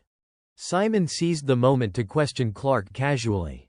By the way, those wagons of yours look rather shabby. I am surprised the bandits even bothered. Clark chuckled nervously. Exactly, even the bandits know what is worth stealing. Simon raised an eyebrow. You sound confident. I take it the goods are quite valuable. Clark nodded firmly. That is right. Our guild does business mainly with the Linton family. Thanks to their influence, we have rarely been attacked before. But this time, those bandits showed no fear of retaliation. Or maybe they simply do not know fear. Then something seemed to occur to him. Oh, right, the bandit leader used some strange form of magic. I would bet he is a foreigner, unfamiliar with this region. But Simon suddenly interrupted, his tone turning sharp. Enough about that. Show me your cargo. Clark froze, taken aback. Ah, well. That is. Simon narrowed his eyes. What, is there a reason I can't see it, or are you hiding something illegal? The man waved his hands quickly. No, of course not, absolutely not. It is just trade secrets, you understand, nothing of interest to you, I assure you. That only deepened Simon's suspicion. Before he could press further, the ground where he had just been standing erupted in a blast. What the? Simon exclaimed, instinctively raising a barrier that absorbed the shockwave. Muttering under his breath, he said, bandits showing up this boldly, huh? A cloaked figure descended from above, landing lightly on the ground. It was Irwin, her face half hidden, a staff gripped firmly in her hand. Simon's eyes narrowed. I see. She is not here to talk. Around Irwin, currents of air began to spiral violently, forming a vortex that roared to life. Seeing what was happening, Philip's eyes widened in panic. He charged forward recklessly and shouted, You bastard, how dare you lay a hand on my lord? Philip, stop, Simon barked, but his command went unheeded. Philip had already drawn his sword and slashed toward Irwin. She reacted instantly. Winds surged around her, forming a violent vortex that deflected his attacks with ease. Philip froze mid-swing, stunned by the display. What kind of power is this? After blocking, Irwin immediately counterattacked. The force of her spell sent Philip stumbling back, his grip tightening around the hilt. Even Simon looked astonished. Not even Philip's sword aura could pierce her defense. That means she must be at least a 7th circle mage, but the mana I sense from her does not match that level at all. So where is that power coming from? The winds around Irwin intensified, swirling wildly. The trees nearby were uprooted and flung into the air by the violent currents. Simon's expression hardened. Grab onto something, anything, we are about to be blown away. The bearded man screamed in terror, help us. Simon gritted his teeth, his cloak whipping in the gale. Damn it. There is no other choice. He clenched his fist and summoned a massive magic circle. With a low rumble, 2 stone golems emerged from the ground behind him. They lumbered forward, positioning themselves between the merchants and the storm, shielding them with their huge arms. Philip gaped in awe. Golems. Irwin sneered coldly, unfazed. It does not matter anymore. I have already achieved my goal. But Simon's voice cut through the roar of the wind. Not so fast. He cast another spell, and a shimmering chain of light shot out, latching onto the merchant carriage. The wagon halted abruptly under his control. I am not letting you leave that easily, Simon declared, yanking the reins of magic and pulling the carriage toward him. He gave a sharp, mocking smile. What is wrong? Planning to tough it out? I am fairly confident in my close combat skills. Especially against. Before he could finish, a black cat darted out from behind him and leapt at Irwin, snatching the staff from her hands. Those who rely too much on catalysts, Simon finished with a smirk. Irwin's composure cracked. Panic flashed across her face. Stop, give that back. Simon's cold laughter echoed in the wind. Did not your teacher ever tell you not to lose focus in battle? With a flick of his hand, spectral hands of stone and energy manifested around her, closing in from every direction. Irwin tried to resist, but one of the spectral palms slammed her to the ground. The wind dissipated instantly. Simon approached her calmly, his voice low and confident. You are still too green. His eyes glinted as he regarded her closely, recognition dawning on him. Irwin, he said evenly, a hint of satisfaction in his tone. Simon thought to himself, no wonder your command of mana feels so familiar. He remembered the past 500 years ago, the child Arenes brought home. That child must be you. When Arenes suddenly said he wanted to raise an orphan, I was stunned. Maybe he could not turn his back on a war orphan. Even though he once wanted to destroy the world out of hatred, he could not be heartless to the innocent. He admitted it was ironic. You do have talent, but almost no real combat experience, right? Arenes said he would take you as a disciple but did not teach you how to fight. Simon sighed. Arenes is too soft-hearted. If he would trained you harshly for 500 years, perhaps I could not have rivaled you now. Still, it felt strange, seeing that child grown up like this. Simon wondered, if you are here, then Arenes must be too. A voice cut him off. You filthy thief. The transport crew surged forward to attack. You dare touch our cargo, you will pay. Simon stepped in and stopped them, binding them. The group was stunned. What? Why are you stopping us? Lord Luke, that thief should be beaten to death. Simon called them out bluntly. The thieves are not them, it is you. He laid the truth plain. He would known from the start what they were transporting. The aura of fairies is distinctive and easy to recognize. He would pretended to cooperate to find the mage hunting them. The revelation terrified the transporters. That can't be, one began, only for Simon to cut him off. Do not speak. You are runners for some noble. I have heard some nobles have disgusting tastes and you are the brokers. They attempted to threaten him. Our patrons are the famed Linton family. Even if you are a viscount, meddle with us and you will be in trouble. Simon did not care. Shut up. You still do not understand. He delivered a harsher truth. Even if you vanish while on a mission, robbed or fleeing with fairy goods, no one knows the truth. That frightened them even more. So what are you saying? Simon confirmed his deduction. Yes. If you said thieves should be beaten to death, fine, I will give you what you asked. One begged for mercy. Wait, please, give us another chance. But Simon executed them. His group freed the fairies. Once rescued, the fairies rejoiced. We are free, thank you. Simon then approached Irwin and dispelled the bindings.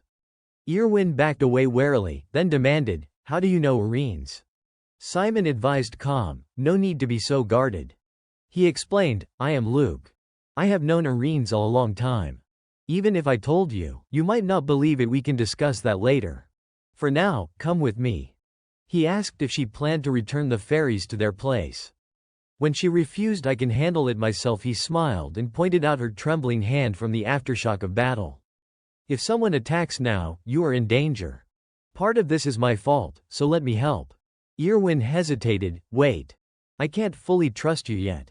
Simon gently reminded her, caution is a good habit. But if you are overly cautious, you will miss what is important right in front of you. At that moment Arenes appeared. He had no words. Simon and Philip escorted Irwin and the fairies away. Irwin was stunned. I never thought a human would even know of Lord Arenes. The magic that man wielded far surpassed human limits. Could he be? But she quickly dismissed her own suspicion. No. That is impossible. There is no way someone from the house of Lacan could be like that. Philip, too, was visibly conflicted. If my eyes are not deceiving me, he thought, then that was definitely dark magic. He was astonished. Even I, someone who knows almost nothing about sorcery, have at least heard of golems. That is a form of magic once used by the Demon King himself, banned throughout the empire. Nearly lost to time. The thought troubled him deeply. Then how could this man know it? At that moment, Simon spoke up. Philip, have not you noticed something strange about this forest? Philip frowned, puzzled. Now that you mention it. The air, it is changed. It feels hollow, lifeless. Simon's expression hardened. So it is not just my imagination. The closer we get to the village, the worse it gets. He knew that elves, or rather, fairies, lived in harmony with nature. Wherever they resided, even barren lands would turn lush and fertile again. Withered trees and dying crops would bloom back to life. But what he saw here made no sense. How could this place become like this? Just then, the fairies cried out in joy, "We are here, this is it, our home." Philip stared in disbelief. This wasteland is your village. The area was far too desolate to be called a settlement. He could not imagine anyone living here. Irwin explained softly, "Long ago, our kind drew strength from the spirit realm through the ancient covenants. But 500 years ago, the gate connecting our worlds was sealed. Since then, we have survived by nurturing what remains of nature itself. But eventually, even the last remnants of the land's energy faded away. And this is what became of it." Her voice wavered with anxiety. "If we can't find the tear of the Earth Mother soon, our kind will perish just like this land." The fairies, however, were elated to be home. "Clone, Pioneer, Cilia," they called out, embracing one another with tears and laughter. "Thank the heavens you have returned." Simon noticed one fairy walking toward him, an elder, perhaps the village matriarch. He quickly reassured her, "Do not worry. We will be leaving soon. We only came to escort them home."